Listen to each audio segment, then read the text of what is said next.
good morning, good morning. How's everybody doing? So good to see you. Hey, Pam, how are you, girl? Good to see you this morning. I got a kind of a little bit of a late start.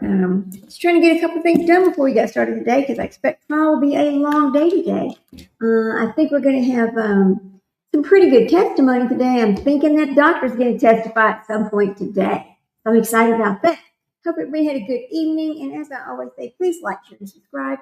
And thank you all so much for being here with us as we watch this trial. It's always appreciated. I've enjoyed every day of it, and I'm looking forward to the next one, right? Yeah, okay. Let me fix this feed over here so we can be ready when the time comes.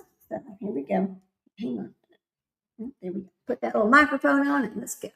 I don't really like this one for some reason. It's just not showing up. I want, who's that?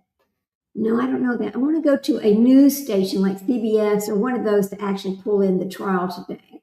There's Sport TV. We can use that one. Yeah, we'll use Sport TV. That'll work. No problem.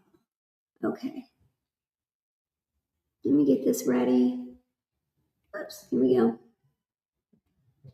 Come back over here. We'll fix this, make it bigger. There we go. All right.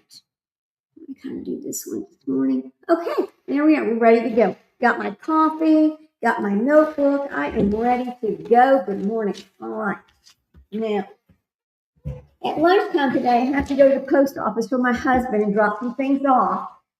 Because he didn't want to do it himself in Georgetown. He works in Georgetown. He's like, can you just go to the post office for me? I'm like, I guess so. I don't really want to, but I guess I will. I guess I have to, right? It's okay. Well, I have plenty of time to do it. It's not a big deal. Anyway, now let me get back over here and get my notes ready, my notebook ready. So we can put on who our next witness is going to be. Let's see. And we know that we're on the defense. Our next witness is going to be either number 73 or continuous of number 72. Yeah, had a late start. Also woke up later than usual. Had to get the cats their treats. And feed Misty her food. Got it, Pam, I know, right? Let me write this down here. Witness 72.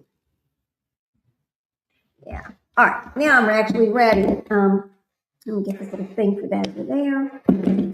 Okay, I haven't even had my first cup of coffee. I've got it made. I'm fixing to have some of it. I'm like, come on, get a coffee drink. You got to wake the hell up. I did manage to get my shower first thing this morning, so that's one thing I managed to get done and get my dogs outside and that kind of thing. Let me go fix something. I'll just talk to you while I go fix that. Turn the TV off over there and all that. Need to do that.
David Kansas, right?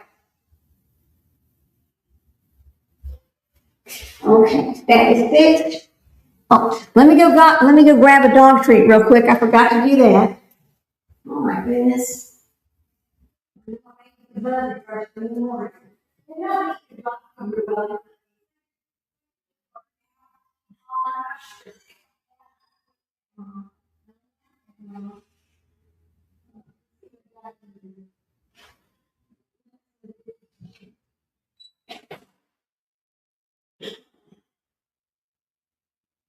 Light turned off in this house.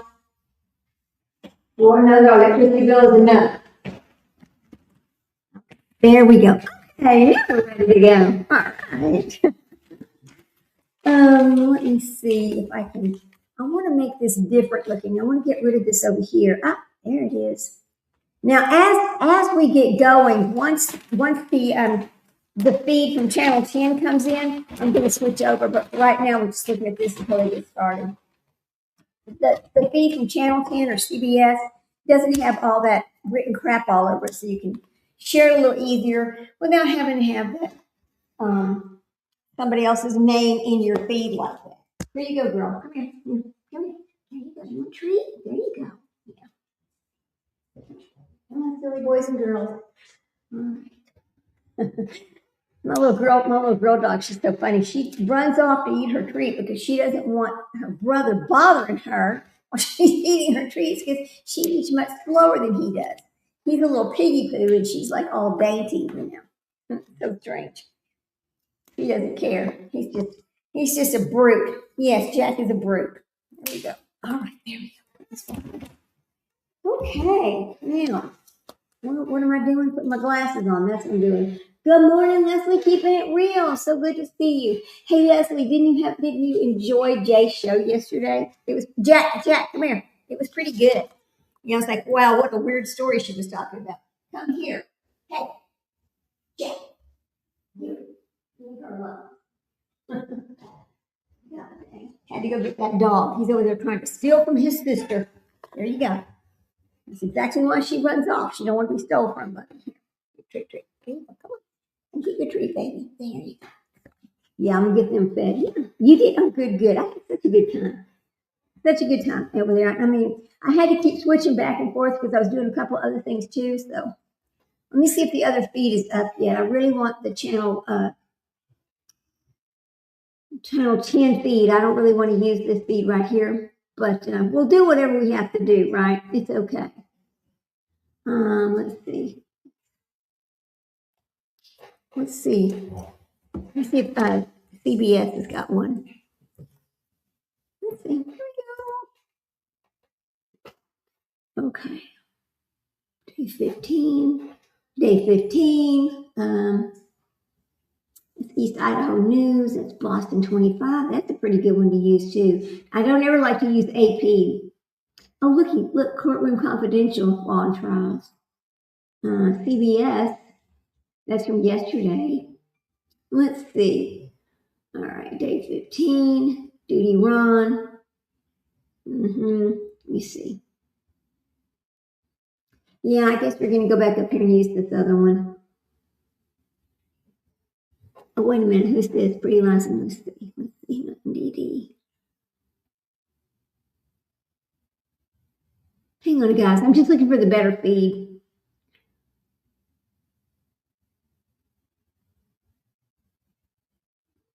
All right, just a second. I'm going to switch over to this other one. Here we go. There we go. Let's switch to this one. It's fine. All right, Boston. All right. All right. Let's switch our screen. I don't really want to use. Let me switch. Hang on a minute. We'll be ready in just a second. We'll be ready at the same time they're ready. All right. That is a better feed for us. Like it. Yeah. Good morning, everyone. Let's see. So I'm having a little bit of issue today. All right, I did it. Yes, I admit it. I fall asleep with my contacts on. So my right eye, it feels like the contact folded up over there on one side. So disgusting, but I can't get it to just come out yet. So I'm having to wait on it to. I'm just having a hard time seeing with that one. Come here, Trick, come here. So I'll do the best I can. If I say something wrong, if I read something wrong, so sorry. We'll just have to deal with it, but it's okay. Let me pull this up over here. What time is it? 8 o'clock a.m. We are ready to go, girls and boys. Let's see. I'm going to go to my Gmail because I want to pull up something that I have. All right. Let me pull this up over here. Inbox. Let's see. I don't think it came over.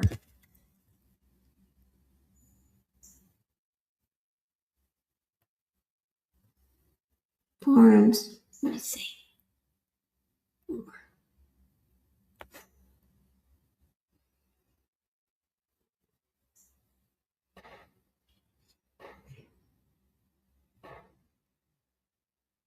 Okay. I don't know why that's not working right. Let's see if it's going to the wrong one. All right. Okay, there's her pictures from her. All right. Yeah, I don't see that. That sucks. Okay, well, all right, we'll get rid of that.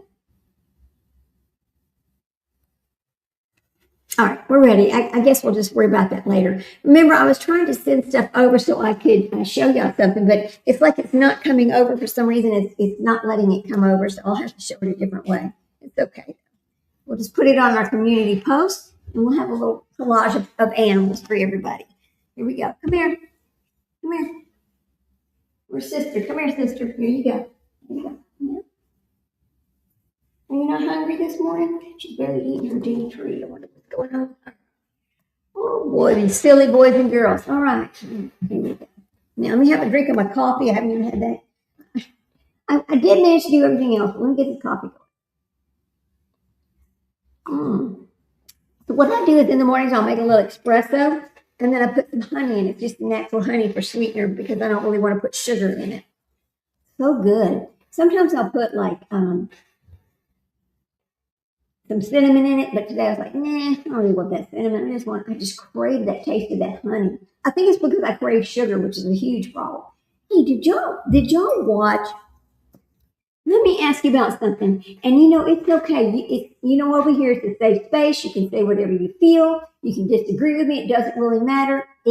Anybody can say whatever they want. We're not going to allow any derogatory statements toward any creators or other people in the chat. But has anybody else been watching out there on the YouTube streets as they talk about allegedly speculating in her discussions that she had with Stephen Stearns online, pretending to be some girl that was interested in him? Has anybody looked at anything about that? If you have, just let me know. Just say, oh, yes or no. You do know about it or no, you don't know about it. It's getting wild.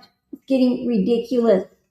Now, okay, remember they were over there picking on Julie and Brittany J. That went on for months and months and months and months and months. Well, now they're picking on allegedly speculating because she has a relationship with a chomo that killed Maddie. So now, myself personally, I'm not getting involved in any of it. I don't really want to know much about it. Would I do the same thing? Hell no, I would not do the same thing. But it's none of my business what other people do out here on YouTube. You do you, baby. You do you. That's how I'm going to leave it. I was so shocked last night. I was flipping through the channels and I was listening to a couple of people talking. I'm like, oh my God. Seriously? Is this where we've gone to on YouTube? Are you serious? Yeah. Yeah, it's too much. Just too much. Anyway, let me tell you what else is up over here on Reddit, and it's about Lindsay Clancy. Hang on a second. Everybody's going insane over here about Lindsay Clancy and the dad, the husband, and all that. Let me go pull this up. Okay. Well, I'm going to go back over to my inbox. Hang on. I'm going to pull up this Lindsay Clancy story here. People are just going crazy with the theory that Lindsay Clancy's husband did this, and that he made her look like she did it, but really he did it. Right. Now there is a Lindsay Clancy mega thread that's going on. There's trial day 14 discussions, which is what we're going to look at here. So this will be a thread for trial day 14. We were off on Friday. Okay. So here's how it starts. Because if your comment is baseless and has speculations about Patrick Clancy from any angle, this includes claims that he killed the children, claims that he assaulted anybody, claims that he cheated on Lindsay, or anything such, it will be removed. So then they have some rules over here. And here we go. She was working a night shift. Some people are heavy sleepers and would miss a baby crying at night. I don't blame him for sleeping through since he had to work the next day, presumably.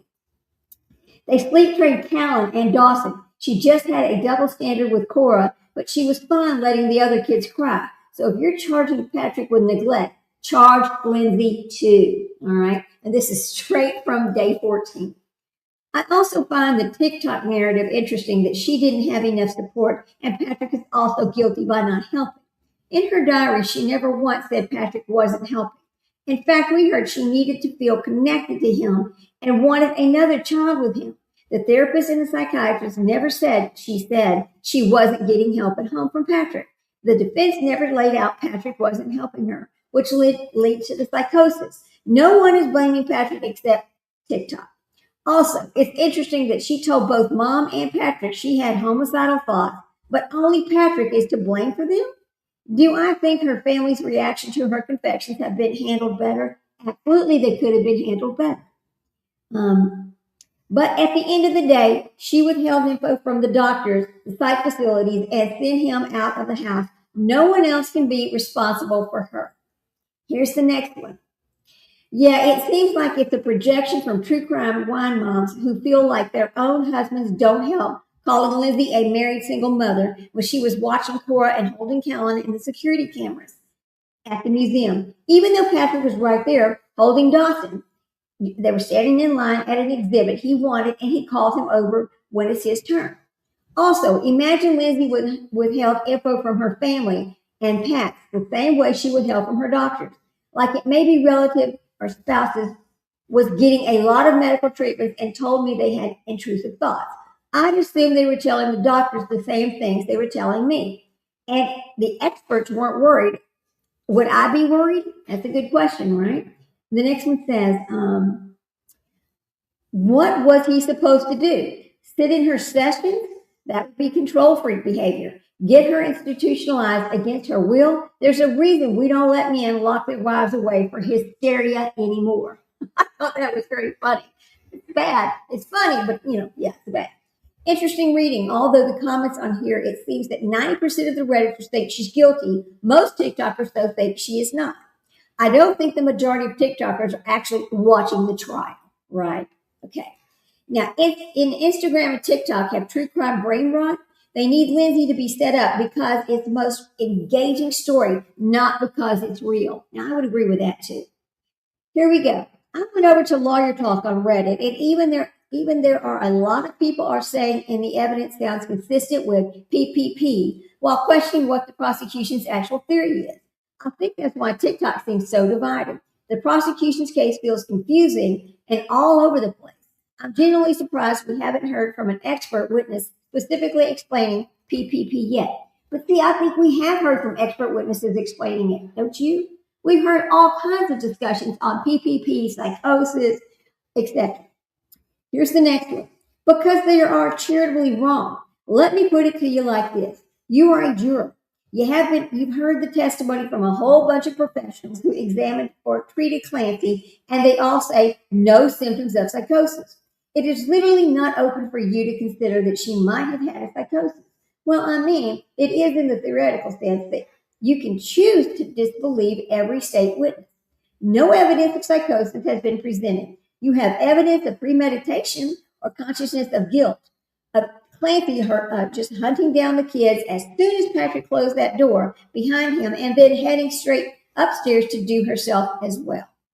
On the facts that have been presented, you have a suicidal woman who has said, I can't kill myself while the kids are alive, who then, oh boy, trigger warning, who then killed the kids and then immediately attempted to kill herself.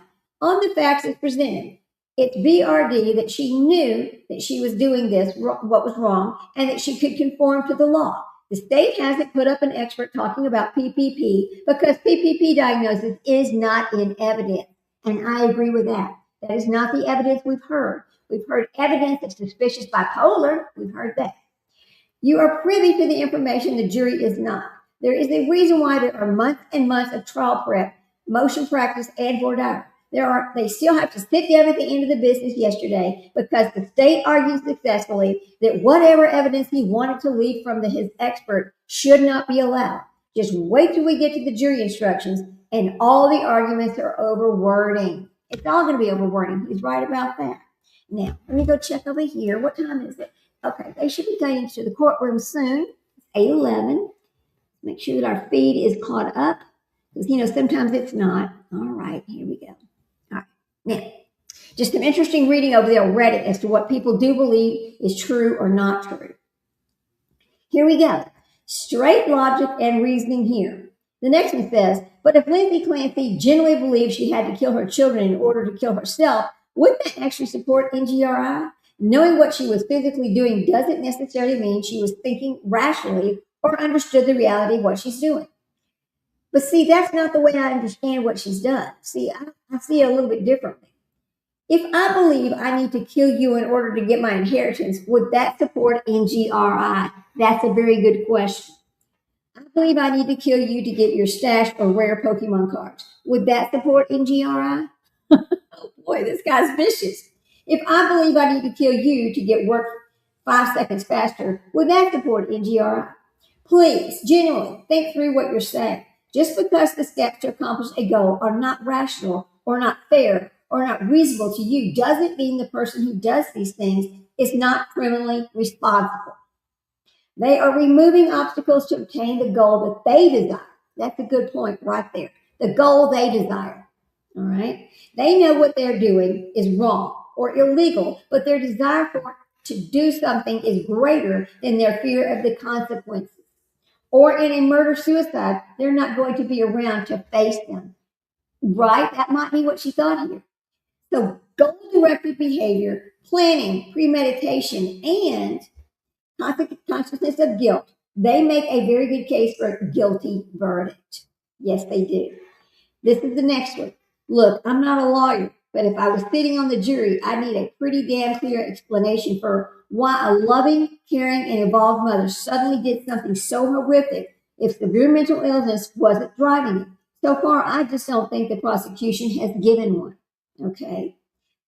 So I think the goal is to determine the sanity versus insanity at the time of the crime and understanding if this was right or wrong, not a motive. We don't understand motive for many killers. I don't think 100% she was mentally ill, but at this point, I don't see psychosis. I don't think it's fair to say that the default is insanity because we don't know why she did it. Would we be saying this for a man who murdered his children? That's a good question. Would we? Would we be saying the same thing if it was a man on trial? If they don't think men can have postpartum, then what would be the excuse? Would he be in a psychosis?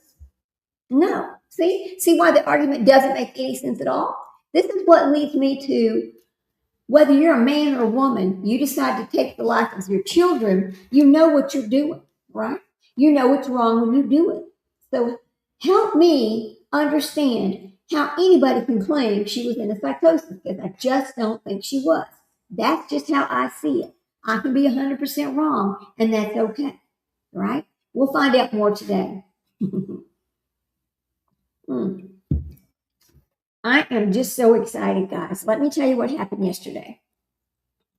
I just thought about this. Okay. So, I'm working really hard to get this channel monetized. And I needed a few hundred hours.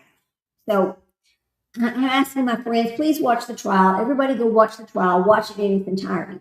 Yesterday, this channel got 115 hours of watch time.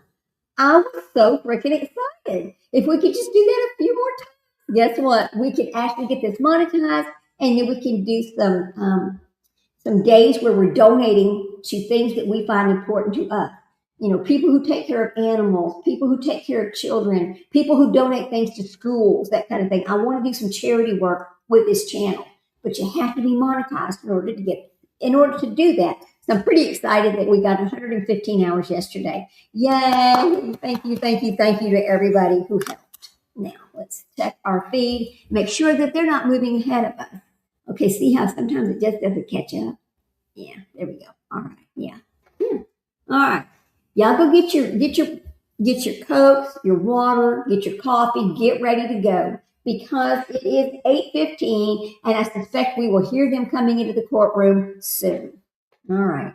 Day 15 of the Lindsay Clancy trial. Was she sane or was she insane? Is she criminally responsible for the death of her children? Did she run down there and kill those children as soon as her husband left because she wanted to take herself out too? Was her a suicide attempt a real suicide attempt, or was it just for attention? Which one? What is it? We don't really know. Have we heard enough evidence to make a real decision? I don't know. I think we have. The prosecution has rested their case. Now it's up to the defense attorney to make us disbelieve what the prosecution has set out. That's all. That's all we got to do here. So I'm ready. Y'all come on in out of the bushes and talk to us. We don't bite over here. And I look forward to seeing everybody today. Okay, let me move this over here and get that out of the way. Oh, the coffee's now getting cold. Yucky. Let's see. Here's something else that was posted on Reddit. Now, this was just 57 minutes ago. So far, the prosecution seems to be saying that Elsie was lucid. She planned it, and therefore she knew what she was doing. But if their argument is that her hesitation or planning proves she had control and clear mental state, I expect an expert witness to actually explain the connection, especially if the defense can show someone could be lucid before and after a psychosis. So far, all I'm hearing is that she was struggling mentally, knew she needed help, tried to get it, and then snapped. Maybe the prosecution will bring it in an expert on a rebuttal, and it'll all make more sense then. I am not taking sides. I am a mother to 3 young children as well, and it's a horrific situation. Okay, I understand that. Now, this was 8 hours ago. Not the greatest screen grab. Great at showing things that are presented as evidence. She searched and found an article that titled Severe Sleep Deprivation Causes Hallucinations and Gradual Progression Toward Psychosis. Edit. Went back and did another screen grab and was able to get the date in the top left corner. It says the 19th of January, 2023. So on the 19th of January, 2023, she went and did a search on her tablet or the computer or whatever she was using. And what she searched for was an article that talked about severe sleep deprivation causes hallucinations and gradual progression towards psychosis. Did she do that search because that is what she wanted to claim? Or did she do that search because she truly felt she was having hallucinations, etc.? That's the question, isn't it? The next person says this was 4 hours ago. I don't understand why they don't just emphasize this is in the question. This clearly shows she planned it and did her Apple Watch track her sleep. The thing about that Apple Watch is the Apple Watch was in the drawer next to the bed. She was not wearing that watch and it was turned off. When they turned the Apple Watch back on, the messages that had been sent downloaded to the watch then. That's why the dates don't really match up right, because the watch was turned off. Okay. The next one says, and this was from 8 hours ago. I wonder if hitting the steering wheel and seeing it was an atypical antipsychotic actually triggered some OCD type fear that she was actually psychotic, leading to this meltdown and spiral of eventual murders. Even if she wasn't actually this, the idea that she might, or that maybe the provider thought about her triggers some compulsive thinking about her problems, being more. This is hard to read because it's not written very well, so just bear with me as I try to read this. This idea that she might be, or that maybe the provider thought that about her triggers some compulsive thinking about her problems being more permanent, or her passing some mental illness down to her children. What? Okay. Now, this was from 8 hours ago. She wasn't prescribed Seroquel in January of 2023. No, she was not. Atypical antipsychotic means they are second-generation antipsychotics. They don't cause as many muscle movements and side effects. It is used for a number of mental health issues. Ah, got you, says the person. I was off my timeline. Thanks for the info. I totally understand you thought the process. No need to apologize. I sounded harsher than I intended. So people are discussing the medication list over here on Reddit. Do we know when that was searched? 119 of 2000. Frank and Assistant District Attorney Shannon Buckingham. Well, good morning, everyone. Good morning, Counsel. Good morning, Ms. Clancy. All right. Before we start, could I see everybody talk about today's schedule? Turn it up so everybody can hear. We have to turn it up to almost 100. Crazy.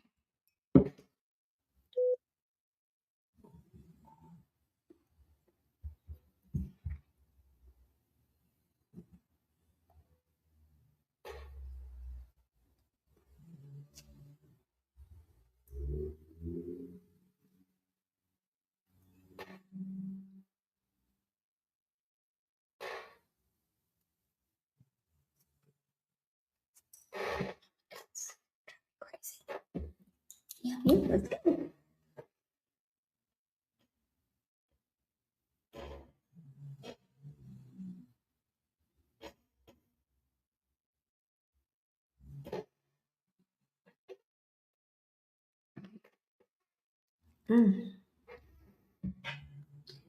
I got from that ice cream driving me crazy today. I know it is.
Gotta be so good. All right, come on in. Let's go. We are ready. Fix my phone real quick. PSA to everyone else. Yeah, dude, hush.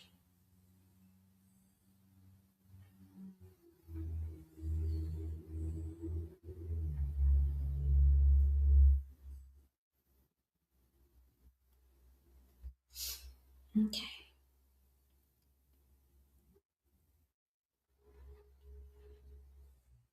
There we go. We're ready. Has anybody seen Cinderella in the past? I wonder if Cinderella is. I haven't seen her in a couple of days. It makes me worry about it. Yeah, good morning. Good to see you. We're just waiting for them to get started. They're on their sidebar as usual. How you doing today? Yeah. Jay's show was so good yesterday. I was so intrigued by the story that she's talking about. I told her last night after the show, I said, hey, please do the dad of the guy you were talking about. Please do the story on the father, because now I need to know more about that guy. Because I think whatever that guy was doing was driving what his son was doing. Just a weird story, guys. So interesting. You got to go check it out. Good morning, good morning. Good to see everybody. Come on in. If you are in the bushes, come and join us. Let's hear what you've got to say. Everybody's opinion is valued here. All right? Okay. I wish they would come on. Every day we gotta have the damn sidebar first thing in the morning. It's just why can't they talk about the schedule in front of all of us? Why does it have to be secret? You know why? I don't understand it. Just don't understand it. We'll pick up reading some more of during the break we'll read some more of the Reddit from yesterday. There's a whole string about the day 14 of the trial. Everybody's discussing what they saw and what they think. Very interesting today. I'm looking forward to hearing from Dr. Zizal, aren't y'all? That's going to be the best testimony because, he's the one that gave her the phone. He's the one. There's some stories that are going to come out there. There's going to be some improper information. And I can see the prosecution and the defense arguing about Dr. Zizal. 100%. Yes. So, let me turn that light on. It's so dark in here today. All the babies are sleeping.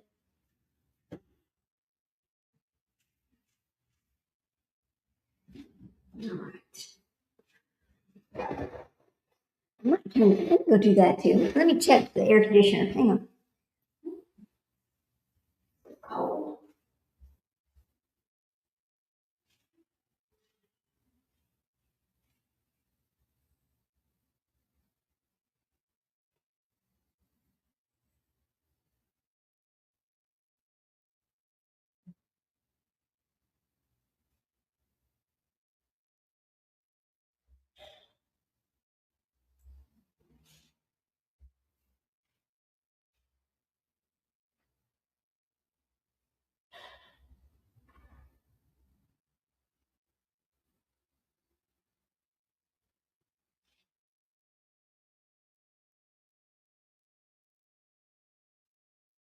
right. There we go. Now we're ready. Got everything, got the lights turned off in the house. Well, downstairs anyway. Let me go upstairs and turn that work thing off, but I'll do it later.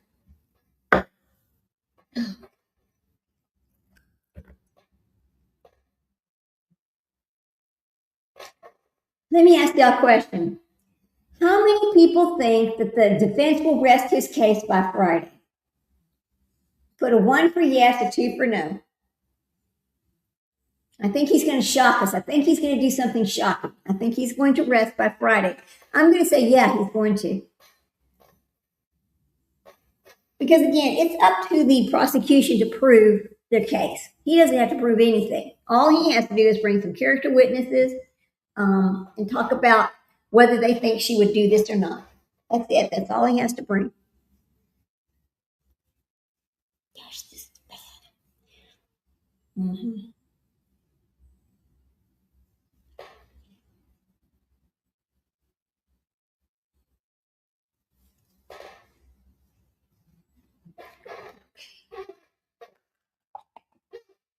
Yeah?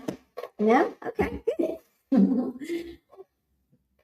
Maybe I should have put a poll up there for y'all. I mean, I don't know. Because, I mean, really, when you think about what can he tell us that we haven't already heard? I mean, other than a expert witness or the doctor that actually treated her, which was Dr. Zizal, I don't know what else he can tell us, really. I don't know. We'll see, though. Very interesting. Come on, let's go to court, people. Let's go. Let's make sure that we're keeping up. I know sometimes this thing doesn't. All right, here, make this big. There you go. All right. Okay, just waiting. I'm hoping that this banner here goes away once trial starts.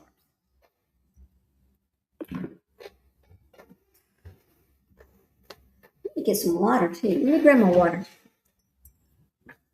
That's some more water.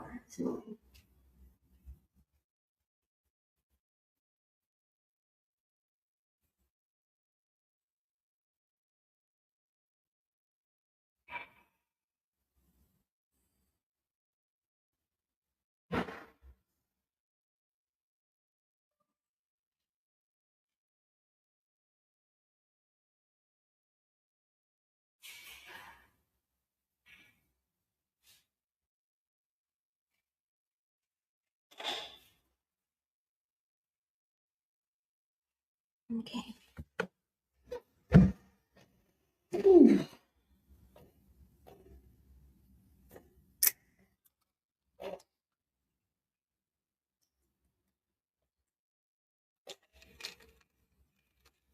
Today is August the 18th of 2026. August the 18th. The year is flying by. Oh, hell, the stupid pest control people. Well, they're going to give you up. Let me see. I think they're going to come at 9:30 this morning. I'll just have to make sure the gates are shut so the dogs don't bark. Anyway. Let's see. Come on. Come on in, y'all. Come on in out of the bush and talk to us. We don't bite. This is a safe space. Everybody is welcome. Your opinions are welcome, and they are valued here. So, just wanted to let y'all know that if you're over there in the bushes hanging out, I see you. Sorry.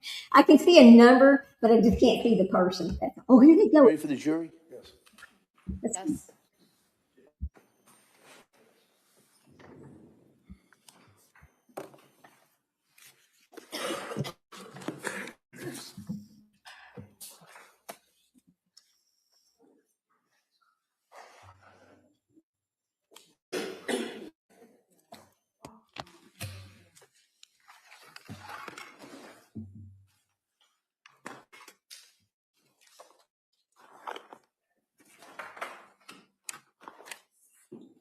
We have another minute after 2 o'clock. It's just a compliance. I'm going to send it to Judge.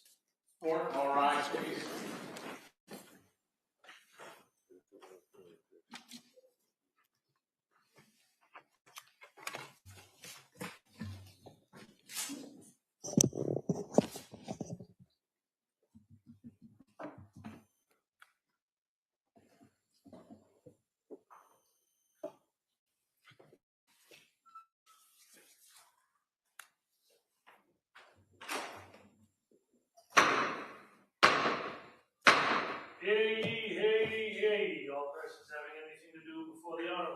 Sullivan, Justice of the Superior Court now sitting in Plymouth, within and before the Commonwealth. Draw near and give your attendance, and you shall be heard. God save the Commonwealth of Massachusetts. This court is now in session. Please be seated. Good morning, Mayor. May I proceed? Yes, please. Your Honor, before the court today, we have a continuation of the jury trial matter of Commonwealth versus Lindsay Clancy. Ms. Clancy is present. She is represented by Attorney Kevin Knighton, and the Commonwealth is represented by Assistant District Attorney Chris Craig and Assistant District Attorney. Ooh, All right, very thank you, good, Madam Leslie. Clerk. Thank you. Good morning, everyone. All right. Nice to see everyone. You know, I'm going to ask you those questions, and we'll talk a little bit about today's schedule. So first question is, any member of the jury read, seen, heard, or overheard anything from any source about any aspect of this case that would affect your ability to be fair and impartial as a juror? Next question, is there any other serious matter or concern bearing on your service as a juror in this case that anybody needs to bring to my attention? Again, thank you for following those instructions. And what I wanted to, we'll talk a little bit about today's schedule. We're at the point in the trial where I think, as you saw a little bit yesterday, there's kind of some stop and starts that go through. And I think we're going to have a similar day today. All right, so I appreciate your patience with us as I deal with counsel about some things that I have to speak to outside of your presence. But as you see, the case. Okay, y'all, hang on a minute. I'm going to change streams because I don't like this big thing that's showing up here in the middle. Let's go to one that doesn't have that. So let's switch the screens right quick, and then we're right there. It's not going to take any time away. I'm sharing it right now. We're going to just switch the screens. I don't like that that big. There you go. It's right there now.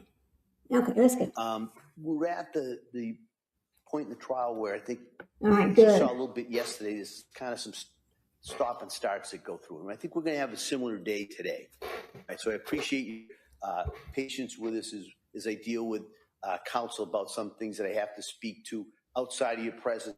But as you see the cases moving forward, and those kind of gaps or the stops that you see are part of the reason that keeps the case moving. So I think the schedule will be similar in some ways to what we had yesterday. All right. And so with that, we're going to now return to the defendant who's presenting her case at this time. Attorney Reddington. Thank you.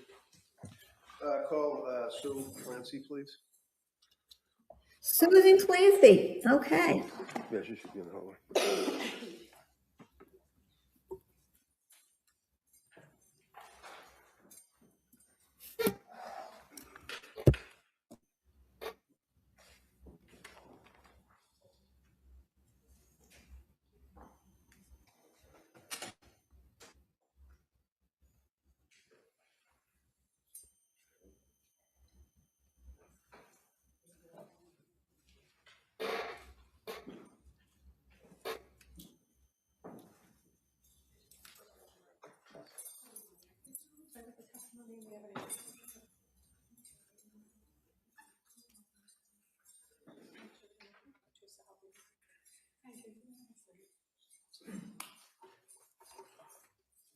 Good morning. Good morning.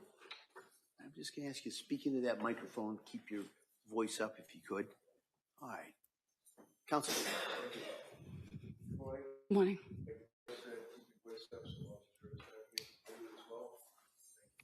And just tell us your name and spell it, please. Susan Clancy, SUSANCLANCY. And what time do you live? Situate. And you're married to Chris Clancy. Yes. And both you and Chris are mother and father of Pat. Correct. And you are obviously with him. Yes. Tell us what your relationship was with Lindsay, how you know her, and things like that. Yeah, Lindsay married my son Patrick, and we had a very good relationship. And did you have occasion to go to their home Yes. in Weymouth? Yes, occasion? I did. And then in Duxbury as well? Correct. And obviously, you and your husband were the grandparents of the 3 little kids. Yes. And how was your relationship with the babies? Beautiful. And tell us how frequently, to your memory, you were able to visit with your son, Lindsay, and of course your grandchildren. At least a couple times a month we would see them. At some point, oh, by the way, what do you do for work? RN, I'm sorry, an RN? an RN. And what type of any I focus? worked in the labor and delivery room for about 38 years. 38 Oh, wow. years in labor and delivery, Correct. helping women that were having babies. And Correct. obviously you kept up with the studies and continuing education and things. Yes, I did. To that extent, in your capacity as an RN with 38, well, back then it would have been 35 years of experience, I think. Yes. Fair to say that you, as I said, you would keep up with all of recent developments in postpartum psychosis, postpartum depression, all of that. Somewhat, but I mainly just was in the delivery room So itself. were you aware of the various physicians that were in the forefront, if you will, of postpartum studies as it relates to medicine? Yes. And would one of the people that you were interested in be a person by the name of Dr. Meg Spinelli? Yes. Can you tell us who Meg Spinelli is? I don't really know Meg Spinelli well. We've spoken a couple of times. I believe she specializes in postpartum mental health. And have you met with her before? Not in person. Okay. Did you at some point ask Dr. Spinelli to help out at your hospital, and I guess they call it a rounds lecture? I asked her to bring on her experience and education in that area and share it with my colleagues. Did she do that? She did. And as time went by, dealing with your job, your family, your son, daughter-in-law, grandchildren, did you notice in 2022, after Calvin was born, any change in the personality, if you will, of Lindsay? Several months after that, I did. Would that be sometime in the fall? Yes. And can you tell the jurors, being as close as you were with the family, let me back up. As a mother-in-law, did you have any observation to observe Lindsay with her kids? Yes. Can you tell the jurors about how you saw her acting with her children as a mother? She was very nurturing, very loving. She was a wonderful mother. Wonderful. Did you ever see her treat her son, Dawson, bad because you didn't like him? No. Did she love Dawson, in your opinion? She loved her children, all of them, very, very much. And during that period of time, let's say October, November of 2022, what did you observe of Lindsay? She reached out to me in November and told me that she felt unwell. Did she describe any symptoms for you? She did. Tell the jurors what she said. She felt mostly she had insomnia. She was losing her appetite. She was very anxious and sad. Did she tell you that she was seeing doctors? Yes. And at some point, did you recommend, did she come to you and ask you for help regarding seeing a doctor? Yeah, she asked for my support. And did you obviously gave it to her? Yes. And what did you do to make any recommendations for her? I reached out to my colleagues who were running a clinic for women that were struggling postpartum. Would that be the South Shore? Yes, correct. And at some point, as a result of your intervention, was a nurse practitioner, Julie Hall, agreeing to step in and help out. Yes, Did Lindsay see Julie? I believe she did. And you really pretty much were out of the mix at that point. You basically made the connection, knew that she was on there, right? Correct. Did you find that Lindsay was interested at all times in trying to get better and see doctors? Very much so. Did you find at all, you have an opinion with your observations of Lindsay as to whether or not she was offered help, you would just spurn it and not see doctors or not have She was treatment? begging for help. And during that period of time, you were there for her by text and by telephone and in person. Correct. Now, during that time that you were, let's say November and into December, the holiday season, do you recall days for 2022? Yes. Can you tell us, was that a fun time for the Clancys? Lindsay was struggling. We were all very concerned. You knew in January, New Year's, actually, that she ended up going Yes. to the McLean Hospital. Yes. You know that she eventually got out of the McLean Hospital. Yes. Fair to say that you and Lindsay, as I said, communicated a lot by text messaging, right? Yes, correct. So I'm going to approach you with extraction report. This is a report that is done by the DA's Office of State Police, Mr. Whiffen, on what's called Celebrate, where they can go into, they examine your phone, No. they examine Lindsay's phone and obtain texts. Have you seen the texts? I think so. Okay. I'm going to approach you with the extraction report. Okay. And you can just take a look and see if your telephone number is on there, just for foundation purposes. Right, it is, okay. And just quickly flip through and see if you recognize those texts. You don't have to look at all of them, that's for sure.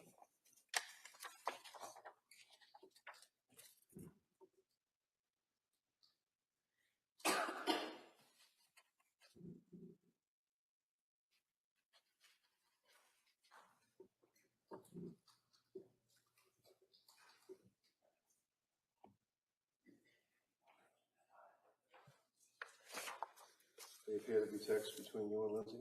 Mm-hmm. Okay. Your Honor, I'm not going to go through each and every text. What I'm going to suggest is I would offer this, and then the jurors would be able to look at what they wish. Any objection? Your Honor, Kamal just makes the same objection previously made. All right. Over the Carmel's objection, that may be admitted.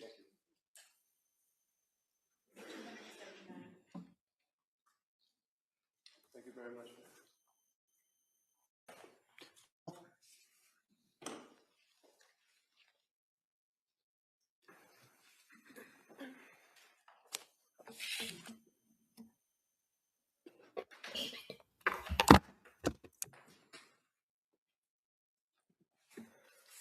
Good morning. Good morning.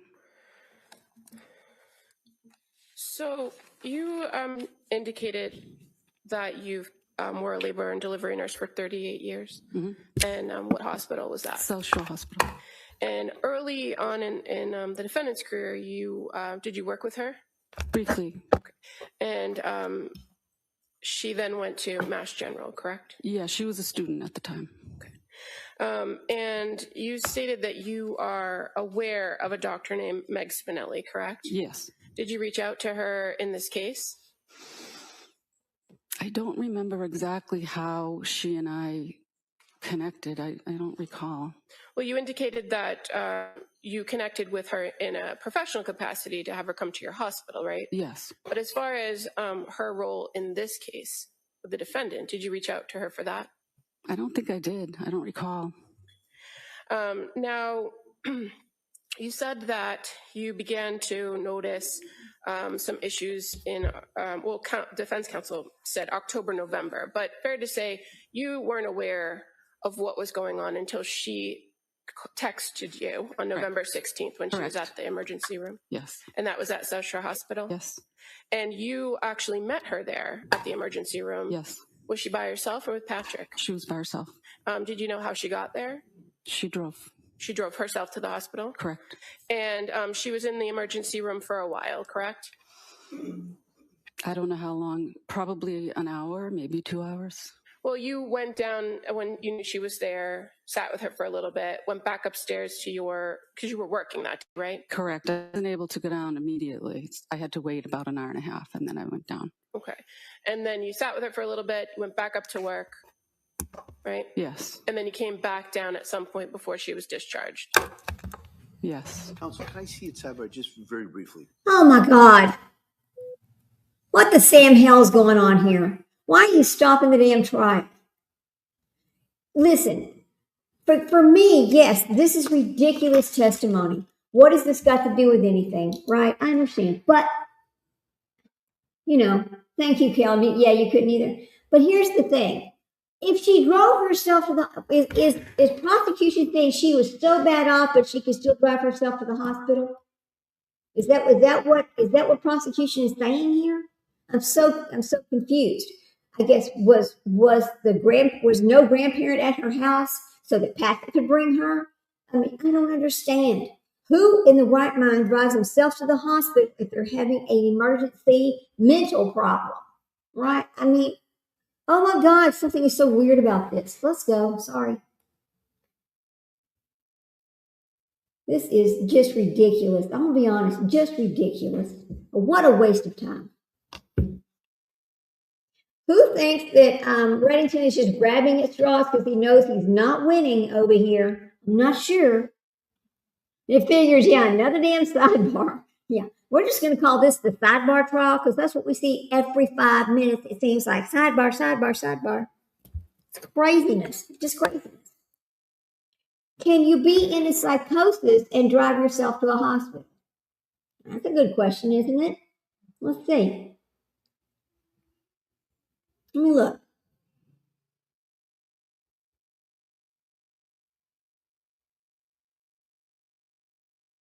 Let me see what it says.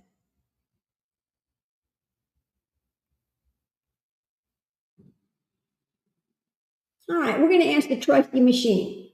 Yes, a person can be experiencing psychosis and still drive themselves to a hospital. How? Help me understand. So, Mrs. Clancy, you came down to the emergency room and you were with her for a while, correct? Yes. And did she tell you why she was there? Yes. And fair to say, she indicated to you that she was having trouble sleeping and she had some heart palpitations. Correct. And that's what brought her to the emergency room to get checked out. Yes. Did she tell you that she had consumed a weed gummy before going to the ER that day? She did not. Okay. And in your experience as a nurse, is that sometimes a reaction to THC or CBD or some sort of weed that somebody might have a faster heartbeat? I don't know. Now, when she was in the emergency room, she was seen by a doctor and provided some medication. Were you there when the doctor was there? Yes. And you're aware that the ER doctor, gave her some trazodone to help her sleep? Yes. Because that's what she was really concerned about, right? The sleep. Yes. And when she left the emergency room, did you call her an Uber or have Pat come and get her or call your husband to come get her? No. She left in her own car, right? Correct. Wow. And so fair to say, after that ER visit, you remained in pretty constant contact with her, at least via text message, Yes. right? And that you would check in with her pretty much daily. And that's all in these texts. Yes. Now, you were familiar with the perinatal behavioral health clinic because of your work at South Shore Hospital, Yes. correct? Correct. And so the person actually that you connected with first was not Julie Paul, was it? No, it was one of the midwives that I was working with. Her name is Nanette. I think so. And so did she provide you with Julie Paul's contact information? She suggested Julie. Okay. And as a result of the suggestion, you reached out to Julie with Lindsay's permission, right? Yes.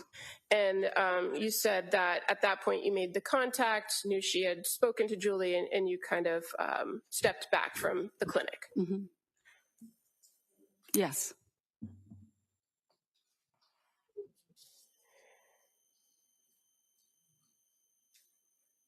You're aware Julie Paul is one of the only prescribers that the defendant encountered that's not personally named in a civil lawsuit that's pending, don't you? Whoa. Sure. How come? That's damning. So the ER visit's on the 16th. Contact is made with Julie Paul on November 20th, right? It sounds right. Okay. And that would have been your phone call to her first. I don't remember exactly.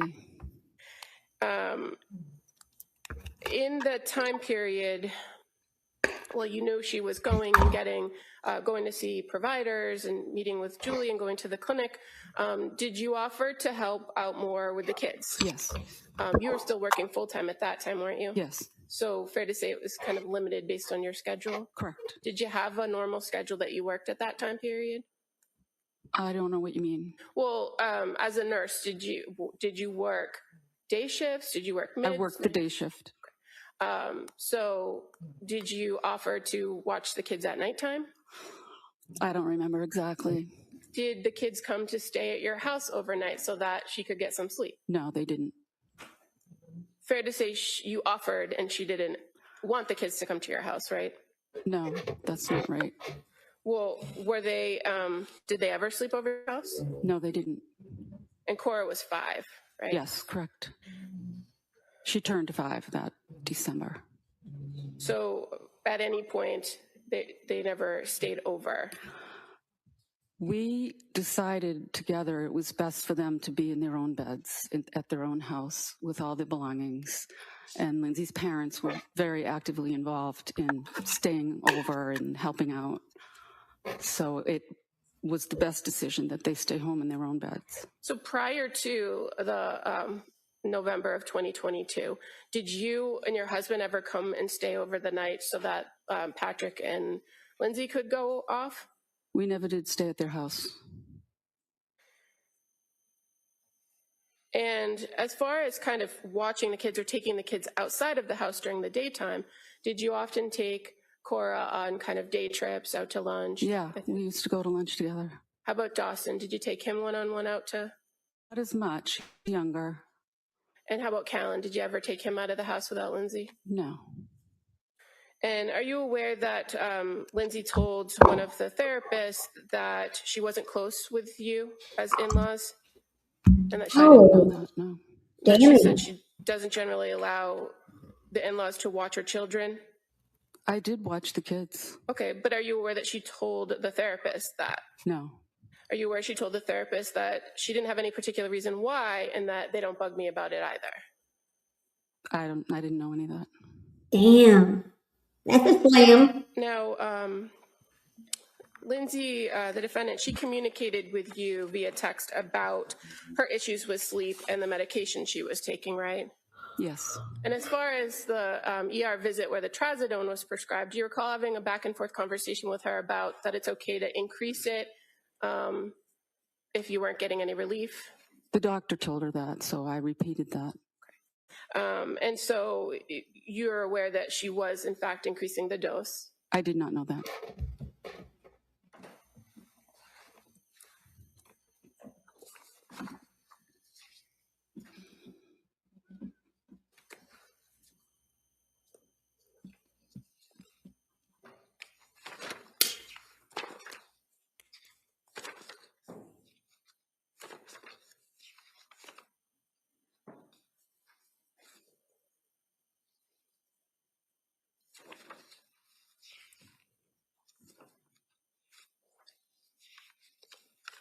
Now,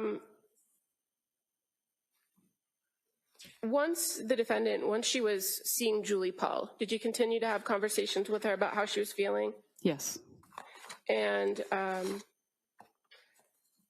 you knew that she was taking some new medications after she saw Julie, right? Yes.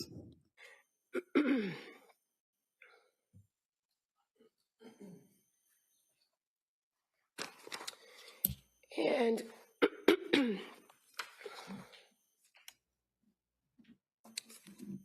sorry, these pages are different than mine. Ooh.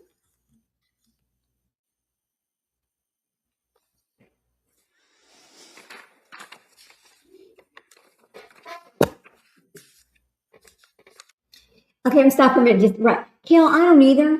To me, this is like a waste of time. Okay, you supported your daughter-in-law, but she killed your children. She didn't allow you to take the kids with her, but sometimes you took the daughter out to lunch, but not the other ones. She didn't let them stay up at your house at night, but y'all decided it was better if they stayed with it. See, I don't understand what this witness is for. I really don't, because she's not telling us anything that we didn't already know. But what we are hearing from the prosecutor is this poor lady did not know how Lindsay Clancy really felt about her, but Lindsay Clancy was happy to tell her psychiatrist how she felt about her.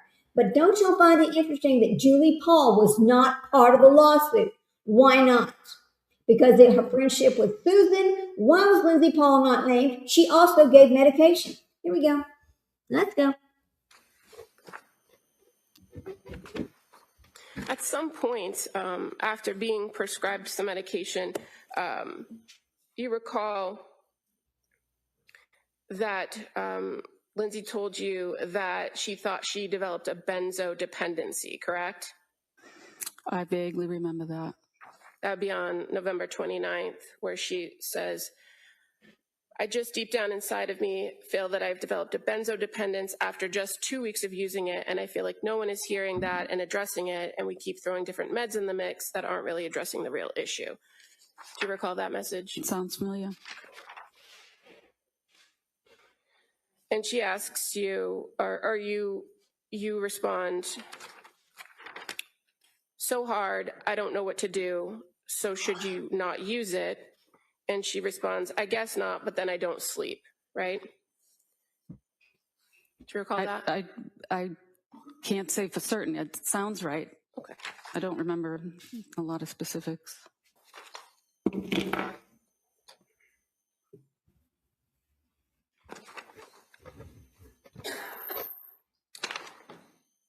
And on November 30th,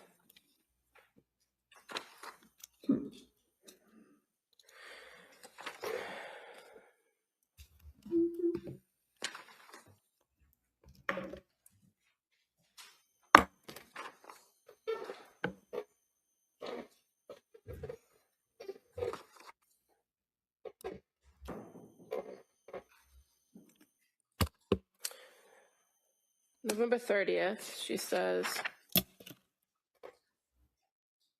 and I'm just gonna.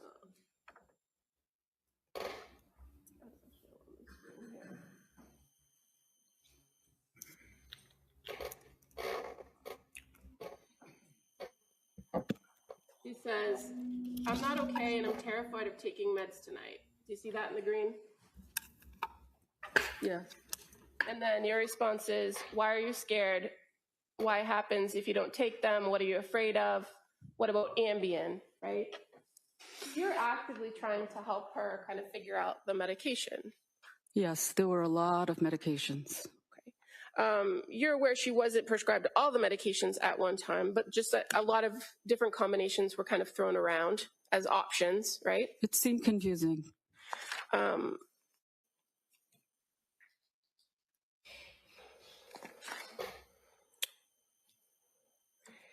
That she's very clear and she tells you which medications she's taking, right? Ativan and Remeron. Probably. Okay. And then she also tells you on November 30th when you're talking about it, she says, I know they take time to reach a therapeutic level to have the desired effect, right? Do you remember that? Yes. And then you respond, exactly. And she tells you that she's just depressed and she thinks it was brought on by the medication, right? I don't remember that. Okay. Well, on November 30th at 7:52, I was never, ever this depressed. It was brought on by the medication. Did you say that or did she say that? She probably said that.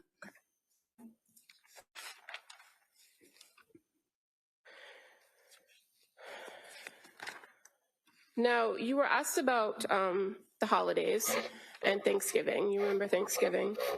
Where did you guys go for Thanksgiving? To my daughter's house.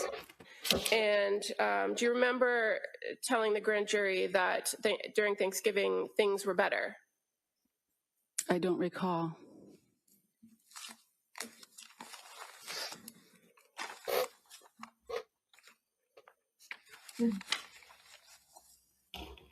Well, do you remember her saying that she said things were better?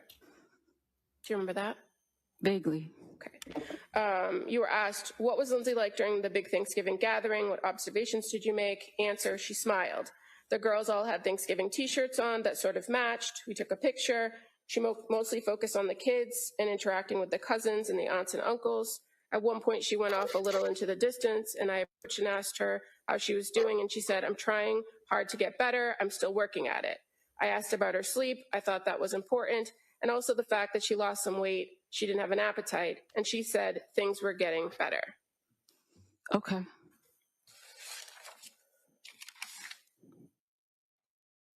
Now, during the holidays, you in fact took some time off of work so that you were around a little bit more, correct? Correct. And so when you were around a little bit more, did you spend all day, every day at their house? No. Fair to say you would come sometimes play with the kids, right? Yes. Do shopping for her. Correct. And then you actually went on vacation. Yes. You and your husband went to Aruba. Yes. How long were you in Aruba? 5 or 6 days, I think. And now moving towards Christmas, you had dinner with them at their house on the 23rd, right? I don't remember. Okay. Do you remember breakfast on Christmas Day? Yes. That at their house or someplace else? Their house. Okay. And then what did you guys do after breakfast? We went to church. And fair to say you've previously testified that breakfast was great. Yes. And that church was beautiful. Yes. And in fact, the defendant, she told you that it was great and that she was glad she went to church that day on Christmas Day. Yes, she did. And then after that, you're aware they went down to Connecticut to see her family. Right.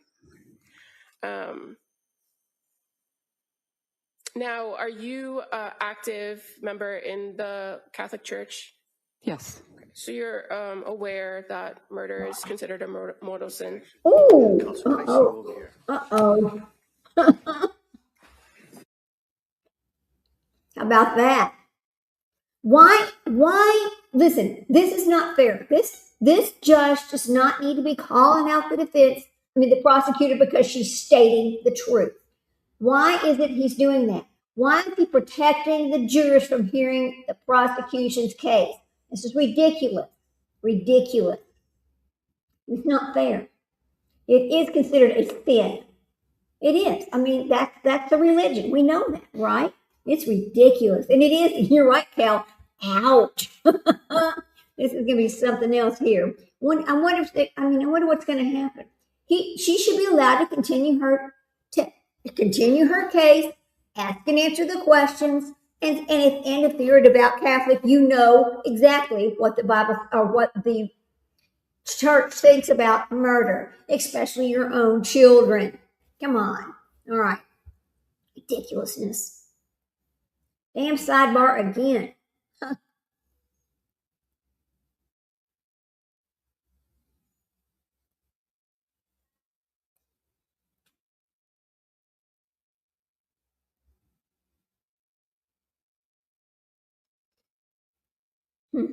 Okay.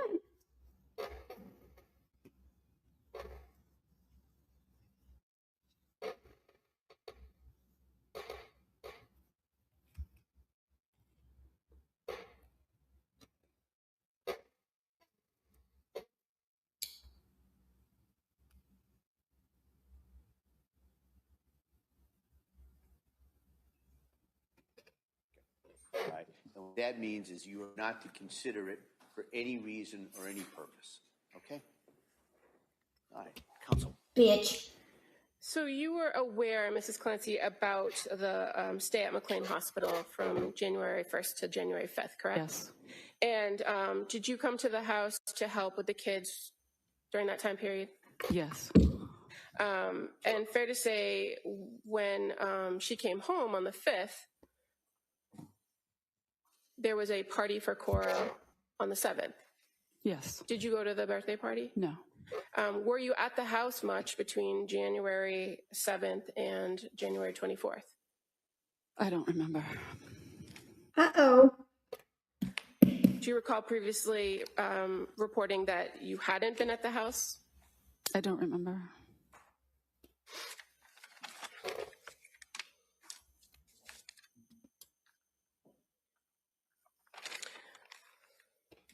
And during that time period, you never took the kids on a day trip or for a visit? I don't recall. And were you aware that between January 7th and January 24th that Pat and Lindsay went to the Cape Codder with the kids? I'm aware of that. And that they went to the Museum of Science with the kids? Yes. And that Pat left Dawson and Callan home, or excuse me, left Dawson and Callan home to go take Cora skiing. Were you aware of that? It sounds accurate to me. On the ski trip, did they ask you to come over and stay with Lindsay while she was with the other kids? I don't remember. Ooh.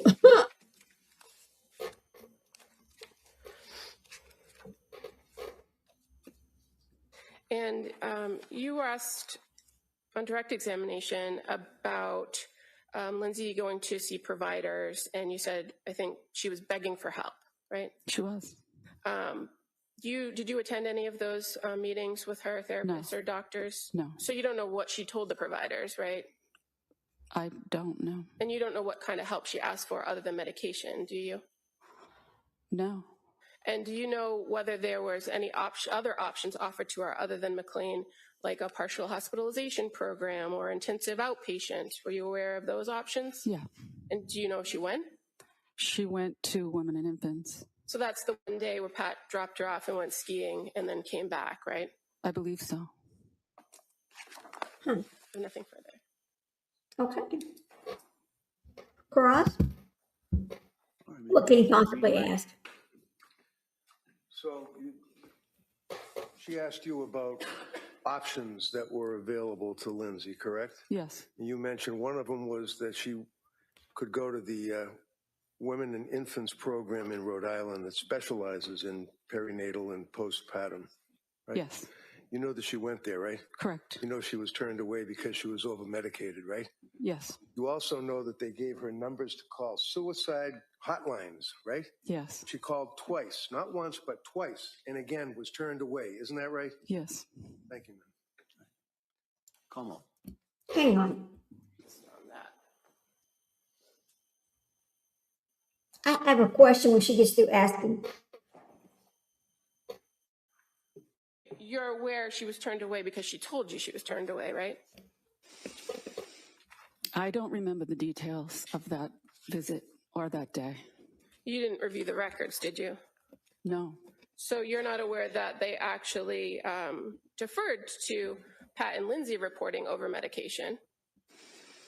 I remember something being said that she wasn't a candidate for that program. That's what I recall being told by Patrick and Lindsay. Okay.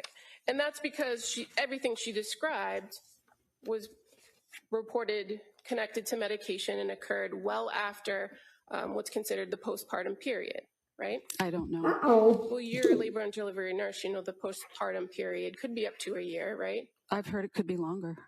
But generally, it's Hang on a within the minute. first 12 weeks that you start. Hang on a minute.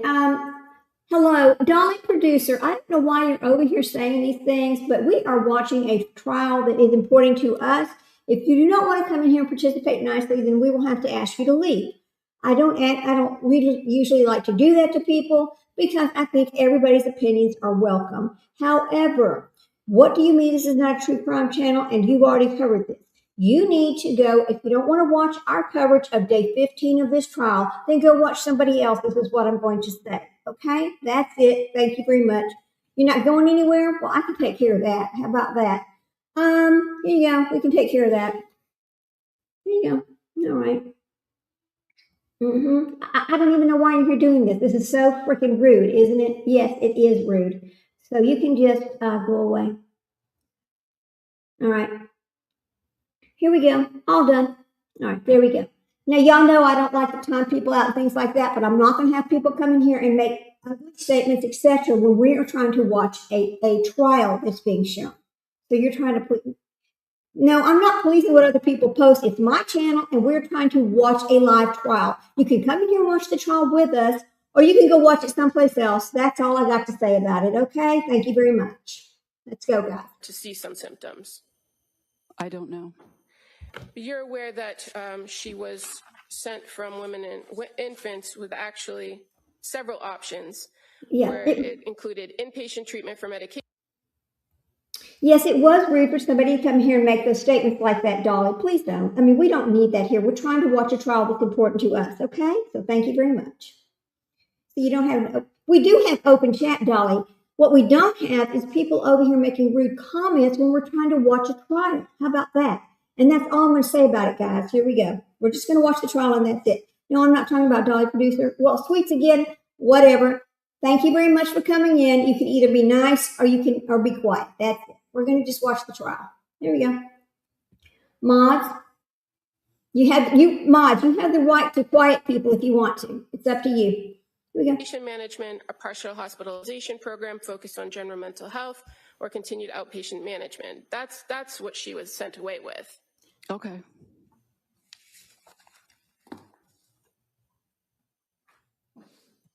Nothing. Thank you so much. May I? One more? I'm going to take care of it. It's fine. Outpatient management, that would include somebody like Gelada, right? Yes. All right. Thank you for coming in. Women and infants called Gelada and she never called them back? I didn't know that. Don't know if anything on that. All right, thank you, ma'am. Let me step down. Thank you.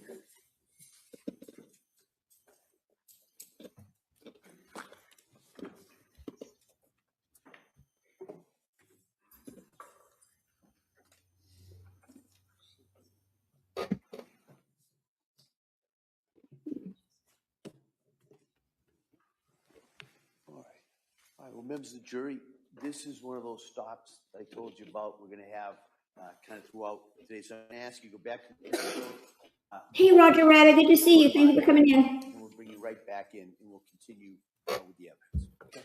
All right. All right, please, your next.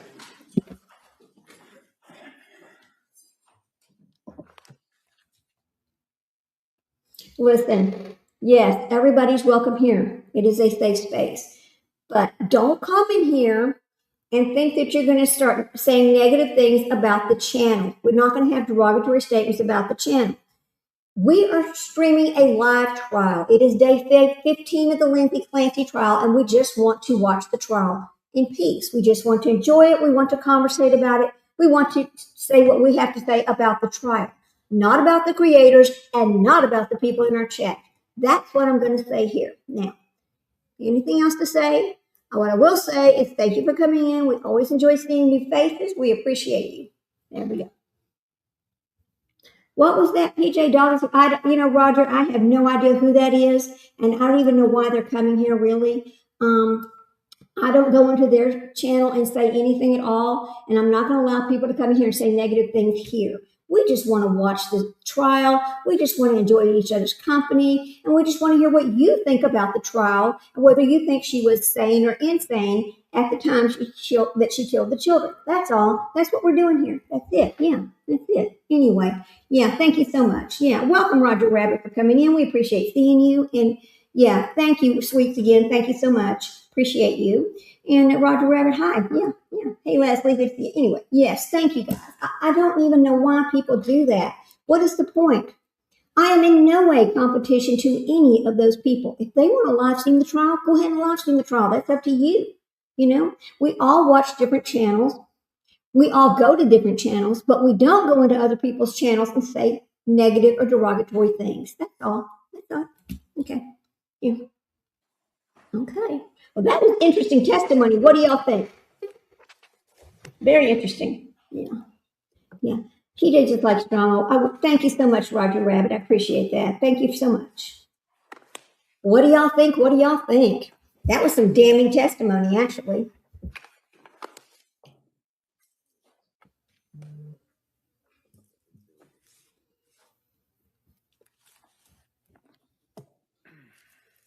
Jurors of excellent decorum, this court's in session. Please be seated. All right, counsel, I know that the next witness is scheduled to be Dr. La Posada. Yes. And she will be testifying by Zoom. That's correct. And I think that at some point after we talk a little bit, we're going to have to take a short break just to make sure that logistically everything's all set up with the doctor and the system here. And I appreciate everybody's technically in setting that up. And I know that the defendant has provided maybe 5 or 6 exhibits that hang on a minute, guys. introduce Let me delete that. Dr. La Posada. Hang on a minute. So I guess, Carmel, if you had an opportunity to take a look at these. Yes, and we are objecting to these items. All right. And so why don't we discuss those here in open court and go through it. And so I've had the opportunity, I saw these this morning as well. And so Commonwealth, why don't I hear the objections and then I'll hear from the defendant. The main objection is that the drawing is inaccurate. The window well is in the wrong place, and where they have her falling and landing in slide 4 would be where the window well is actually placed in the photograph. I can pass up the photograph to the court. This is in evidence, I believe, maybe a couple times. But talks are discretionary, but what they should not do is mislead a jury and present information that's not accurate. And so the drawing itself is inaccurate. And so we're objecting to these slides. Is that the Commonwealth's objection, is that the window well is in the wrong place on the drawing? And putting aside the late disclosure and the fact that I don't know if anyone who created this is going to come in and testify that they created it and whether it's to scale or not, but the main objection is that it's inaccurate. All right, Mr. Reddington. Thank you. Your Honor, obviously, the window well, you've got, this thing is ridiculous. There's a diagram we're talking about. The window well, I'm just gonna, you already have a copy of it, right? I do, yeah. The window well is depicted on the diagram, I suggest, accurately. And in fact, measurements were taken by the gentleman who did the computer animation in conjunction with information by way of medical provided by Dr. Laposada. And it shows clearly that, as Your Honor can see, that we're talking about the x-rays that are included. There are exhibits that she attaches that shows the way that she falls, how she hits her head. The Commonwealth has been suggesting that, I guess, that they're confused as to how she would have ended up the way she did. This shows the way that she landed on her head, gets the Jefferson fracture, falls back, legs are facing out from the house, she's laying in the snow. They're all depicted there. If there's an issue with the window well that's off according to the government, they could raise that on cross. They could say, well, the window well was really 6 inches to the left instead of to the right. It never struck her anyway. It's totally irrelevant. I think that they are useful for a jury to be able to review. I did. Let me just say one thing. Sweet, again, I'm sorry, I made a typo. I was trying to thank you for coming in and helping me with that, with the troll chatter. I certainly do appreciate that. And you're right. A lot of people are just listening because they're not really watching the evidence, etc. But thank you again for coming in. And yeah, Dr. Laposada, it was also in the Karen Reed trial. So this is going to be a very interesting witness, and she's going to have a lot to say. And I understand why they're saying that this diagram is not correct. And I will say this, I do not believe she dove out the window like Superman. I believe because of the blood on the window and on the pieces of the side of the house right there, those shingles, there's blood on them. How'd the blood get there? Anyway, let's go. I just wanted to thank you so much again for that. Appreciate it. We have copies made for the jurors and the court, as well as the DAs. And Dr. Laposada has it. And then I could go through, I could go through, but you can see that we've taken the diagram, the window, where the body lands, and then to the right of it would be the actual x-ray. Dr. Laposada can compare the injuries, talk about the Jefferson fracture. There's a photograph that shows the blood in the snow, shows the area, and the photograph actually shows the window well. And I suggest the window well on page 6 is exactly the way we have it depicted. So I don't know what the objection is. I would ask that the court would allow this to be in. All right. Well, I guess it appears to be slides 4, 5, and 6 certainly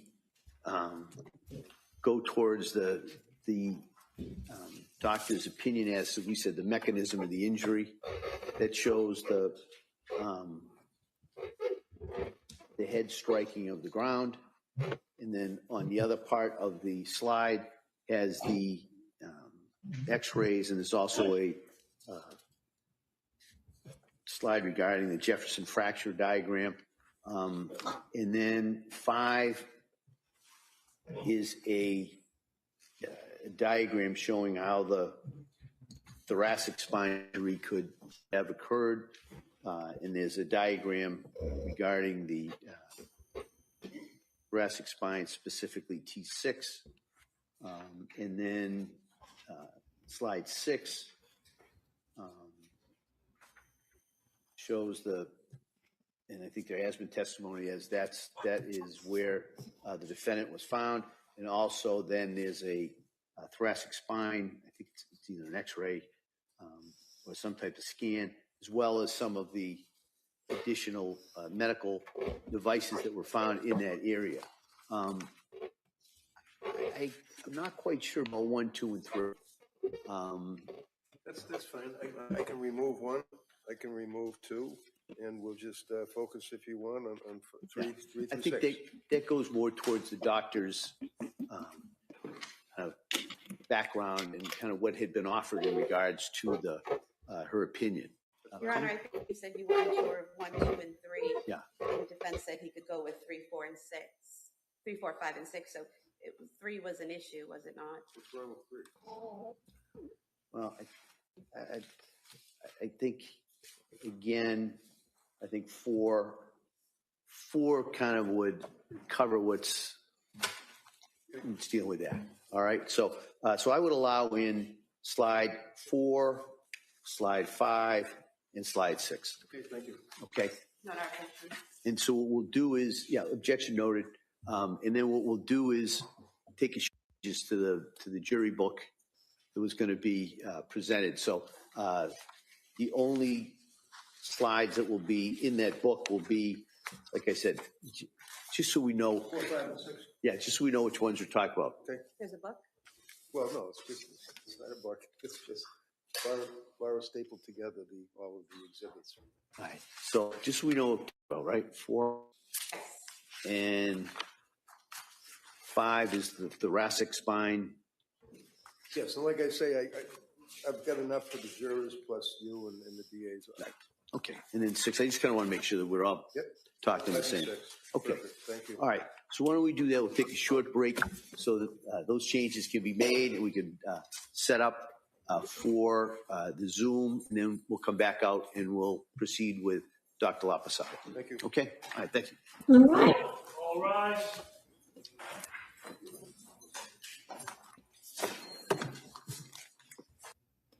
Okay, while they take a break, we'll just talk amongst yourselves. Go get your coffee, whatever it is you need to get. Thank you for being here with us today. We always appreciate seeing new faces. Please like, subscribe, and share. I'm through saying all of that. Now, Dr. Lapasada also testified in the Karen Reed case. That's why I'm saying this would be a long testimony. It should probably take up the rest of the day because what she's going to talk about are the injuries that Lindsay Clancy has. And the whole argument with Lindsay Clancy and these injuries is, how did she fall? Did she drop out the window like as I'm discussing, or did she dive out like Superman? That is the whole question in this, and the reason why Dr. Lapasada is coming in, because they are arguing about how she went out the window. And until they can decide which version is correct, that's going to help us decide, was it intentional? Was it not intentional? Was she really trying to commit suicide, or was she just pretending to commit suicide? That's really what the whole argument is about. And once again, guys, I'm so sorry that I let some troll get me upset. But I know that we all want to watch this trial, and we want to watch it together, and we want to be able to hear it, and we want to be able to pay attention. We want to be able to form our own opinion as to whether she was sane or insane, where everybody's opinion is their own, and it's fine with it. We can disagree, we can agree to disagree, whatever it is we have to do. I'm not going to fault you because you think she's sane or you think she's insane. That's up to you, right? Okay, so go get your drinks and your coffee, and let's be ready for Dr. Lapasada. let's go back and talk about Dr. Lopezada and her role in the Karen Reed trial, because there was a big argument about Dr. Lopezada testifying anyway, because the prosecutors filed motions to not let him testify. It's Michael Lopezada. They did not want him to testify, so they had to fight about that, and then the judge had to make a decision. So let's talk about why he's going to, let's talk about this for a second. Who exactly is he and what's he going to testify about? Yeah, let's see. Why? Let me look up something. All right.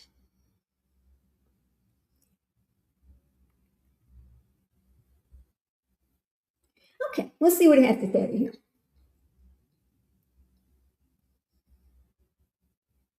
Wait a minute. Now, wait a minute. Okay. There is a Michael Lopezada and Elizabeth Lopezada. Dr. Elizabeth Lopezada is the one that's going to testify over here today, and she's testifying again about those physical injuries. Her actual job title is a forensic pathologist. That's what her job title is. And it is about the wounds that she sustained in the fall.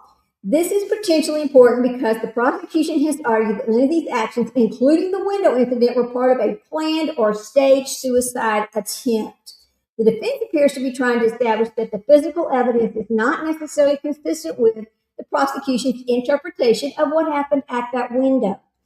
So that is why they are testifying, and that is exactly who it is. Now, Michael Lopezada, I'm not sure what his job title is, but we know what the female version of Dr. Lopezada is. Her name is Elizabeth Lopezada. So that is who's going to testify. That is going to be our witness number 68, I believe. No, I'm sorry, witness 74. Witness 74 is going to be Dr. Elizabeth Lopezada. All right, let me write this down.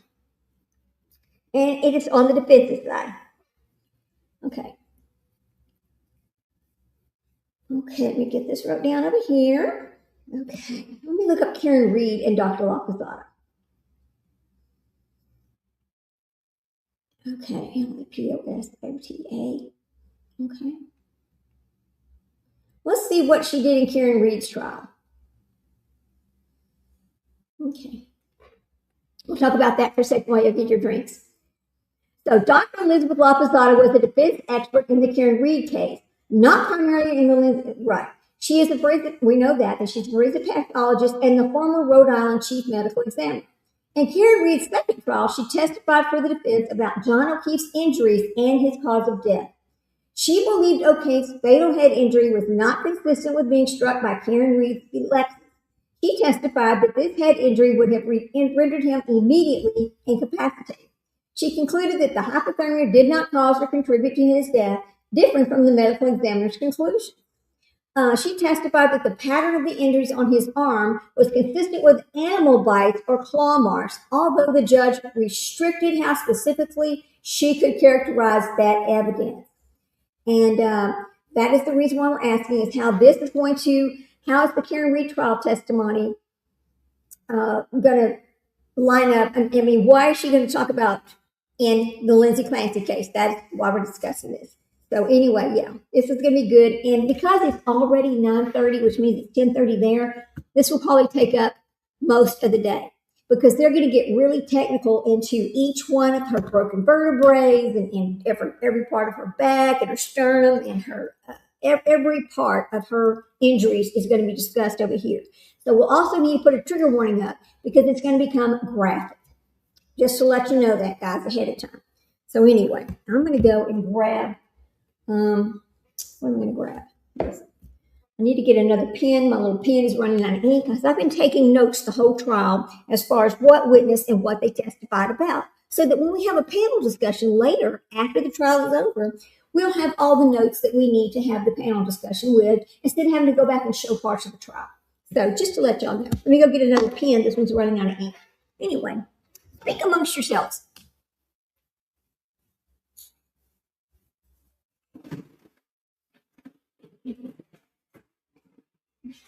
Let's see.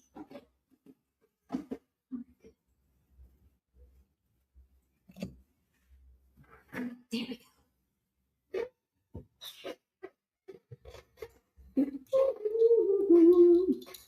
I'm definitely going to have to rewatch because I'm interested in to see what Patrick's mom said since I missed. Oh yeah, go ahead. Leslie, Sprinkle, sorry about that. She didn't speak about much because the prosecution said some things to her that I think pissed her off. When the prosecution told her what Lindsay said to to her doctors about her feelings about Patrick's, her in-laws, I think that shocked Susan. I don't think she expected to hear that. And then it seemed like she got a little hostile afterwards. And she seemed to be like, I don't remember, I don't know, I don't remember. So I think she was a little taken back by that. I really did.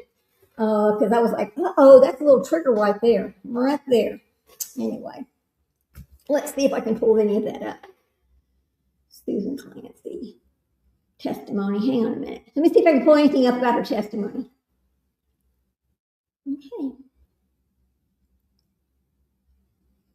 Her testimony is important to the defense because she's describing Lindsay's behavior and mental state before the children died. Susan described Lindsay as a loving, nurturing mother. She testified that Lindsay was begging for help before the killings. She described efforts that Lindsay made to obtain psychiatric mental health assistance, and Susan testified that Lindsay had called the suicide hotline twice, which we already knew that, right? She discussed that Lindsay being turned away from a specialized maternal health facility because of concerns about the amount of medication she was taking. But I thought it was very interesting that the prosecutor brought out the fact that the only reason why the program turned her away is because Lindsay and Patrick both told them she was over-medicated. The hospital didn't decide that. That is what the patient reported to them. Yeah. Sprinkle, personally, I think she was a waste of jury time and helped the prosecution. Yeah, I do too. Thank you very much, Kel. I do too. I think you're right about that. She didn't really say much, did she? But boy, I could see that fire get in her eyes when she started hearing what Lindsay had to say. If you are going to a hospital or a doctor and you are not being honest with them about your symptoms, about what you're taking, about how you're taking it, about what doctors you've seen, what doctors you're continuing to see, how are they supposed to help you? Because we do know that Lindsay was not honest when she reported her history to these doctors. She was seeing many doctors at the same time, but the doctors did not know she was seeing other doctors at the same time. When you do that, what do you think is going to happen? Then I have questions. I have a lot of questions.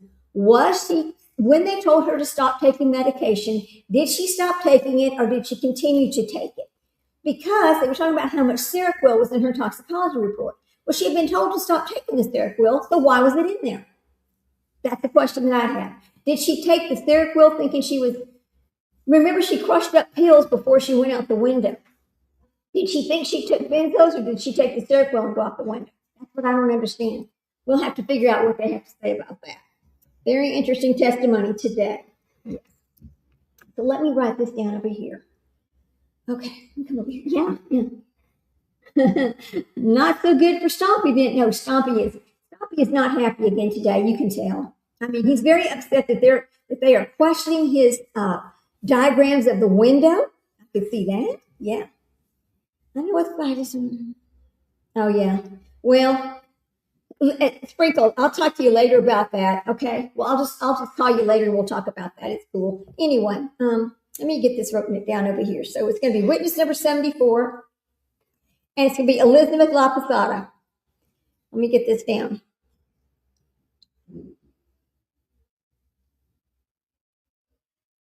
Okay.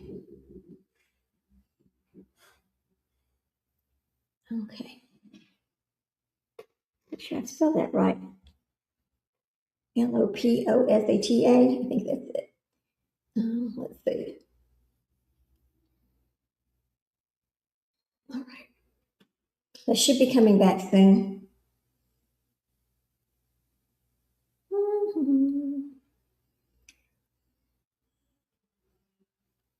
Okay, I want to make sure we spell this correctly here. She goes, what? Next time I'm jumping out the window, I'm just swallowing the pills whole, not going to sprinkle. That's terrible. But you're right. You're right. Who would take the time to crush up pills and then swallow them? To me, that's almost like you know exactly what you're doing.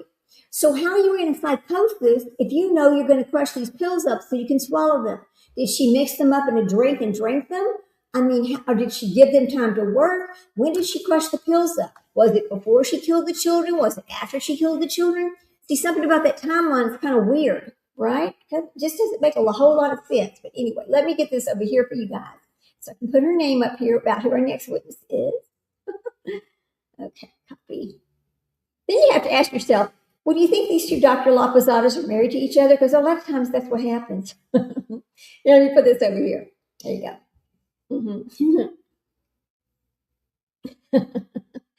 All right. And she is a forensic pathologist.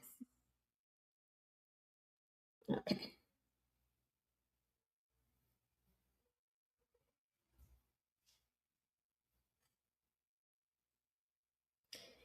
Okay. Should I have everything right? There you go. All right. Now we're ready. Okay. I like to put the witness number up on the screen when they first come in so everybody knows who they are and what they're going to talk about. So we'll have this ready for the doctor when they come in. Now, it's going to be by Zoom. I hope it's loud enough we can hear it because they're going to be watching it on a TV, which means I don't know if it's going to be loud enough for us to all hear. I've turned it up to 100. I don't know if I can turn it up anymore. Or did she do? Yeah, that's what I want to know, Sprinkle. Did she brush it up ahead of time? Did she take this before she went and did the children? When exactly did she take this medication? When you read the lawsuit, it says after she took the lives of the children that she went up and crushed the pills up, took them, and then went out the window. But are we sure that that's correct? Because it would not have had time to take effect at all. I mean, if she was trying to take this medication and go out the window thinking maybe it wouldn't hurt if she did that, it did not have time to take effect at all, right? So, yeah. Hey, Pam. Hey, Sprinkle. Hey, everybody. Again, thanks for coming in, guys. Thank you so much. This trial is getting good today. All right. Over there. Oh, today it's going to be hot in Texas. Let me check the weather right quick. I know I can feel it. 84. Okay, the high today is going to be 99. Thank God. Yeah. All right. It was showing 105 in some places in Texas. I'm like, 105, that is too damn hot. Let's see. Be right back. Okay. Kitty complain? Oh, no. Okay, Leslie. We'll be here when you get back. We're not going nowhere. We're ready for trial. Yeah.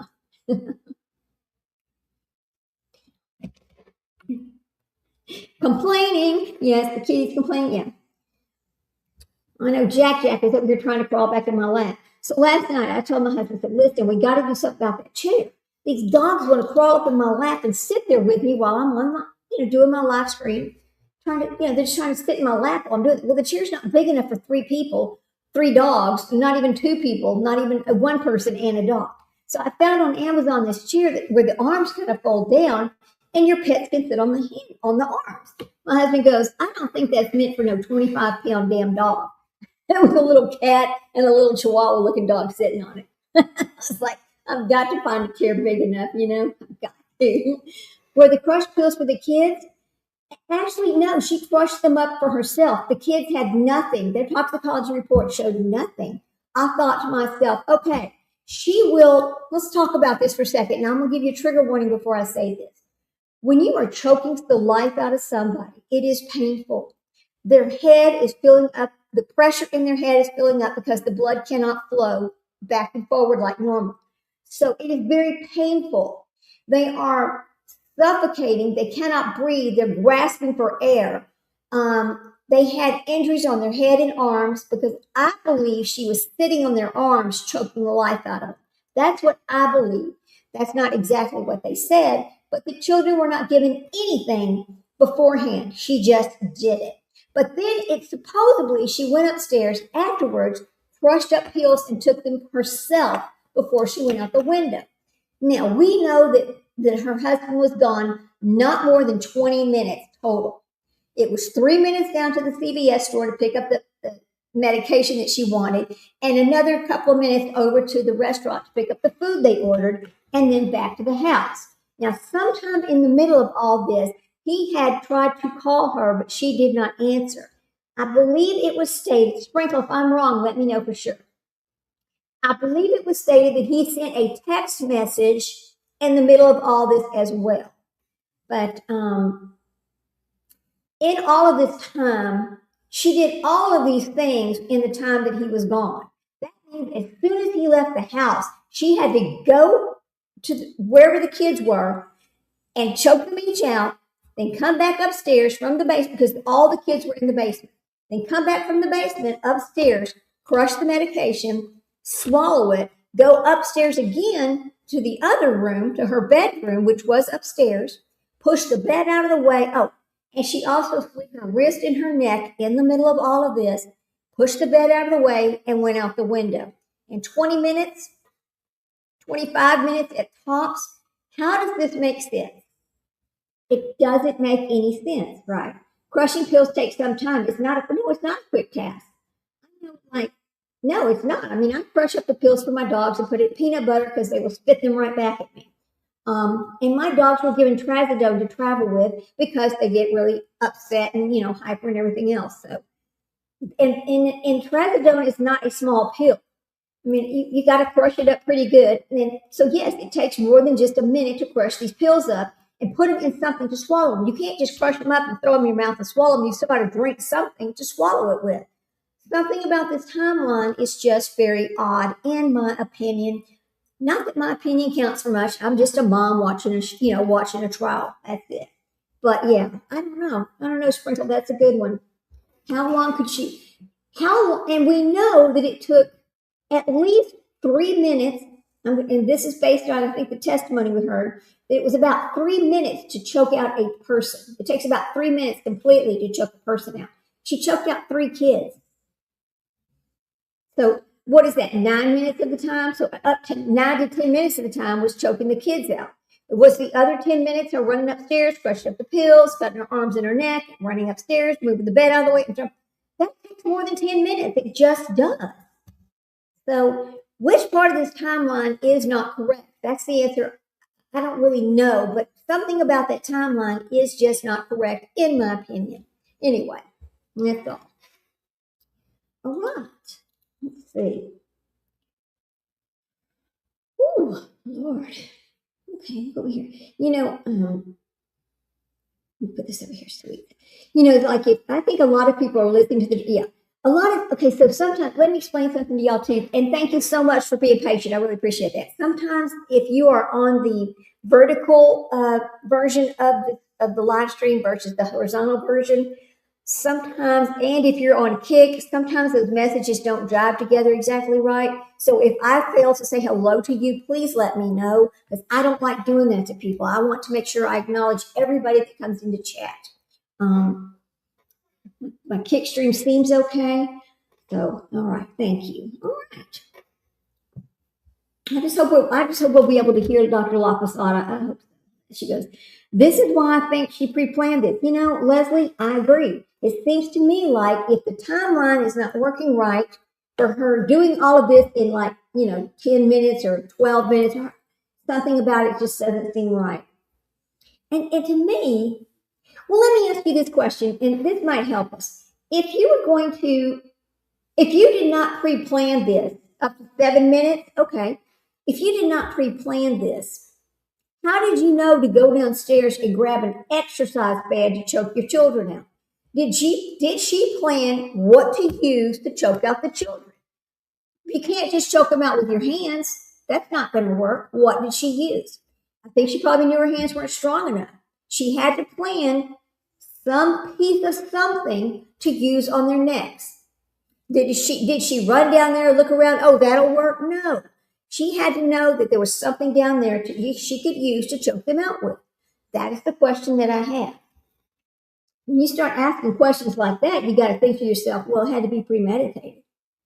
Then remember, it says when Patrick went downstairs to the basement to find the children after the ambulance arrived and they started taking care of Lindsay out in the yard, Patrick said he went down to the basement and that's where the kids were. He untied the exercise bands off of their necks. She had left the exercise band on each child after she choked them out with an exercise band. So how did she know? See, something about that doesn't make any sense. Something about it just doesn't make any sense to me. What do y'all think? Something's weird there. All right, let's see. Let me catch this back up. Hang on.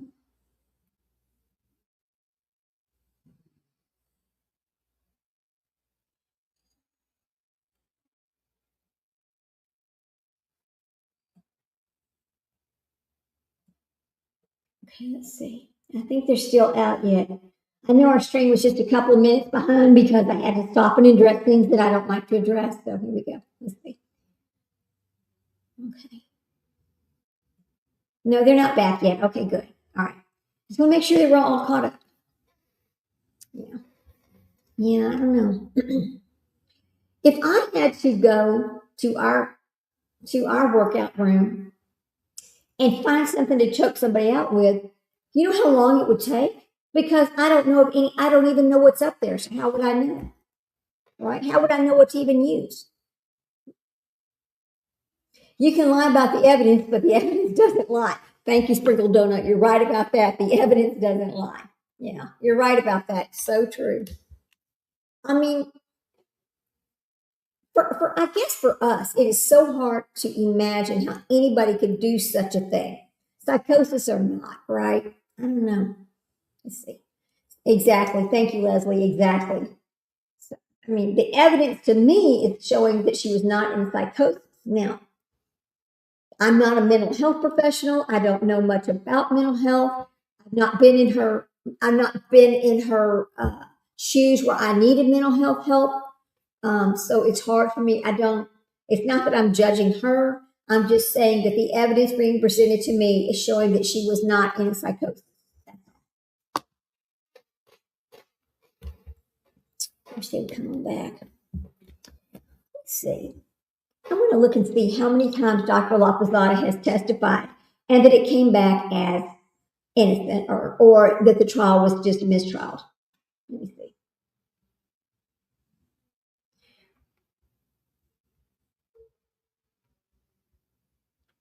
Okay, or innocent.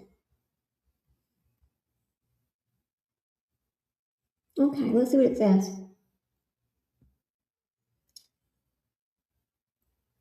So in Karen Reed's case, okay, let's see. Now listen to this. Dr. Lapazada herself did have one important setback. Judge Beverly Canone ruled that she was not qualified to give an expert opinion about a dog bite pattern. Okay, well, because she's a forensic. Yeah, I can see that. Okay. I fell asleep with wet hair last night and I looked like Simba. Oh my God, you're making me laugh. It's okay, Simba. We'll just call you Simba from now on. So Sprinkle's new name is Simba. But there's another case where Dr. Lapazada she did testify. Now, Lapazada had been retained by the defense in Massachusetts in 2014 for the murder case of Leslie Jersick. In that case, she actually appeared at court prepared to testify, but her testimony ultimately wasn't required. Okay, here we go. This court is back in session. You may be seated.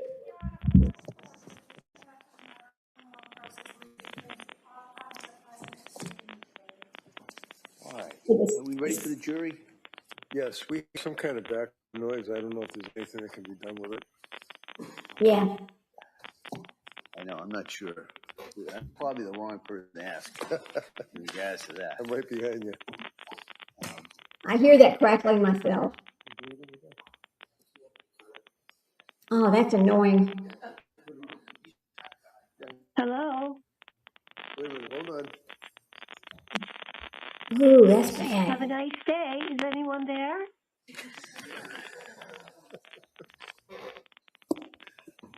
Hold on, Doc. I'm not sure this is going to work at this point. So why don't we see if we can get somebody to address this? You can see your leg. We'll get it done. But Ooh. we can call someone at FTR or somebody. So Sorry. why don't we take a further break? We'll figure this out. I'll ask the crowd. Yeah. All right. Oh. All right. Thanks. Court, all rise.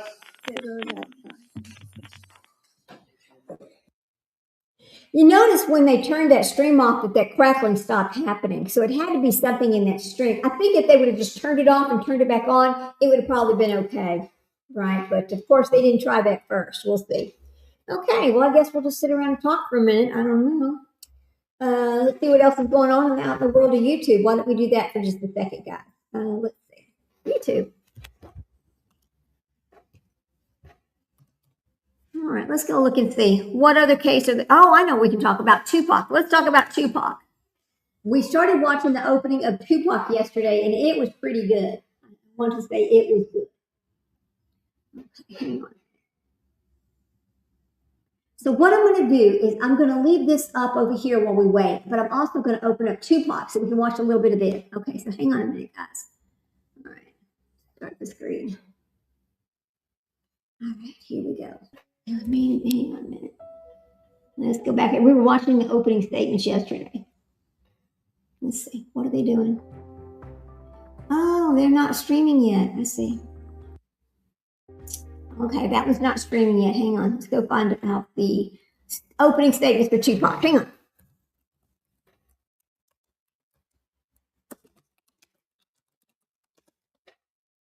All right, let me see. Trying to undermine the prosecution's case. But what's interesting here is that Davis wrote this book. He's sat for interviews. He's made these public statements about his role in the Tupac Tupac's murder. And investigators were listening, and investigators were also having simultaneously conducting an investigation. So what I'm going to be looking for, what if any evidence still exists 30 years later that can be used to corroborate Davis's words? Of course, that would bolster the prosecution's case. To your point, things we know they don't have. They don't have the gun. They don't have the white Cadillac, which was where the shots came from.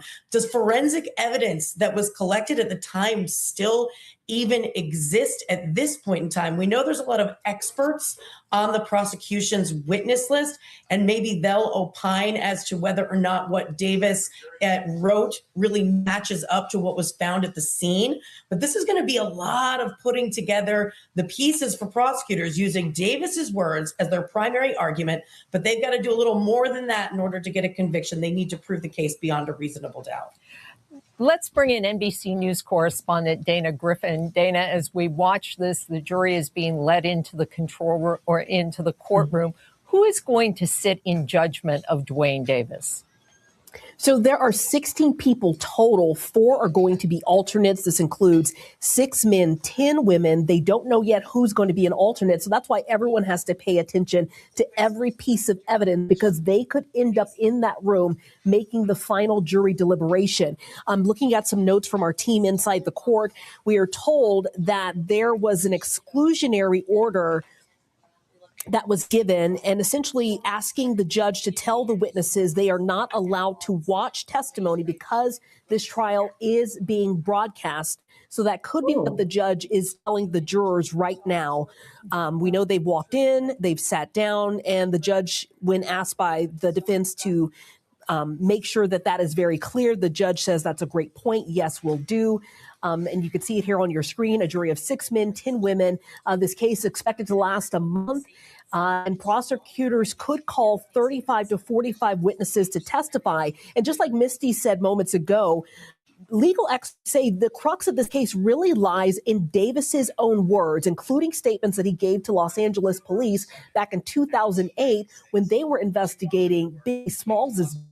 And we're going to send it back to you, Ann. And we have the opening statement has begun for the prosecution, so let's listen in. Other people that were with that group ran into a person named Orlando Anderson. And Orlando Anderson is the defendant's nephew. And when they encountered Orlando Anderson sitting by himself, they attacked him. That attack was captured on video.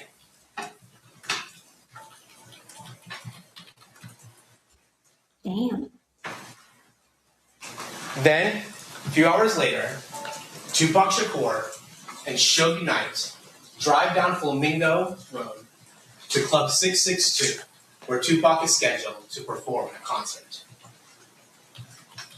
Then 2.5 hours later, after Tupac and Suge engaged in the beating of Orlando Anderson, they are gunned down. Tupac is gunned down in a drive-by shooting from a white Cadillac in an act of revenge.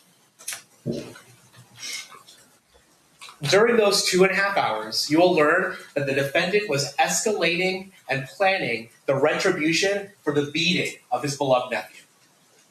Now, let's be clear. Dwayne Davis did not pull the trigger.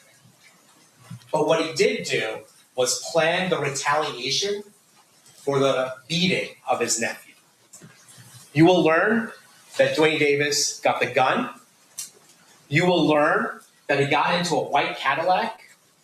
You will learn when the opportunity presented itself for retribution, Dwayne Davis made sure that the shooters were armed and ready to execute their revenge.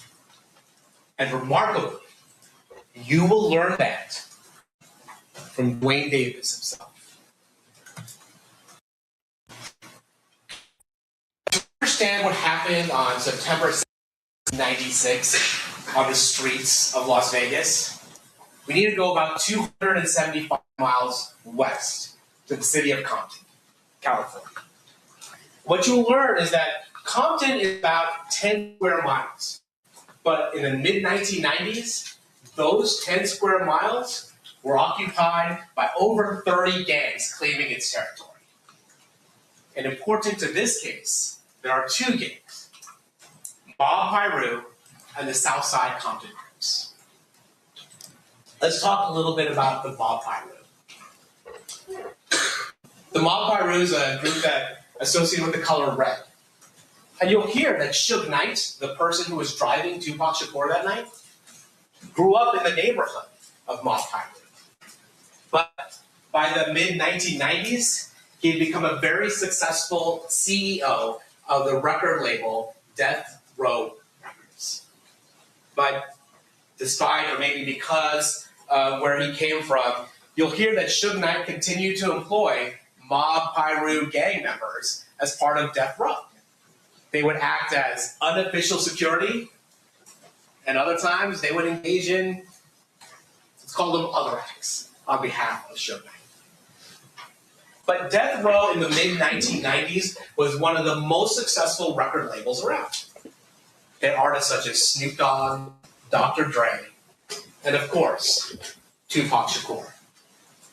And in 1996, Tupac Shakur was maybe the largest and biggest, most successful rapper around. He had just sold, released All Eyes on Me, a double album that was met with huge success.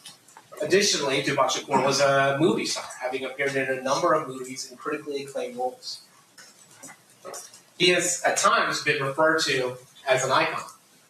But for the purposes of this case, what you need to know is that Tupac Shakur was not a gangster. He was a hip-hop artist associated with the Mob Piru. Now, the other gang that's important to know here is the Southside Compton Crips. And when it comes to Southside, Dwayne Keefe D. Davis was the leader of the Burris Street faction of the Southside Compton Crips. And while Suge Knight rose to prominence in his neighborhood due to the money that he was bringing in through the music industry, Dwayne Davis rose to prominence in his neighborhood because he was a very successful, large-scale drug trafficker. And you will learn that that is how one moves up in the world of gangs, by bringing in money to the neighborhood. The other thing you'll learn is that Orlando Baby Lane Anderson was his nephew, and also a highly respected member of the Southside Compton Crips. Now, as part of this case, you're going to hear another name, Eric Zip Martin. Now, Eric Zip Martin is not a member of the Southside Compton Crips. In fact, he's based out of New York. He's involved in the drug trade and knows Dwayne Davis as a result of both their involvements in the drug trade. Dwayne Davis from the West Coast, Eric Zip Martin from the East Coast. And one of the connections that Dwayne Davis gets through his association with Zip Martin is with Sean Puffy Combs, who was then the CEO of Bad Boy Entertainment. Sean Combs wanted some security when he came out to the West Coast. He was worried about Mob Piru. He was worried about the members of Death. You know, it's kind of interesting watching this trial happen now because this was so long ago. And what I mean, he didn't shoot the guy, but by God, he was part of what happened. It just goes to show you that the long arm of the law never shrinks. It will always come after you. You're not going to get away with doing things that you think you're going to get away with. I'm pretty sure everybody thought, oh, well, that's over. Everybody died. There's nothing they can do about it. Apparently there is something they can do about it. They're going to do it right here. You know, had he not written that book, it's kind of like the OJ thing. Had he not written that book, he wouldn't be inserted in this, don't you think? So sometimes we should be careful what we say, right? Anyway, let me check Clancy right quick. They're still not back yet, guys, so we'll just keep watching Tupac while we wait. There you go. And so Dwayne D.P.D. Davis agreed to be around to act as unofficial security for Sean Combs and his artists when they came out west. In order specifically to ensure there are no problems with Mob Pyro and Death Row Records. And this took a rivalry between Mob Pyro and Southside Compton Crips and escalated it. And those tensions boiled over in the Lakewood Mall in the summer of 1996. There, you'll hear that Trayvon Lane, a member of the Mob Pyro associated with Death Row Records, was there with other members of Mob Pyro in order to do some shopping. Lakewood Mall was a mall nearby Compton. You'll also hear that baby Lane Anderson, Orlando Anderson, the defendant's nephew, was there. Now, Trayvon Lane that day was wearing a chain with a Death Row medallion. And there was a fight that occurs between the Mob Pyro group and the Southside Compton Crips. And at one point, that chain is pulled off Trayvon Lane's neck. Now, what happened to that chain is an issue of much dispute. Not everybody agrees with it. But the act of disrespect of pulling the Death Row chain and the brawl that occurs further escalates this heated rivalry. And what you'll learn is that these two men, Trayvon Lane and Orlando Baby Lane Anderson, they encounter each other again, this time in Las Vegas. So that brings us back up to September 7th, 1996, here in Las Vegas. Again, Mike Tyson is fighting Bruce Seldon. He disposes of him in in a round. Doesn't take a full round. And then after the fight, Tupac Shakur, Suge Knight, and the people that are here with, they leave. And among his group is Trayvon Lane. And that is why this fight occurs. Trayvon Lane and the Death Row group sees Orlando Anderson standing by himself, and they decide to attack him in retribution for what happened at the Lakewood Mall. You'll see Orlando Anderson's on the bottom of that group.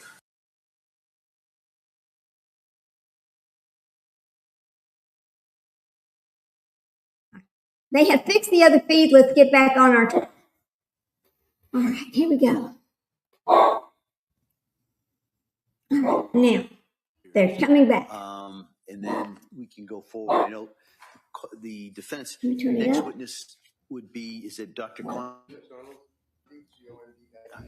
And I know we had talked about a possible voir dire in regards to Dr. Cody. Do the parties see the need for the doctor testify that, or maybe we could just hear the offer proof or what the expectations of the testimony is, and then we can. Yeah. So the objection is that we were provided with an affidavit. The original affidavit that was provided, counsel agreed that it referred to standard of care, which is not the issue in this case. It really reflects his opinions in a civil case. So we were provided another affidavit, which appears to factually have the same numbered paragraphs and just deletes the ultimate opinion section and adds that Dr. Tufts and Nurse Shalata were aware that Lindsay was experiencing symptoms of suicidal ideation in a critically deteriorating condition while under their care and failed to take reasonable steps. So it's unclear from his affidavit what exactly he's going to testify to. Is he going to just reiterate everything that has been presented in the records, everything that we would expect defense counsel to offer through expert testimony in the criminal responsibility era about the medication regimens that the defendant was on over the course of several months? Because if that's the case, then I would suggest that this is cumulative testimony and that it doesn't need to be presented in this manner to the jury. But let me ask this similar to the question I asked earlier to a similar objection regarding cumulative. The defense hasn't put it. This is their first witness in regards to that. Wouldn't the cumulative analysis be done if there's a follow-up expert that would be addressing these areas? Potentially, but that then becomes the defense's strategic choice about whether if they're going to call Dr. Condi for this piece of it and the other experts for another piece of it. It's unclear, especially where the reports we've been provided by Dr. Spinelli and Dr. Zeisel talk about polypharmacology as part of the basis of their opinions in this case. So it's difficult to assess that, and obviously flagging it and objecting at this point based on what we know the anticipated evidence to be. So I don't know if a proffer is necessary at this point to outline what exactly he expects Dr. Condi to say and how that differs from the opinions of the other experts. It seems to me that the main objection may lay in regards to Dr. Spinelli then, whether or not, it depends on what her testimony is and how that overlaps with whatever Dr. Condi's is at this point. If I may, Judge, and I appreciate the fact that you recognize that we have not yet put on a doctor yet. I don't have to accept their evidence. I don't have to accept their doctors. Our doctors, this is our first doctor, who is a very qualified psychopharmacologist. I expect to elicit from him the treatment, very briefly, that she received and the medications that she was on and the effect of these medications as it relates to her condition when she was seeking help. That's it. I'm not going to get into criminal responsibility with him. I'm not going to get into lack of criminal responsibility with him. Basically, psychopharmacology and the treatment that she received. He's not going to, be criticizing what Gelada did, what Tufts did. He's just going to detail her condition according to the medical records and the medications that were provided. I am well aware and very experienced in trying jury cases and know when you lose the jury. I know when you lose. I'm not going to have Dr. Zeisel and I'm not going to have Meg Spinelli wax eloquently for hours and bore the jury to death. I'm going to get right to the chase.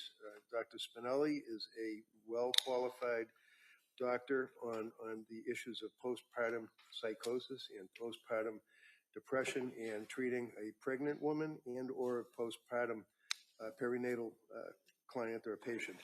Dr. Zeisel is a general psychologist and will be discussing a number of issues, as you're well aware, because he's been involved with Lindsay for literally 3 years, 46 times he's seen her or something like that. So I'm going to focus their testimony on those fields. I don't think it's necessary for us to have Dr. Condi get up here on an idea so that they can hear what he's going to testify to. I'm not going to have him rambling or going off the script. He signed an affidavit, which is even, I think, better than a medical report, that you usually get. So they have plenty to cross-examine him from. All right. And the intention is not to ask the question regarding standard of care. That's correct. All right. It's all been deleted because the objective removed. Yep.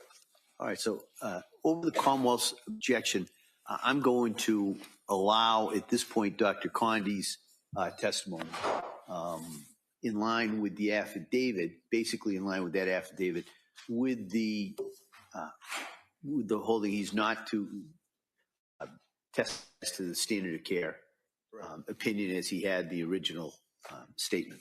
Can I just tell him that to make sure? Sure. Yeah, I think that's a great idea.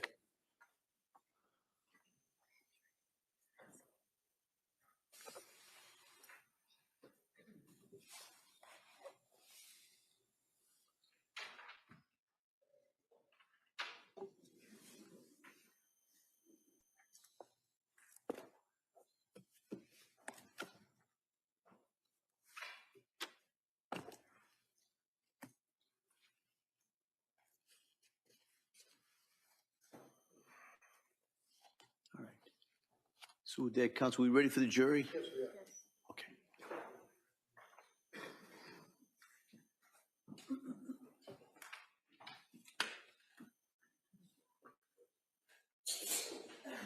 Good. God bless you.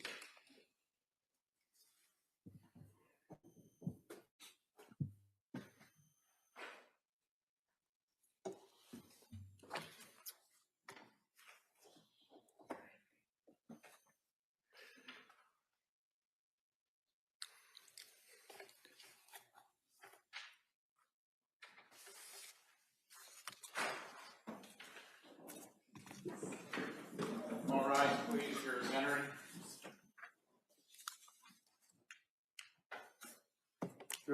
Can we approach while they're coming in? Sure, yeah. Counsel.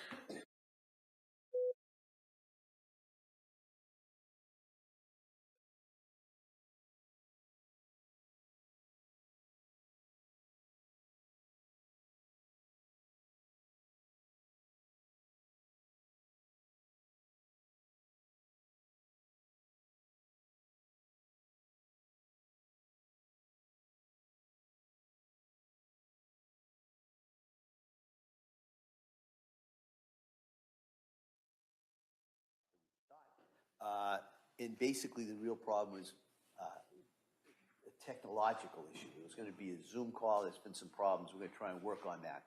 So instead of going with that witness, we're going to go on to the next witness, and then we'll put the technological problems for later. All right. So with that, Attorney Reddington? Yes, thank you, Judge. Dr. Clancy?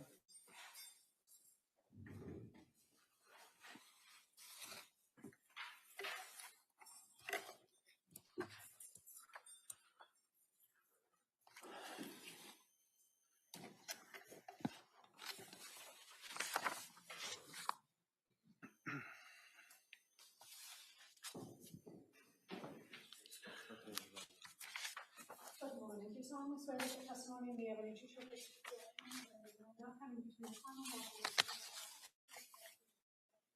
the I do. Thank you, sir. You may have a seat. All right. Good morning, Doctor. Morning, Your Honor. All right. All right. Attorney Reddington? Thank you, Judge. Doctor, could you keep your voice up so all the jurors and counsel can hear you, and tell us your name and spell your last name? My name is Donald Condie, C-O-N-D-I-E. And tell us, what do you do for work, sir? I'm a child, adolescent, and adult clinical and forensic psychiatrist. And can you tell us your background as to where you went to school and when you got your medical degree and things of that nature?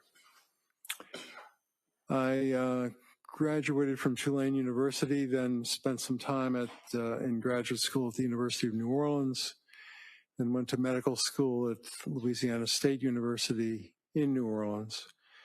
And then I came to Boston to the Massachusetts Mental Health Center to train in psychiatry. And where is that? The Massachusetts Mental Health Center was at 74 Fenwood Road. That building has been demolished, and now they're at 75 Fenwood Road in Boston. I was referring to more like, is that affiliated with any particular medical schools? Yes. What is it? Harvard. And what years were you working at the Mass Mental Health Center affiliated with Harvard?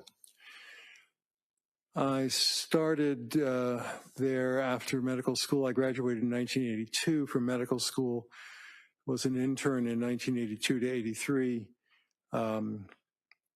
And that was a Harvard-affiliated internship, and then residency was 83 to 85 for adult training, 2 years, then 85 to 87, which is 2 years of training for child and adolescent.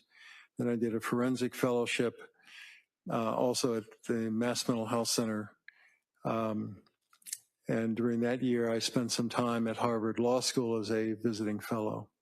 And do you have, or did you have any board certifications that you can tell us about? I'm board certified in adult and child and adolescent psychiatry.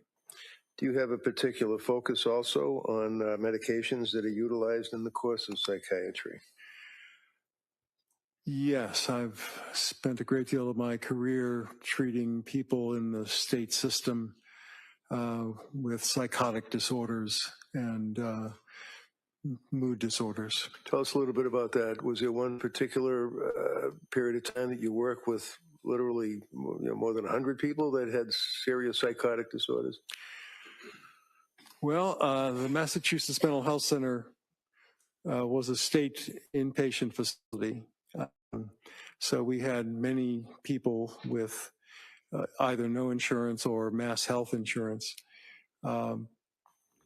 Probably at least half of the patients at any given time would have had psychosis or a major depressive disorder. Have you, in the course of your career, following through on psychosis or major depressive disorder, had any focus or treatment on women that are either pregnant or have had little babies and they are looking for help in the postpartum period? Yes. Tell us about that.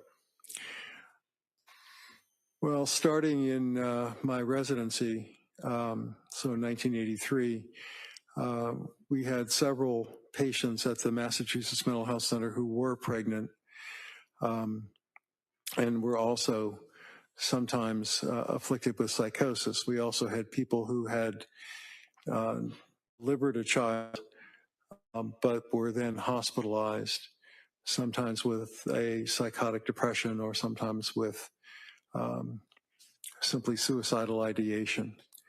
And I've encountered that very frequently since then. I was for 14 years the chief medical officer of VinFen, which is a very large agency with contracts from the Department of Mental Health and the Department of Mental Retardation in Massachusetts and in Connecticut. We ran about 350 group homes, about 10 people per home, so maybe 3,500 patients. We frequently had people who were pregnant and were taking medications for psychosis. Sometimes after delivery, the severity of their psychosis would increase. So I'm familiar with that phenomenon. Doctor, how many years have you actually been practicing now as a physician? I've been a licensed physician in Massachusetts since 1983. So what's that, 83, 90, 2000, 2026? Okay, about 40 years. A little more than 40 years. Okay. From 1990 through 2012, were you affiliated with forensic child psychiatry with Mass General Hospital? Yes. And were you also affiliated through 2013 with Mass General on forensic case consults in this field? Yes. All right. I'm asking, have you had occasion to make a number of presentations? We don't have to go through them, but did you make a number of presentations and working as a lecturer for various medical schools, law schools, things like that? Yes. During the time that I was at Mass Mental Health Center, I was a fellow at Harvard Medical School. What does that mean to be a fellow? It means you're a resident in a training program and you're teaching Harvard medical students things about the specialty in which you happen to be practicing. And what was the specialty that you were a fellow lecturing Harvard medical students about? First, it was general psychiatry, then it was child and adolescent psychiatry, and then it was forensic psychiatry. You also have had various scientific or medical publications that you have been authored on a number of occasions, articles, is that correct? Yes. All right. Your Honor, I'd offer his CV if I could, just if as an exhibit, if that's accepted. Come on. Okay, maybe admitted.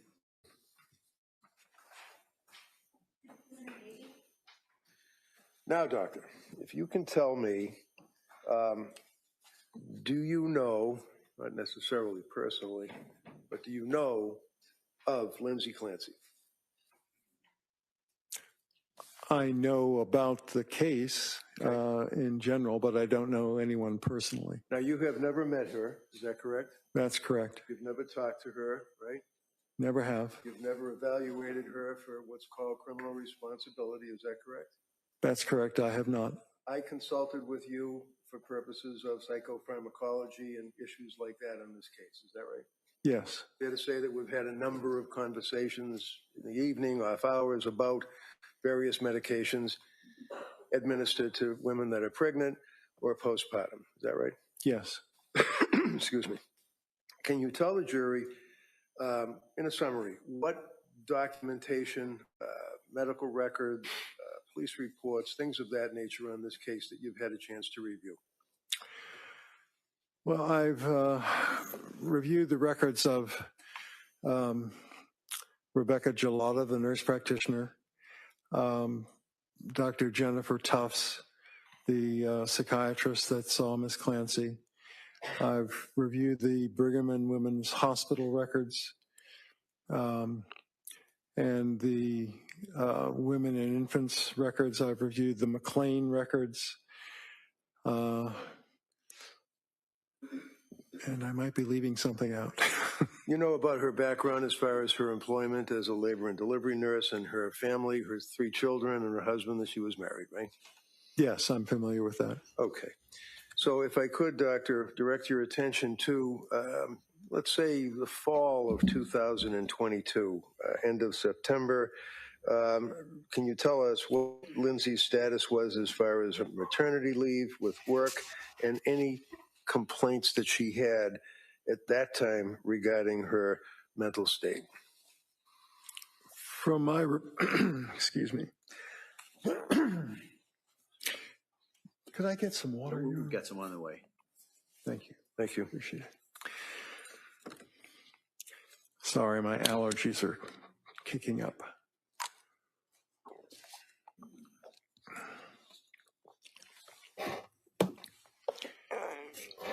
So from my review of the records, which would start with Dr. Tufts' records, my understanding is that Ms. Clancy was planning to go back to work as a labor and delivery nurse at Mass General. She worked, I believe, the 12 night to 12 a.m. shift. And she began to experience, as she had to some extent after her first 2 deliveries, some postpartum anxiety, and consulted Dr. Tufts at that time. Now, after she had her 3rd child, Callan, was she in, would you strike that? It's fair to say she was in treatment with Dr. Tufts as a treating physician? Yes. Okay. And looking at your affidavit, I believe in paragraph 9, did you determine from looking at the medical records as to the time frame that Lindsay treated with Dr. Tufts? Yes. And what was that? She started in the middle of September 2022, and I'm sure that her last appointment was January 23rd, 2023. Now, did you have a chance to review Dr. Tufts' medical records? Yes, I did. Can you describe them for us, please? They are somewhat sparse, and there are many check boxes in the records, but not a great deal of sentences that describe what was done during sessions. Were you aware that the sessions that Dr. Tufts conducted with Lindsay from September, the end of September, up through January 23rd were all televised on a computer? Yes, they were all video. Do you recall the medications that Dr. Tufts prescribed Lindsay? I believe the first medication she started was Zoloft 25 milligrams. And what is that? Tell us what Zoloft is. What Zoloft effect does it have on a person? I'm sorry? What effect does that have on a person? Well, Zoloft is a selective serotonin reuptake inhibitor, which is a type of antidepressant that started being used around 1988, I believe. Prozac was the first one, Zoloft was the second. When it works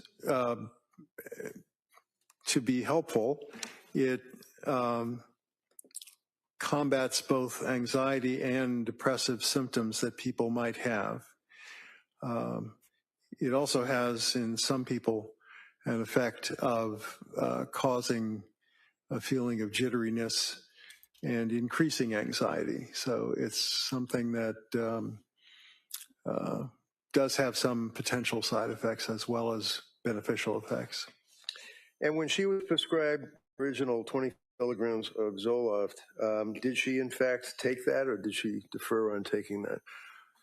My recollection of the records is that she had it prescribed, picked it up, but did not take it for at least a couple of weeks because she did not wish to take medication. She was, I believe, still breastfeeding at that time.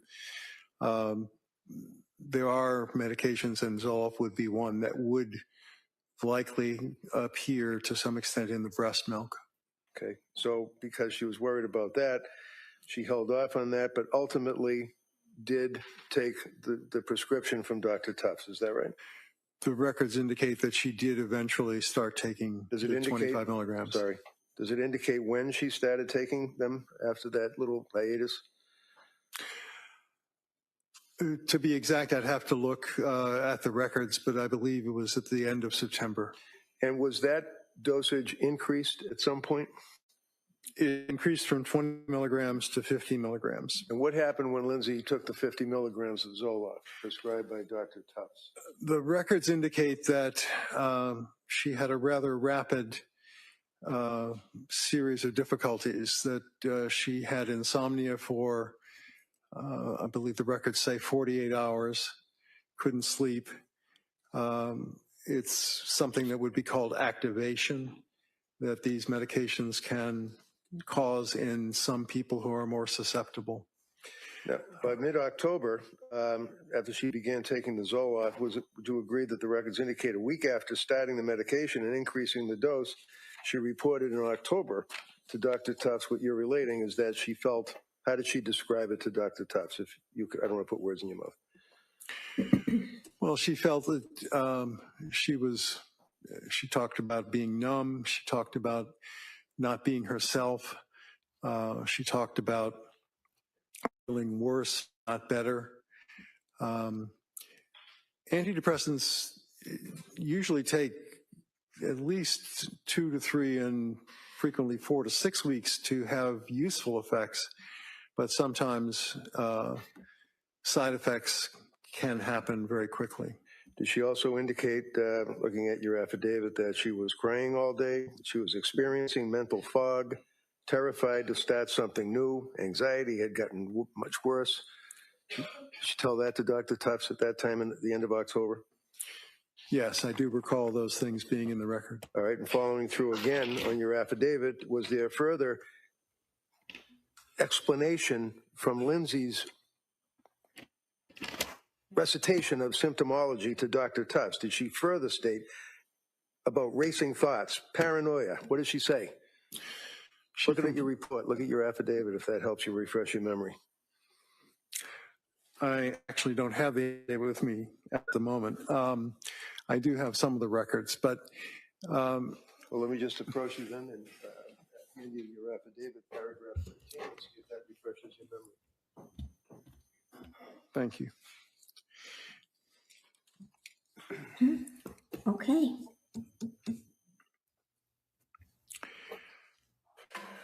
Yes.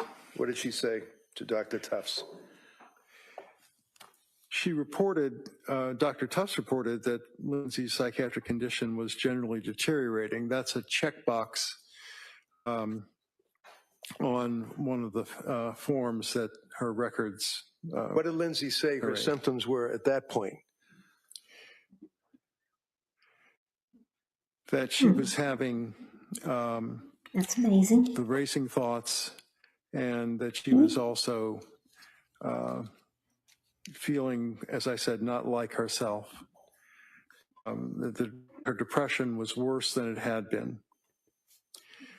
I believe that's also around the time that Dr. Tufts thought of trying a medication called Zulresso. Zulresso. Yes. And what is that? Is that you need that by way of injection? Yes, Zulresso is no longer marketed. It wasn't a particularly successful medication. It requires Thank you, Sprinkle. a 60-hour continuous IV infusion.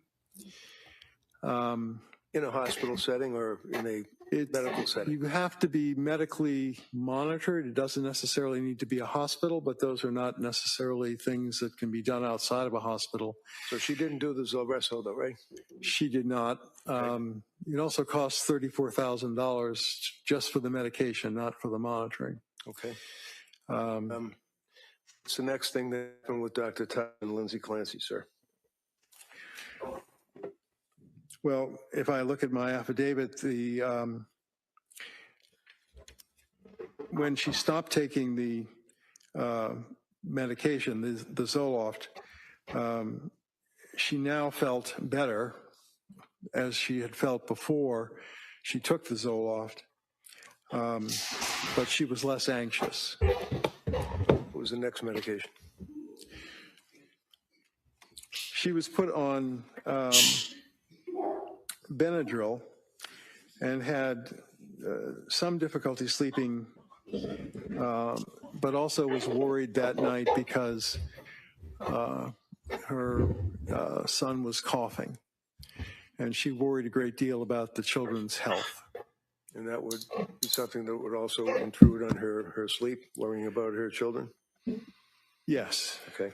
What other symptomology traveling through November into December did she relate to Dr. Tufts, according to your review of the medical records? She talked about things like dizziness, feeling sedated in the morning when she woke up, if she got any sleep at all. And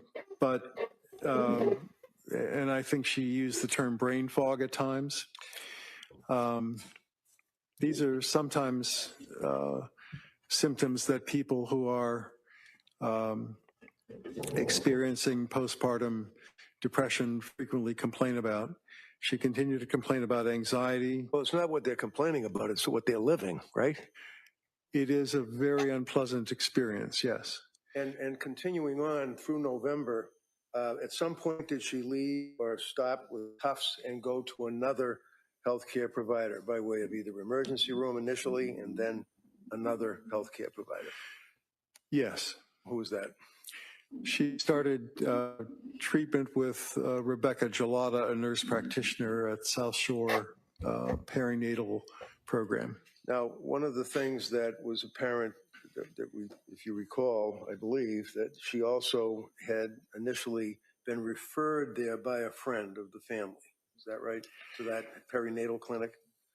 Yes, my understanding from the records is that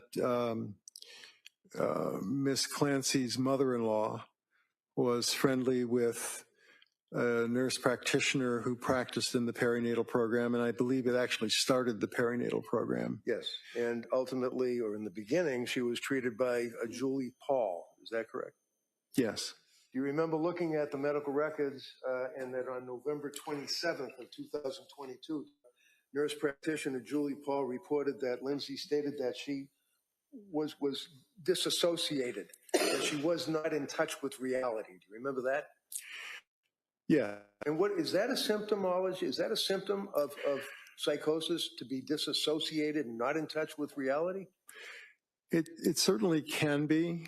Dissociation can mean that people feel like things around them are not real. Right, and that's a pretty serious feeling to have, right?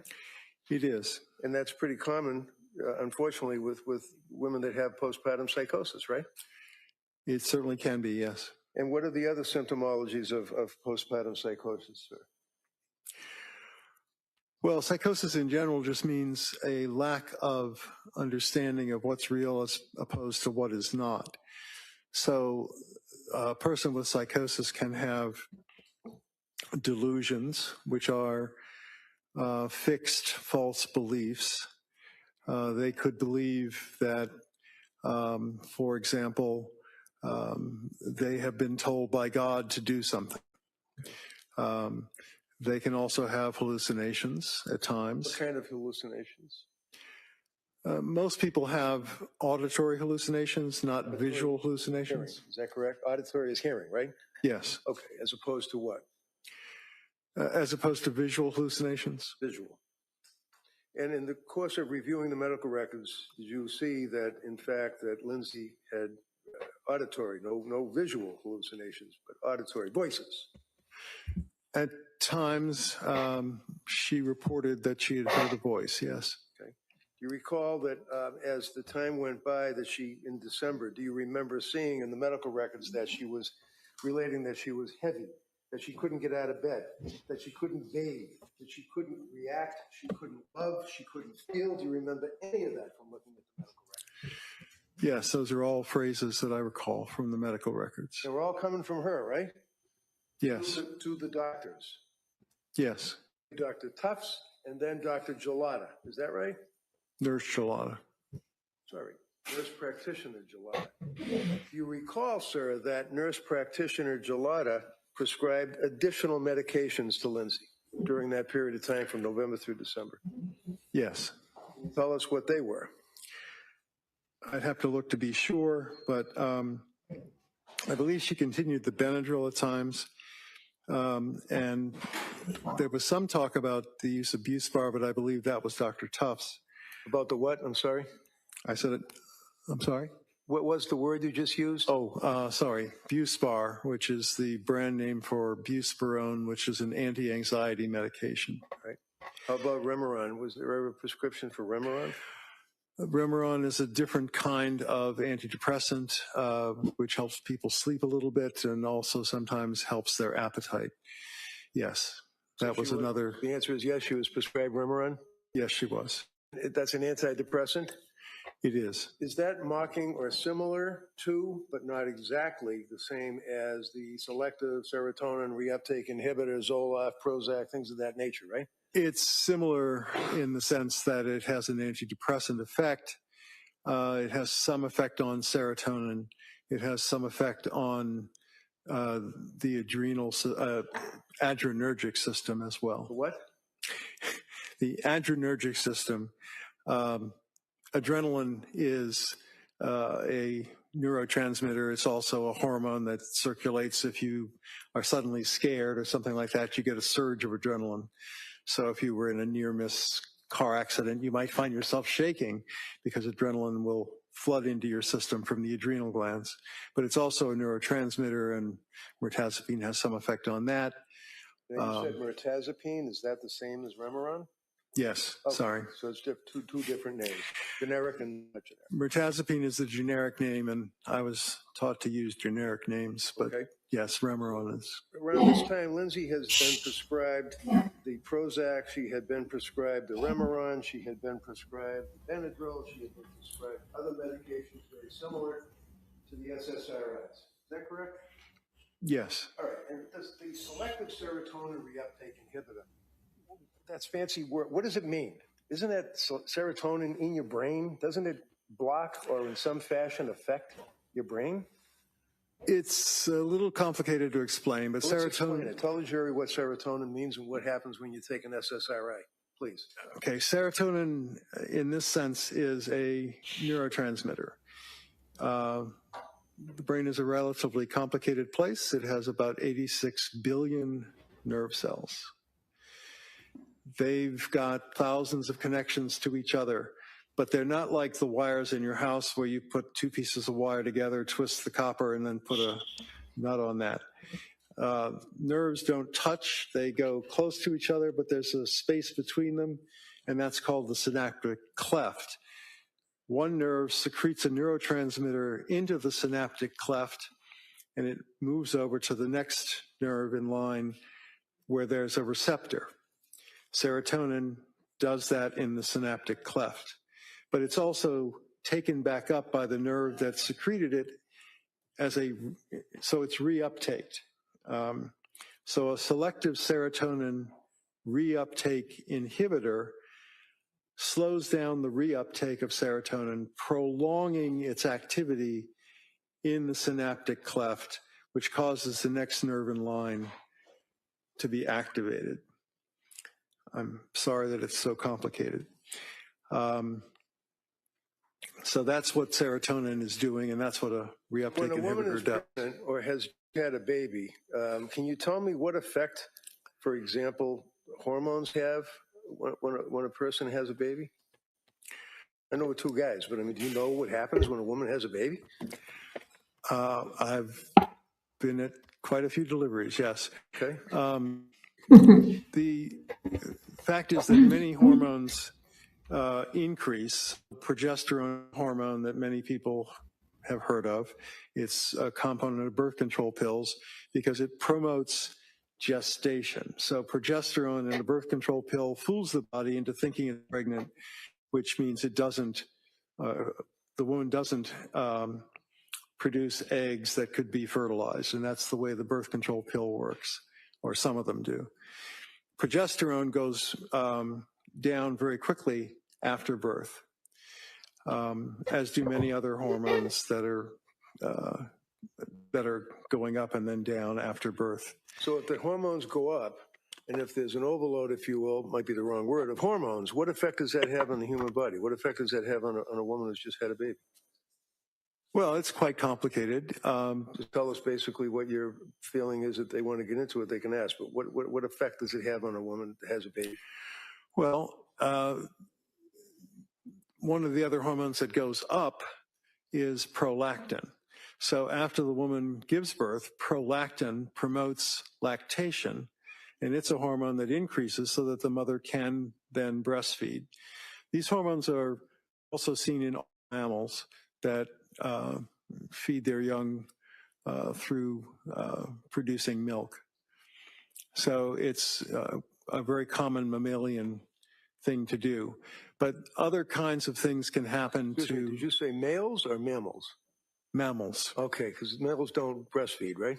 I'm sure they don't, yes. Okay, so as far as the hormone, again, I would ask, when a woman has a baby and the placenta, I think I pronounced that right, is through the birth, all of a sudden, what happens? It stops that massive influx of hormones, or it increases that influx of hormones?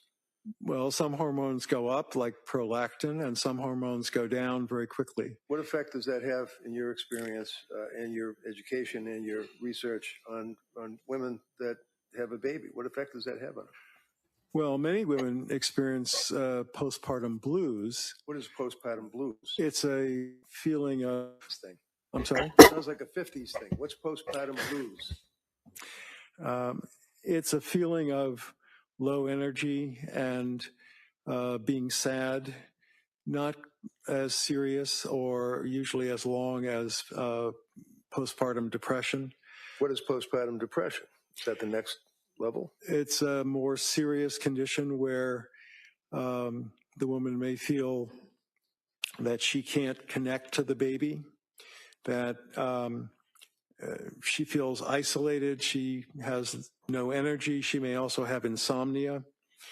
So, for example, if a woman is unable to sleep, feels as though she's losing a contact or connection with her infant, is stressing about... I'm sorry, Edward, I forgot. Yeah, okay, so we call the defense attorney stomping because he gets mad so easily.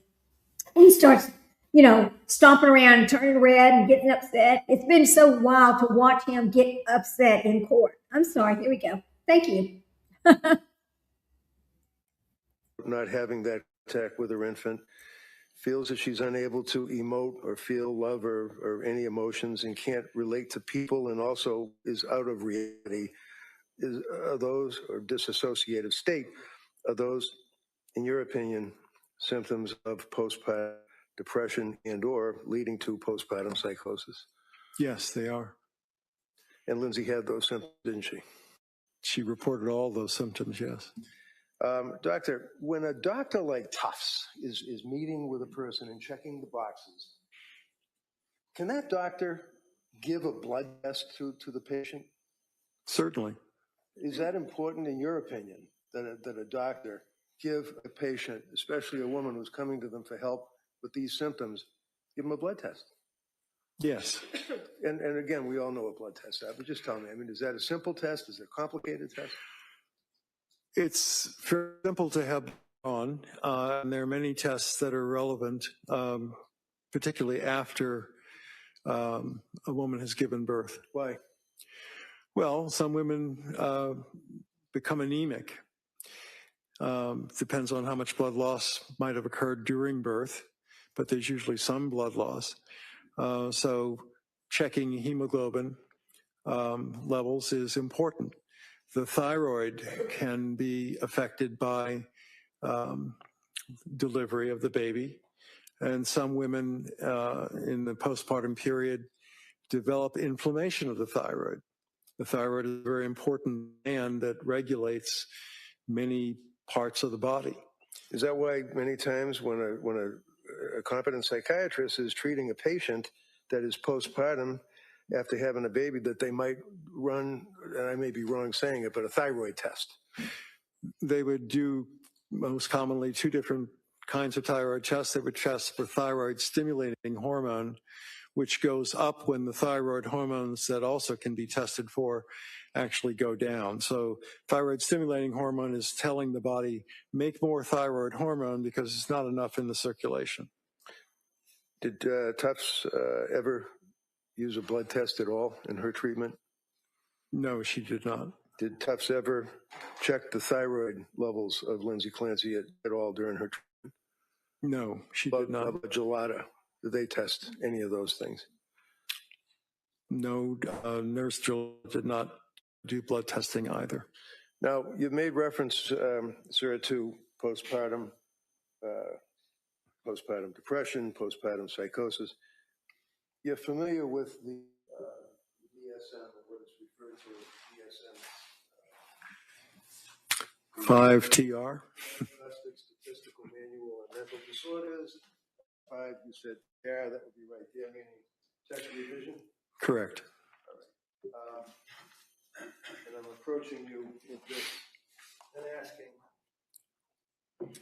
you see that section there? Yes. And what is that section? The bipolar and related disorder section. What is bipolar disorder? What does that mean?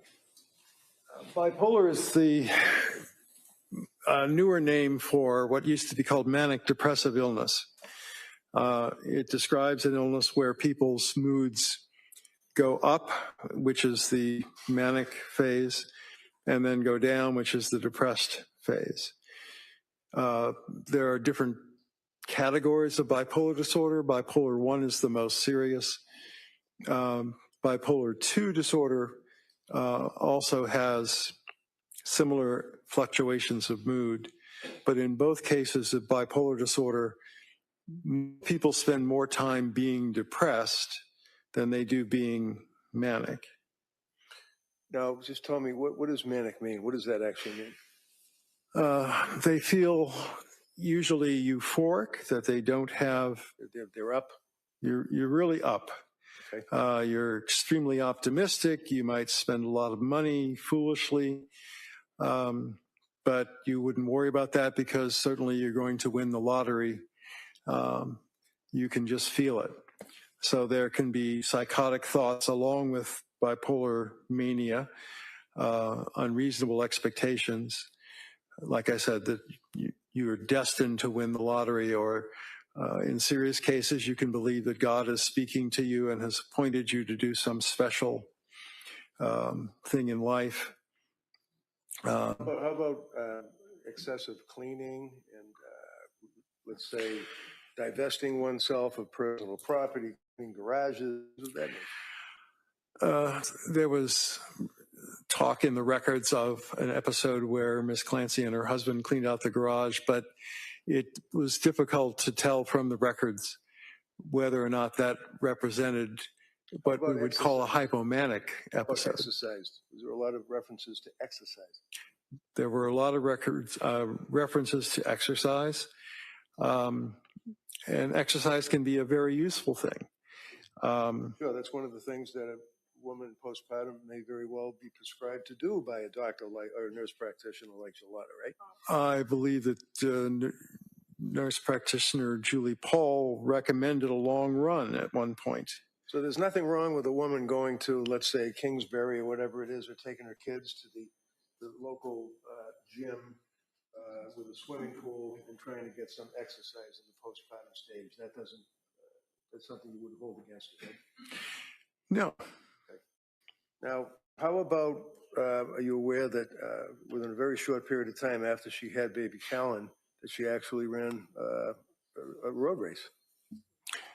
Yes. Is that indicative of a person that's kind of ramped up and doing these things you're talking about? It's unusual to decide to run so soon after delivering a baby. I believe that she ran on the day that she might have delivered her last child, Callan. That's correct. So during the month of December, in your review of the records, would you agree that her symptoms that she has related to the doctors that were there to help her, they basically increased, did they not? I'm sorry, I couldn't quite hear. They increased. Yes. And are you aware that then she went somewhere voluntarily in December? Yes. Where? She went to the Mass General Emergency Room on, I believe that was in December. She had gone to the South Shore Emergency Room previously. And did you, in the records, see that, in fact, she had gone to Women and Infants program in Rhode Island for a day? Yes. And are you familiar with that particular establishment? Is that supposedly helps pregnant women? Yes, I reviewed those records as well. And do you know why she was discharged after a day? The records stated that they thought that she was having complications from medications more than she was suffering from postpartum issues, and therefore was not a good candidate for their program. And this was after getting there at 8 in the morning and leaving there around 4 o'clock in the afternoon, right? That's my understanding, yes. And the records indicate, if you read them, that during that period of time, there were little group discussions and coloring sessions and things like that. Is that correct? Yes. You know that there are suicide hotlines that people are told to call, right? Yes. Especially if a woman is in postpartum and is experiencing these difficulties and is describing the symptomology and on all these medications, that if you feel like you're going to kill yourself, you're supposed to call a telephone number, right? Well, it wouldn't be the advice I would give, but that was some advice that was given, yes. And did she call, to your knowledge from reviewing the records, the telephone? She called the Aspire hotline, I believe, on 2 occasions. And was she given any help by the Aspire hotline? I believe the records say that she was told by Aspire that since she did not have a suicide plan, she did not require what's called a higher level of care, meaning an inpatient admission. So she basically had been to Nurse Gillotta. She had contacted Aspire on 2 occasions. She went to Rhode Island Hospital on a recommendation the day after she was recommended to go there, and left after not being accepted. After calling the suicide hotlines, things got to the point where she and her husband went to an emergency room. Is that right? Yes. And did they get treatment did she get treatment at the emergency room? I believe the first time that she went to the Mass General Emergency Room, they recommended that she consider an admission at McLean, but she and her husband decided that they did not want her to go inpatient at that time. How about the next time she went to the emergency room? The next time she went to the emergency room, which was not very long after, she was admitted to McLean. McLean Hospital, and that would be McLean Hospital. That would be the locked wards for a period of about 4 days, correct? Yes. In reference to the bipolar disorder that we touched upon, sir, is that something that's a consideration when you're treating, as a psychiatrist, a woman who's coming to you for help and expressing concerns about the symptoms that we've talked about? Yes. Why? Well, some people with bipolar disorder, especially given the fact that depression is a prominent symptom in bipolar disorder, become suicidal and can even commit suicide. So that's a very serious possibility that has to be considered. Did any of the nurse practitioners consider that as a possible diagnosis? The records indicate that Ms. Clancy was frequently asked if she had a plan to kill herself, even after she reported having what was called passive suicidal ideation. But it was reported very, very frequently in the records. And in reference to her treatment with nurse practitioner Gelada, did, to your knowledge, nurse practitioner Gelada consider as a secondary diagnosis or a working diagnosis the possibility of bipolar disorder? Yes. Was anything followed through on that? I believe she discussed the possibility of a mood stabilizer, but I believe that she then ended up using Seroquel or quetiapine, which is... That's Seroquel and quetiapine with a Q, right? I'm sorry? Seroquel and quetiapine with a Q. Quetiapine with a Q, yes. Using the two words again. I just want to make sure it's clear. Seroquel is the brand name. Quetiapine is the generic name. All right. And did she, meaning Lindsay, to your knowledge in the medical records dealing with these providers, complain about the effect that Seroquel had on her? Yes. And what did she say? What were the symptoms, or what did she feel? Well, she often felt spacey, as if she was not her normal self. She felt, it's fairly commonly reported that she felt hungover in the morning. These medicines, that particular medicine does make people somewhat sleepy. I believe the beginning doses were described as a sleeping dose, which is a very low dose of the medication that does, in fact, help sleep to some extent. Was the Seroquel ultimately increased to 400 milligrams a day, 200 milligrams a day? Recall that? Yes, it started at 25 and... It was bumped up pretty significantly, wasn't it? Yes, 400 is a lot more than 25. And she was complaining about the effect of the Seroquel, is that correct? She was. And she was complaining about the fact that she couldn't sleep. All those symptoms that we went through continued on through the month of December. After McLean, she went there for the New Year's period. I know, I'm almost there. She went to the McLean for treatment and still complained of these symptoms. Is that correct? Yes. Did the symptoms ever resolve themselves for Lindsay in January, if you know? There were times when she appeared to be a little less distressed, but the symptoms were never completely resolved, no. And did you know that she went to see Dr. Jennifer Tufts on January 9th and that she was prescribed diazepam? Yes. And then on the 12th, was prescribed trazodone, 150 milligrams by Dr. Tufts. Yes. January 16th, 2 milligrams of diazepam by Dr. Tufts. January 16th, the same day, 10 milligrams of amitriptyline by Dr. Tufts. Yes. What is amitriptyline? Amitriptyline is one of the older types of antidepressants. It's what's called a tricyclic antidepressant. It has more side effects, but one of the useful side effects in some cases is that it makes people sleepy. Did it help her sleep? Not really. Now, in reference to the DSM, out of that revision, you agree with me that they have DSM-1, DSM-2, revised, rebooted, reconsidered, DSM-3. all the way up to DSM-5 text revision, right? Correct. And consisting of over 1,000 pages, right? Yes. Is this like considered, some people say, the Bible of psychiatry, or is it like a cookbook? I would call it a dictionary. It's a list of definitions. If I looked under P in this dictionary, would it contain anything about postpartum psychosis for a woman? There is one mention on page 148.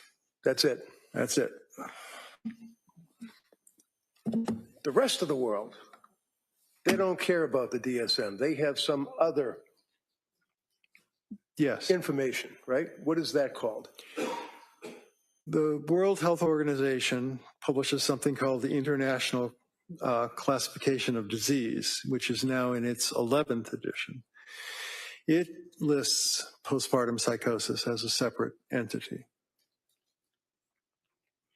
And that's the one that insurance companies use for billing purposes. Right, not this. Correct.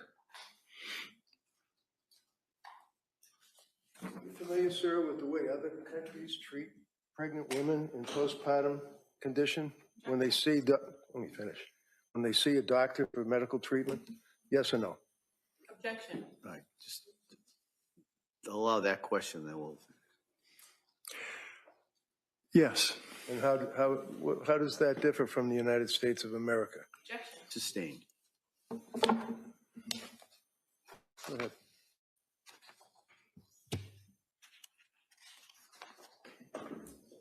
Okay, see, Stompy got a little upset right there.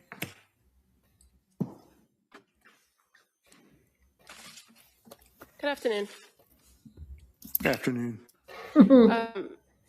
You spent some time when you first got to the stand going over your qualifications, and I think counsel now has admitted your curriculum vitae into evidence, right? I'm sorry, I didn't hear the last part. Your curriculum vitae. Yes. Is you went through that with counsel? You recall that? Yes. And fair to say, the majority of the entries and your experience and your presentations and your teaching and fellowships, most of which revolve around child and adolescent psychiatry, correct? I wouldn't say the majority. Well, where in your CV does it say that you worked with postpartum women? It doesn't say that specifically. Okay, so your testimony is that back in 1983 when you were at the Massachusetts, Mental Health Center, you worked with postpartum women, is that correct?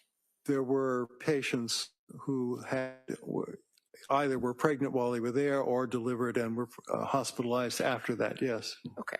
And your involvement in this case with defense counsel, wasn't directly that he reached out to you, was it? It was that you had provided some information as it pertains to a civil lawsuit that's pending. That's correct. Okay. And so this affidavit that counsel's been referring to that you drafted, you revised it for these proceedings, but fair to say you went through a series of records that didn't include anything related to this criminal case, meaning no police reports, interviews, photos from the scene. Is that fair to say? No police reports, no photos from the scene. So the majority of what you reviewed pertained to medical records, right? Yes. And in fact, you cite in your affidavit a New Yorker article for facts. Yes. That's where you got most of your facts, is from a New Yorker article. No, I also spoke to Mr. Clancy. You spoke to Mr. Clancy? Yes. Is that in your affidavit? Well, you have it before you. Can you point to a paragraph where you indicate that you got a report directly from Mr. Clancy? All right, you know me. If I hear something, I think I got to stop talking about it. I got to stop and talk about it. So you're telling me this well-educated doctor read an article from the New Yorker, talked to Mr. Clancy, and back in 1983 had dealings with some pregnant or postpartum women, and that makes him able to be an expert as to the postpartum psychosis that Lindsay Clancy experienced? I want y'all to think about what I just said to you, because that's what I just heard. And we're going to let the prosecution keep asking the questions, but I'm very concerned at this point. An article in the New Yorker, I could have read an article in the New Yorker. Come on. Okay, here we go. I just had to say it. See? I don't know Wow. if it's in the affidavit, Okay. but I did interview Mr. Clancy for 90 to 100 minutes. Now, in relation to kind of going through the medical treatment, you indicate that the defendant reported that she was hesitant about taking medications. Do you recall that in paragraph 11? Yes. But you're aware that she sought out a psychiatrist, not a therapist, not a psychotherapist or a psychologist. She sought a psychiatrist as her first contact in the postpartum period, correct? Correct. And psychiatrists presumably prescribe medications and don't necessarily offer psychotherapy, do they? Well, all psychiatrists are trained to do psychotherapy to some extent, at least. But yes, they can also prescribe medication. And through the records, you learned that the defendant did have reactions to low dose of Zoloft. And your testimony is that a blood test would have helped. Is that your testimony? Yes. So a blood test that's about 4 or 5 months postpartum, how is that going to help prescribers? Well, the blood test I was thinking of was you could do a level of the antidepressant in her blood, and that would tell you whether it was average, expected given the dose, or too high or too low. And that would yield results if a person's only been taking medication for less than a week? Yes. But you indicate that over a period of 4 to 6 weeks is when you would expect to see a medication start to take effect, correct? It sometimes takes that long, yes. Now, you also spoke a little bit about Zulresso. You're aware from reviewing the records of Jennifer Tufts that she researched Zulresso and spoke about Zulresso, but never made a recommendation to the defendant that she do that injection. Yes. You also describe that by November 21st, that the defendant was experiencing suggesting symptoms of mania, like racing thoughts. But in fact, the criteria is not just racing thoughts, it's racing thoughts, pressured speech, correct? There are a number of criteria that are listed, but racing thoughts is one of them, yes. Okay. And you also list, or you identify in your affidavit, extreme insomnia, but for mania, it's not just insomnia, it's that there's insomnia with a decreased need for sleep, correct? it can be decreased feeling that you need to sleep even if you didn't sleep for several days, but it's also true that some people feel very tired. It's not just one or the other. You're aware that the defendant denied a decreased need for sleep around that time period in November from the records, aren't you? In that period, yes. You also indicated that in reviewing records pertaining to, I think you noted Jennifer Tufts, that her notes were a series of the record was a series of check boxes, right? That was your testimony? Oh my God. There are a few sentences, but there are mostly check boxes, yes. And fair to say, the way in which those notes are created, there are several areas in which notes are placed at different points in those records. There are notes at certain places, yes. And those notes are reflective of statements that the defendant was making about her mood, how she was feeling, and symptoms, correct?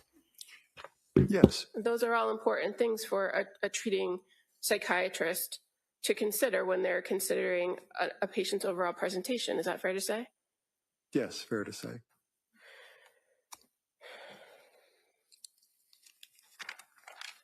Now, you also reference in your affidavit that the defendant had reported that she had these increased symptoms with Zoloft and didn't sleep for 48 hours after increasing the dose. Remember that in the record? Yes, from 25 to 50. And you didn't review any police reports to identify that there were only 7 pills missing from that bottle of sertraline, did you? I did not review a police report, no. So if a person takes 7 pills over 1 week period at 25 milligrams, how do they increase the dose without more pills missing from the bottle? Well, I believe if you took 3 or 4 pills for a few days of 25, then you still would have enough pills to take 2 25s and increase the dose to 50. Right, but if a prescription reads that if 30 are filled and only 7 are missing from the pill bottle when it's located months later, then if you've taken 7 pills, you've taken 1 pill each day, correct? Not necessarily. I believe that she stopped taking the medication rather quickly. And I'm not sure which pill bottle you're discussing because, as you said, I didn't review a police report. Okay.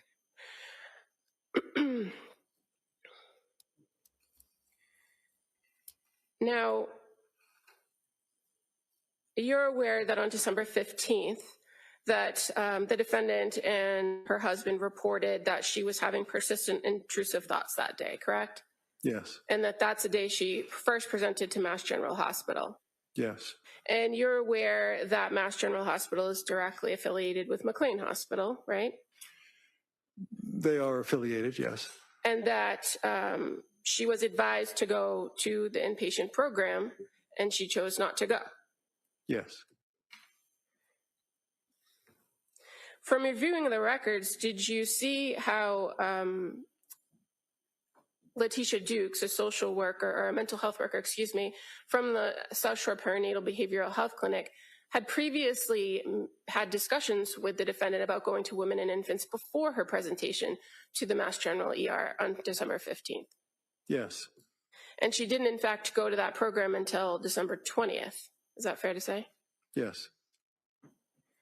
Now, you also mentioned in your review of the medications, lamotrigine. You recall that? Yes. And that was a medication that was prescribed to the defendant in December of 2022, correct? Correct. You're aware that she never took lamotrigine? I believe that's what she said, yes.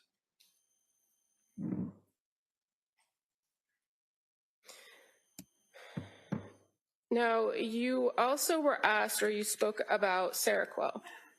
So you're familiar with the prescription or what was prescribed of the Seroquel over the period of time from November 30th through early December, correct? Yes. You've reviewed that. And so I think you testified on direct examination that the initial dose was a low dose, 25 milligrams. Correct. And you're familiar, that is a fairly common dosage, a low dose to prescribe to address some sleep issues. It is, yes. And you're aware that for people who are suspected or have bipolar disorder, that the levels of prescribed are generally much higher than 25 milligrams, right? Yes, they would be. They could range anywhere from 100 milligrams to up to, what is the range, if you know? It would go up to 800 milligrams. And so in this circumstance, you're aware that Rebecca Gelada had suspicions about bipolar disorder, right? She mentions it as a distinct possibility, yes. And without relief, she recommends titrating or going up on the Seroquel over a period of time, right? Yes. And you settled on a number of 400, but you know from the records that that was the goal, to titrate up to 400 milligrams. Do you know if the defendant ever took 400 milligrams? I do not. And you're also aware that the defendant started reporting having symptoms and concerns about the Seroquel, that she had requested to taper off the Seroquel, correct? Yes. And you're aware that prior to her presentation at McLean Hospital, that Rebecca Gelada actually did send in a prescription that would allow for her to taper down. Yes.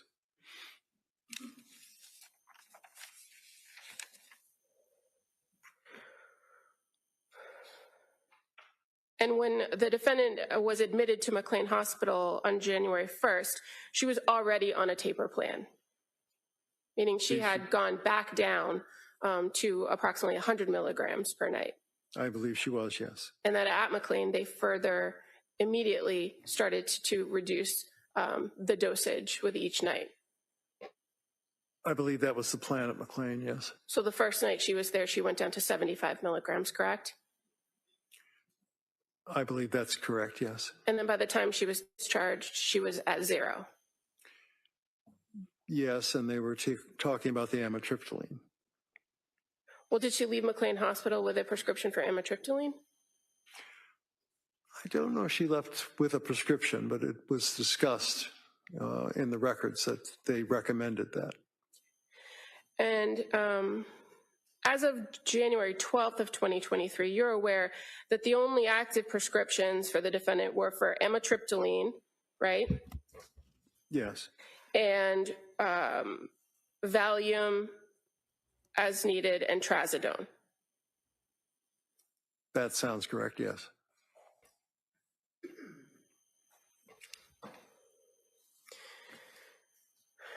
So throughout the course of your review of the records and all of the different medications that she was on from October through January, she wasn't on all the medications at the same time, correct? No, not at the same time. And it's fair to say she was only on maybe 3 medications at one time. 3, there might have been 4 at one point, but yes. And she had expressed particular medications that she wished to return to, like Ativan at some point, correct? She was quite ambivalent about Ativan and talked a great deal in the records about being worried that she was addicted to it. But Ativan tended to work for her, correct? It made her feel less anxious. Yes. And she actually described that at certain points to the providers that when she felt intrusive thoughts or she had a bad experience, that she took the Ativan and the thoughts were gone. Didn't she not? I'm not sure that she said the intrusive thoughts were gone, but she would feel less anxious when she took it. And as far as your conversations about hallucinations and auditory hallucinations, you indicated that at some point, or at points, I think was your testimony, that the defendant did hear a voice. But you're aware that she never reported to Jennifer Tufts that she heard a voice. She did not. She never reported to Rebecca Gelada that she heard a voice, did she? She did not. She never reported to Letitia Dukes that she heard a voice. She did not. And the only time she's ever said that she heard this voice was on January 24th of 2023. Is that fair to say? Correct. Thank you. Nothing further. Okay.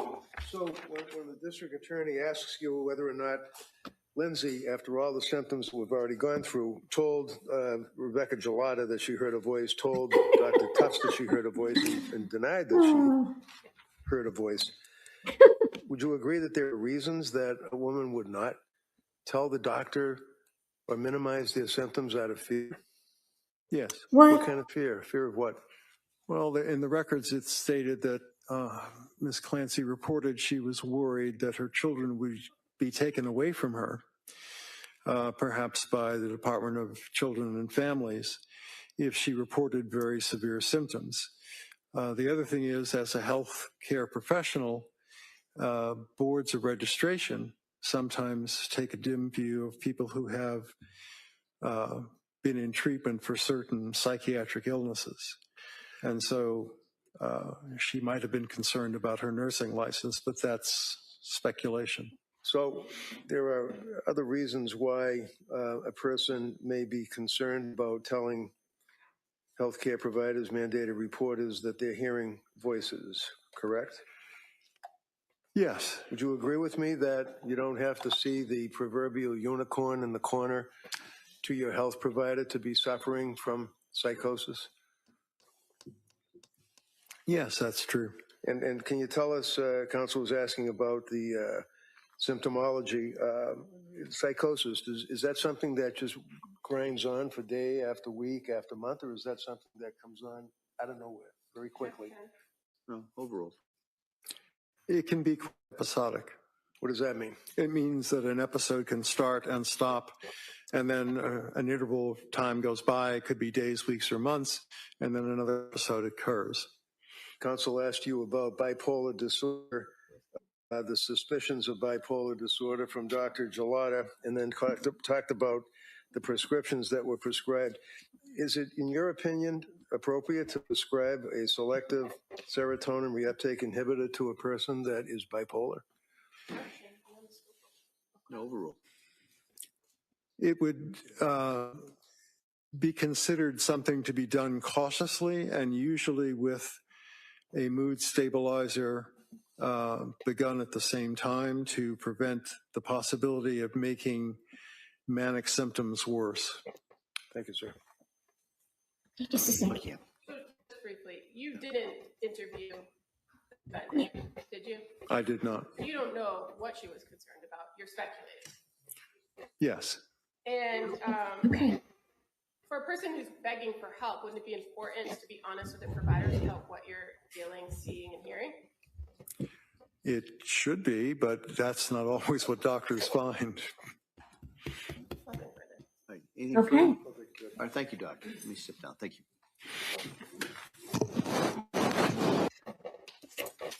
Just a minute, just a minute. Can I see you sidebar again? All right, here we go. Okay, guys, they're going to go to sidebar. I bet they're going to go to lunch because it's already 11:24, which is 12:24 their time, and they usually go at like 1 o'clock. I thought that was some very interesting testimony. And you know, at first I thought, oh boy, he's highly educated. He's going to be able to tell us something about the state of somebody who is in a postpartum situation. But that's not what I got out of him. What I got out of him was he's highly educated, but he read the New Yorker, talked to Mr. Clancy for up to 100 minutes, and had seen people in 1983. What does that got to do with what's going on with Lindsay Clancy today? Then they talked about the SSRIs. Well, they gave her both the SSRIs and the other type of medicine. I don't think those doctors did anything wrong. The problem is she was not honest with these doctors about seeing two doctors at the same time, getting medications from both doctors at the same time. There's just some miscommunication that happened here. I don't think it's necessarily the doctor's fault, but I just think there was miscommunication happened. What do y'all think? Let me know. Jack's in my lap. I got to put him down. Oh my God, this dog, he's crazy now. They can't go outside because the exterminators came and sprayed the yard today. So until it dries, they're stuck in the house. So Jack's just a little pissed off. Anyway. Oh my goodness, my goodness. Let's go back and see what they're going to do. Here we go.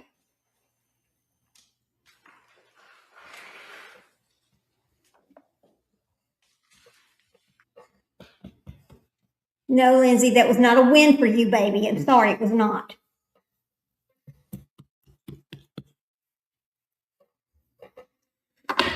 Okay, Bubby, you ready to get down? You ready to get down? Yeah. Okay.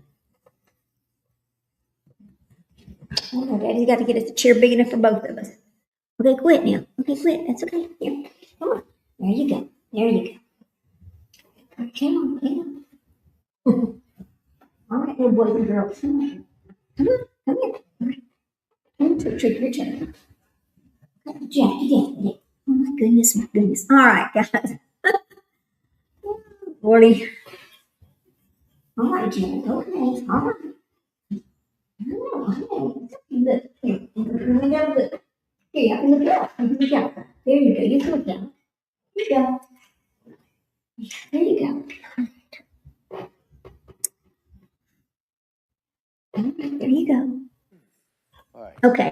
So, members of the jury, what we're going to do is we're going to break at this point to 2 o'clock. Yep. And Mike, in the next longer break, will be trying to resolve the technology that we had. And so if it's resolved, resolved, we may call one witness. If it's not, we'll call another witness. So, so we're going to try and get that all done during the break. So, that's why we probably need a little bit longer than just the hour. So, No. in recess till 2 o'clock, we'll come back in for the next witness. Okay, thank you. All right. Now I'm gonna leave that right there, and let me tell you what I have to do. Hang on, guys. Hang on. I have to run to the post office and drop something else for my husband off, and so I'm going to leave the Tupac trial running while I go run my errands, and then we'll meet back here at 2 o'clock. Well, it's 1 o'clock my time because I'm in Texas, but we'll come back here at that time and get back on the Lindsay Clancy trial. But I'm gonna leave y'all something to watch while I do these other things, so we're not just sitting here looking at the TV, and you're not having to just flip through all the channels looking for something else to watch. Okay? How's that sound? Sound good? All right, let me pull this up.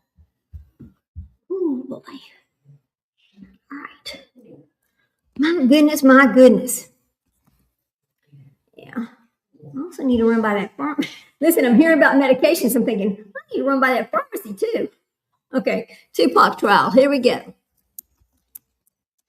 Here we go. Let's see. This is going on right now. Part 2. The opening is part 2. Here we go. Now. Okay. Now I'm just gonna let this run. Let me turn this off over here. I'm gonna have to turn it down because we know it is way too loud. Yeah, Kel. We'll be back later too. Okay, and Edward, I believe that you're correct in your assumption. Thank you, Edward. Thank you. So glad to see new faces. I'm always happy to talk to new people when they come into our channel. Thank you so much. Let me get this going for you. We can listen to the Tupac trial while we run our errands and before we come back for the rest of this afternoon's testimony. But I've got to turn it down because remember we have it on 100 because they have such a bad audio system over there in that court. And I feel like I'm screaming at y'all, and I don't want to be screaming at y'all, you know. So this is going to be from Channel 4, and this is Tupac Shakur's murder trial, and it's part 2 of the opening statements. All right, here we go. Ready? Yeah, Leslie. I'll be back later too. Great. We'll all be meeting back here, but I'm just going to leave it running so you have something to watch. Here we go, guys. All right. Department at that time. And how long did you wind up working for Metro? 25 years. Y'all can hear everything. September 7th, For those who want to 1996, what was your assignment? How's that? Right. I was assigned to a bike team on bicycles on the Strip, Las Vegas Strip area. Is the uniform similar to the ones they have today where you're wearing the yellow shirts or were you wearing something different? Yellow shirts and black pants. Direct your attention to right around 11 p.m. What part of the Strip were you working? Working the a little bit further south end, south of Flamingo. Did you have a partner? Yes, I did. What was his name? Richard Gold. While you were working on that area of the Strip, did you cause there to be some sort of car stop of a vehicle? Yes, sir, I did. And what was the purpose of stopping this vehicle? I initiated a car stop on a black BMW that had license plates. May I approach Judge? You may. First, I'm going to show you what's been marked in the state's proposed exhibits 1 and 2. Now, there's some obvious markings on here, but these appear to be 2 aerials of the Las Vegas Valley from generally around the time period of the 2000s, 96 area. Yes, sir. Accurately reflect kind of the locations that they're describing on there. Flamingo, Harmon. Yes. Move to admit 1 and 2, Judge. Any objection? No objection. So admitted. You may publish. I'm going to start with exhibit number 1. And right next to you, don't click it, but there is a mouse that you can roll around with a pointer. Can you generally tell me where this car stop occurred?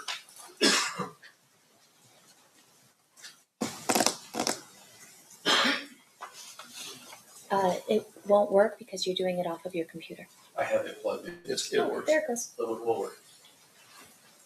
Just trying to wrap around the boulevard here. So if I told you that red dot's Harmon and Flamingo, or sorry, Harmon and Las Vegas Boulevard. Yes, sir. A car stop was right around I believe it was right around this area. So just south of Flamingo on Las Vegas Boulevard. Yes.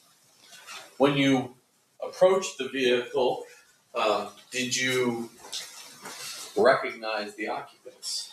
No, I did not. Why did you stop this vehicle? It had no license plate on the back. When you approached the vehicle, did the occupants communicate with you? Yes. And did you, at that point, did you learn their identity? They told me who they were, but just as identifying them, not. Did you know them? No, I when did they not. told you their names? They told us their names because we asked them their names, but I didn't know. I had no knowledge of them before that. We ID'd them. As you sit here today, do you recall who they were? Yeah, Tupac Shakur and Marion Knight. May I approach? May. Showing you grand jury exhibit number 3. Is that how the two of them appeared to look that evening when you approached them? Yes.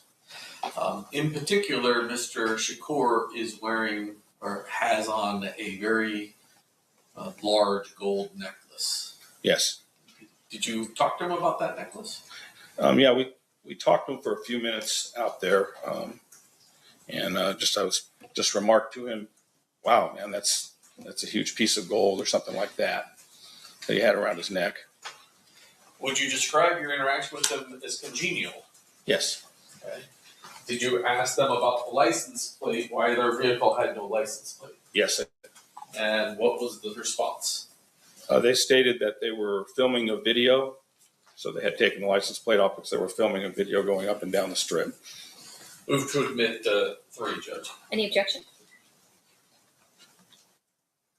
I'm sorry. No objection, Your Honor. Admit so admitted. You may publish. And this large gold medallion is what we're talking about, correct? Yes, sir. How did that interaction with Mr. Knight and Mr. Shakur end? We told them that they were going to have to put the plate back on their car, and we warned them and released them. Did you remain down on the strip in the strip area after they left that car stop? Yes, sir. We'll fast forward about, let's say, 10 minutes later. Something unusual happened. What happened? We were continuing on the strip area. We were heading southbound on the boulevard, and we heard some calls come out about a vehicle. Can't remember exactly what was said, but heading up towards Harmon, we saw the vehicle that had been described in the median of the road. It looked like it had run up on the median and was stopped there in the middle of the boulevard. What do you do when you see that? We approached the vehicle. Is it you and Mr. Goldberg? Or Officer Goldberg? Officer Goldberg and I. And do you see either of the two people that you saw earlier in the vehicle? Yes. And who is that? Marion Knight was outside of the vehicle, walking around, talking, and Tupac Shakur was being removed by EMS people. As Marion Knight is talking, do you recall anything he's saying? He was telling us to take care of Tupac Shakur. He had Marion Knight had a chunk of shrapnel or something in his head. He was bleeding, and when I went up to talk to him, he was adamant that we needed to go and care for Mr. Shakur. Did you then go to Mr. Shakur? Yes, I did. And then what do you do? What's your responsibility as it relates to Mr. Shakur as the EMT is working on? I was trying to talk to him to find out what had happened. Excuse me. Gather information to see who had fired at them. Did you wind up riding anywhere with Mr. Shakur? Yes, I rode to the hospital in the ambulance with him. During that time period, between the time you get to Mr. Shakur and the time period he gets taken into the hospital, are you able to have any sort of communication with Mr. Shakur? He was still talking, and I was trying to convince him to tell me the name of whoever his assailants were. And did he ever respond? Yes, he responded, no, we'll take care of it. So something like that. No, we'll take care of it. Something like that. And that's the only thing you were able to gather from Mr. Shakur. Yeah, I couldn't get him to talk to me any further than that. That was repeated a couple of times. I'm going to approach with a few photographs. So obviously when an incident, well, let me back up. When an incident like this happens, there's first responders, but then there is detectives, crime scene analysts, everybody who's called out. Is that Yes, correct? sir. Showing you what's been marked as grand jury exhibit number 4. You recognize the individual who appears to be inside that vehicle at that time. Dan Ford. Do you know what he did for Metro? At the time, he was a detective. I was not there when that photograph was taken. At the time, he was a detective. I'm not sure what he was, homicide or general assignment or Maybe a crime scene analyst, CSI. And then I'm just going to show you a few other pictures of the vehicle itself. Showing you proposed exhibit 5 through 8. Just flip through those.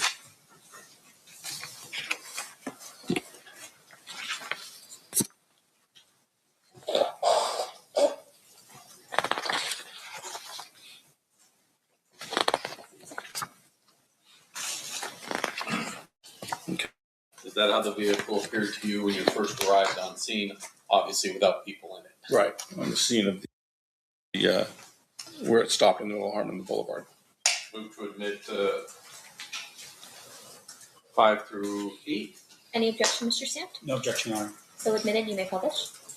And then finally, while you were at UMC, did you collect some personal items off Mr. Shakur? Yes. I'm showing you what's been marked as state proposed exhibit number 33. Do you recognize that? Yes. What is it? That's the objects I removed from Tupac Shakur. I impounded those into evidence. There should be a property report for those. Let's talk about that large gold chain we see in that photograph right there. The second time you came across Mr. Shakur, was he wearing that gold chain that's around his neck? No. And so you weren't able to recover that from him at the hospital? No. I'm just going to put up a few of these photographs. Okay.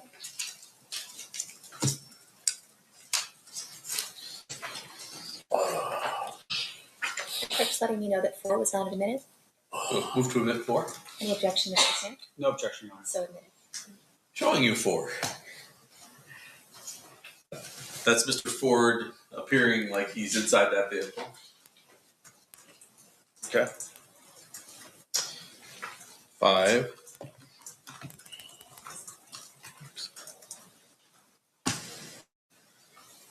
That's the front of the vehicle.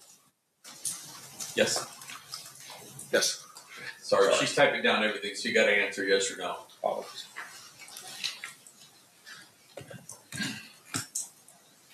That's the rear of the vehicle without the license plate still? Yes.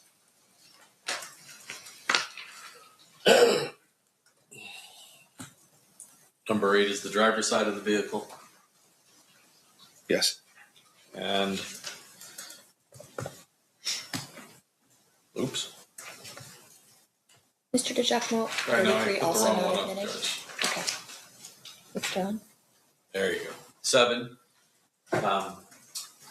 That is what the passenger side of that vehicle looked like?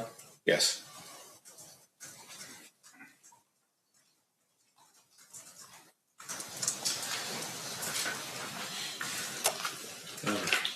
Finally, for you, 33. Those are the items you were collected off Mr. Shakur at the hospital. Yes. Judge, Mr. Samt has requested, and I've agreed to also offer Dan Ford's CSA report, as Mr. Ford is not physically capable of coming to court to testify. So that'll be admitted via stipulation? Yes. What did you want it to be? I guess we could just make it next in order, which I believe is 143. All right, that'll be admitted via stipulation as 143. Thank you, Your Honor. No problem. 1933 had been withdrawn. They have not been voted. And based upon that agreement, This is 33. 33 is also not admitted. move to admit 33. Any objection? No objection needed. So admitted. And based on that agreement that we've reached with Mr. Samt, I believe he has no objection to the rest of Mr. Ford's crime scene photographs at this particular scene, which is state's proposed exhibits 9 through 32. That is correct, Your Honor. All right, 9 through 32 will be admitted via stipulation. You may publish. I'll pass the witness, Judge. Okay.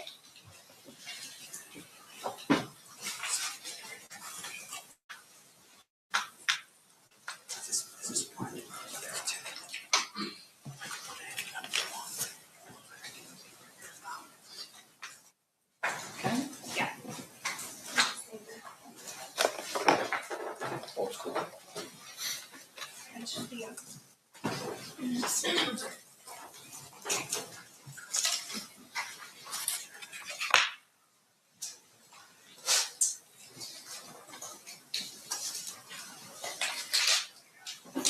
And you are Mr. Dale. Yes. Well, welcome back to the courtroom. Thanks. So let me ask you this. So how long had you been working for Metro until you retired? Like 13 years. I see. And at the time when you were on the bicycle on September 7th, 1996, how long had you been working for Metro at that point? Yeah, I thought that's what you asked to begin with. Oh. I started in '83, so it would have been right around 13 years. I see.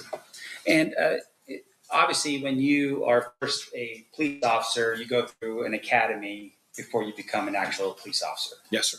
And you learn skills and techniques and things to help you become a successful police officer. Yes. One of those things I would imagine would be writing reports. Yes. Now, fair to say, though, in this particular case, what you had seen or what you had done was basically you saw a license plate that wasn't on a vehicle, you stopped them, you asked for their ID, and at some point you just allowed them to continue on their way. Yes. There was no need to write a report about that. No. Okay. Did you write a report and with regards to that stop? No. Okay. Now, when you were present at the scene and you saw the vehicle stop, do you know if any other vehicles were behind it? No, I did not see any other vehicles behind it, so I don't know. So there wasn't like a caravan or a line of vehicles behind the black BMW when you stopped the BMW? No. Can you describe for us a little bit about what the area was like on the night of September 7th, 1996? It was a pretty average night for the Strip as far as the amount of traffic flowing and things like that. Not particularly crowded or packed or anything like that. The area we stopped them in had some lighting, but it wasn't like right in front of a hotel or something that cast a lot of lighting on the area or anything like that. I see. Nothing out of the ordinary. So there was nothing out of the ordinary as to that particular date and time in terms of any special events going on in Las Vegas at that particular time? I'm sorry, there was always something going on the Strip. So I heard that things were going on that night, but I wasn't really aware of them. Were you ever aware that on that particular night there was a championship boxing match between Mike Tyson and Bruce Seldon that was being held at the MGM? Yes. All right. And I would venture to say that would be something that would have been briefed to all the police officers prior to you going on your shift for that night. No, we didn't really talk about it. All right. And then with regards to the amount of traffic, you're saying that even though this championship fight had taken place, in your opinion, there wasn't a lot of traffic on the Strip? Not more than ordinary. Okay. And when you say not more than ordinary, can you describe for us what that means exactly? So the Strip is always crowded, or was at that time. So, that's why they had us out there on bicycles, is because we could get in between in and out of cars. So I guess when we conducted the car stop, there was enough traffic that we felt comfortable that he was going to have to stop and pull over. They wouldn't be able to just take off on us. Right. And that's the best description I have. That's why we rode bikes out there. So, but there was always traffic in that area. It's always congested over there. Okay, and that's probably the best way to put it, right? It's still congested for Las Vegas. Yes. But it's normal for Las Vegas to be congested. Yes, sir. Okay. So it wasn't like, for instance, I don't know if you were around Las Vegas in 2020 when you could just take your bicycle and just ride down Las Vegas Boulevard with like no one around, right? It's not that kind of It's not like that. All right. And when you say congested, meaning that cars could not go very fast because there's always cars around in that area. Yes. Okay. Now, in addition to that, your testimony was that you had arrived on scene, and then at some point, you're actually in the ambulance with Mr. Sherberg. Yes. Being transported to the hospital. Yes. And the hospital you were going to was UMC. It was UMC. Okay.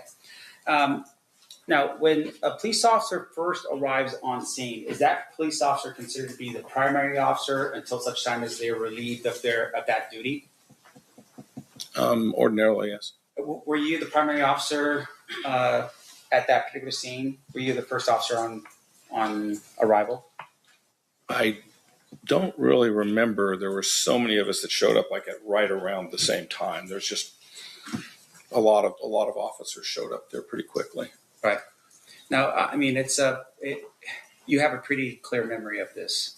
Did you review any records or have any meetings with the district attorney's office prior to your testimony here today? Yes, I did. I reviewed the records. Okay. And once again, you do that so it'll help you refresh your recollection as to what occurred 30 years ago. Yes. Okay. Even though this might be something that's unusual, right? You have a celebrity who's shot on the strip. You still have to refresh your recollection in order for you to remember things. Some of it, yes. Yeah. And once again, you're doing that so you make sure that for this jury that you're accurate about what you recall 30 years ago. Yes. Okay. Now, in addition to that, you were shown a map, and I'm going to show you again here. This is State's Exhibit number 1. See this? Yes. Okay. Can you tell me this map? Do you know if this map was the actual map in 1996 of the Las Vegas area? No. You're smiling. It's just a long time ago. It changes so much down there. Yeah. So we know that this is a map of Las Vegas. Yes. But you cannot tell us, for instance, if this is 1996. No, I cannot tell you Okay. that. So, for instance, on the top over here, this doesn't look like the Sphere, does it? No. Does it? No. Okay, I'm sorry. And then down here, does this look like T-Mobile or anything like that, as far as you can tell? No. Okay. Now, and once again, I just want to make sure I'm clear for the jury. This particular map, as it sits here right now, as it's here, for instance, we have what looks like down here at the bottom. I'm pointing where the MGM label is right here. Do these look like walk bridges over the streets? I can't really tell. Let me just scroll here real quick. Does that help you? Yeah, they do look like walkways. And fair to say that those walk bridges in 1996, people were still walking on the streets, crossing like pedestrian crosswalks, right?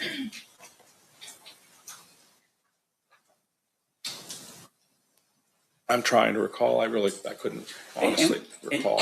I remember them taking the cross out and putting those walkways in. Right. I remember when they did that, but I don't remember the year they did it. And once again, I'm not trying to. It's not a catch-a moment. No, I understand. Yeah, I understand what you're saying. I don't want to say something that I can't be sure of, but I remember when I was down there working, they no longer allowed traffic to cross on foot across the strip because of all of the accidents that we had. So they put those walkways in when I was still working. Right. Okay. Now, and just finally here,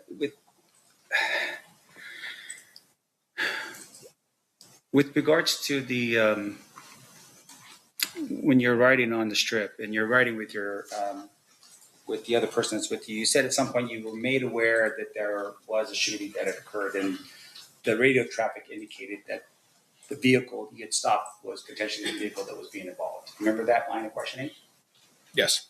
Okay. Can you tell us just really quickly here, based upon State's Exhibit number 1, and once again, we're not looking at it in terms of an accurate 1996 view, but just in terms of the streets.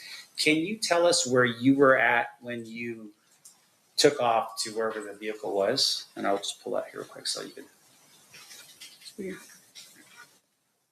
Thank you. Sure. I couldn't really tell you where we were because my memory serves me, it was called out right around the same time as we were rolling up on that vehicle. Okay. There was shots fired call and vehicles involved, and then we rolled up and saw that vehicle in the middle of Harmon. And when you rolled up and you saw the vehicle, can you tell us other vehicles that were behind that vehicle? Were there any other vehicles in an entourage behind the black vehicle?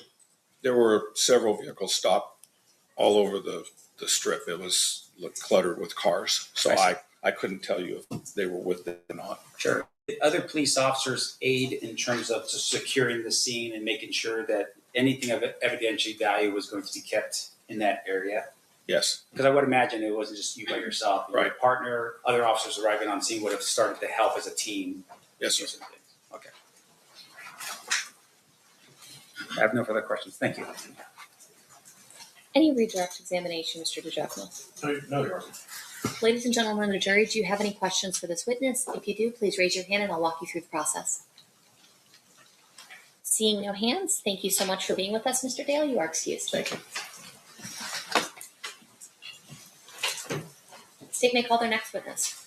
Yes, Your Honor. The state calls Ingrid Stokes.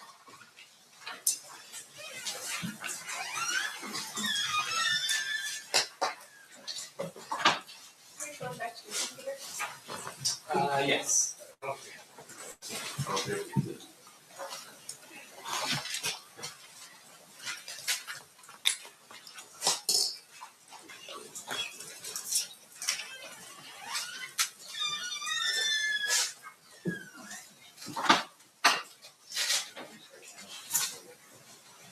You do solemnly swear the testimony you're about to give in this section shall be the truth, the whole truth, and nothing but the truth, so help you God? Yes. May you be seated? May I please have you state and spell your first and last name for the record? Ingrid Stokes, INGRIDSTOKES. Thank you, ma'am. Whenever you're ready, Mr. Paul, you may proceed. Thank you, Your Honor. Good morning, Ms. Stokes. Good morning. Back in 1996, did you have a different last name? It was Johnson. Okay, so you went by Ingrid Johnson back then? Is that a yes? Yes.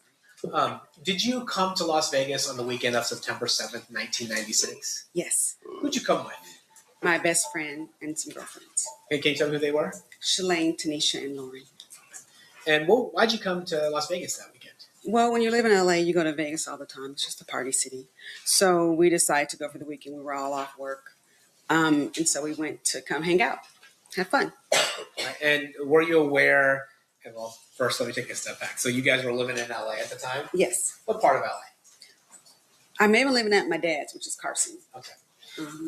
And then and you came out for the purposes to party. Were you aware that there was a Mike Tyson fight that weekend? Yes, that's one of the reasons. There was always a Mike Tyson fight. But we were coming because my friend knew one of the managers or coaches, I forget what they're called. And we had planned on going to the fight. Did you end up going to the fight? No. What happened? Women in a bathroom, 4 women in a bathroom did not work. We took too long. We missed the fight completely. And so where were you staying that night?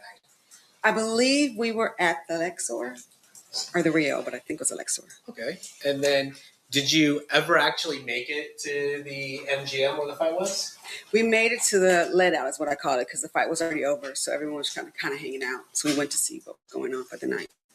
And did you hang out there for a while? I don't remember, but it would have been enough time to run into a few friends and say hello and hang out and maybe drink, maybe. So what did you do after hanging out at the MGM Grand? Well, we had met one of my friends and they had mentioned there was somewhere they were going to go. So we decided, okay, we'll go there first and see what's happening before we decide, where we're going to end the night. So we all got back in our car, the rented car we took from LA and drove. And do you recall what kind of car that was? It was a convertible Supreme. And did all 4 of you go into the car? Yes, all 4 of us were in the car. And what happened once you guys started driving? That's a loaded question. A lot happened. We got in the car. I believe we left the MGM parking lot, and then we went to the main street, Las Vegas Boulevard, I guess. and we were driving, and I believe we were, I don't know, about 10 minutes after leaving the parking lot, and then we ran into Shug and Tupac in the car.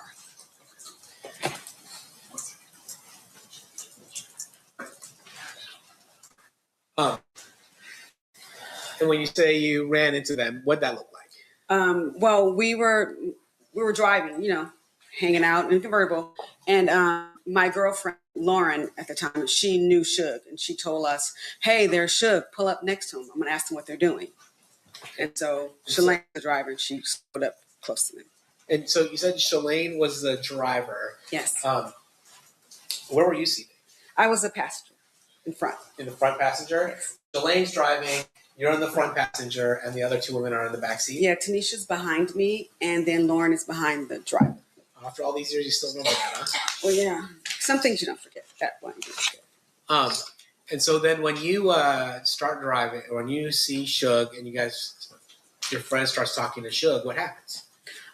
They were talking, and she was like, "What's going on? What's happening?" We look over initially, we pull up to the car, and we kind of nod or say hello, that kind of thing. But we were in our own little world. While she was talking to him, he said, "Hey, we're all going to the club. Why don't you follow us? Get behind us. You can go with us." And so that was decided we'll go there first and see what's happening before we go anywhere else. So do you follow, do you remember who's driving and who's in the passenger side? Shug was driving and Tupac was in the passenger seat. All right. I believe States Exhibit 3 has already been admitted. We're going to publish that. Is this kind of the way they look at night? That was just like this. And so you decided to follow Shug and Tupac to the club? Mm-hmm. Is that a yes? Yes, I'm sorry, yes. That's okay. And so do you recall the name of that club? It was an area code, so I remember it was 662 or 702, but now I know it's 662. And then what did you do? Did you guys start driving over to Club 662? We got behind them and we start driving down the Las Vegas Strip. And it was weird because there was a car behind us and they kept going around us trying to get in front of us. It happened quite often. It was really annoying. We didn't understand what was going on. And then at one point we were getting ready to turn to go on the main street. I guess Flamingo was on. Or Flamingo, I think is what it's called. When we turned that way, I was like, what the heck's going on? People keep getting in front of me. I know how to get to the club. Let's figure out our own way. I can drive them. We can meet them up there. And so our plan was to get out from behind them. So you were confused about the way the cars were? Yeah, I didn't understand. Well, in hindsight, I know now, but I didn't understand there was entourage. I just thought, they were going to a club. We didn't think about it. And then at some point on Flamingo, do you stop at a light? Yeah, so when we get close to the light, I tell Shalane, pull over, I'll drive. I know where I'm going. I've been there before. So we pull from around them, and then we stop at the light. And before this, that's my fault, not yours. So before, when you guys are stopped at the light, where is your car relative to Suge Knight's and Tupac Shakur's car?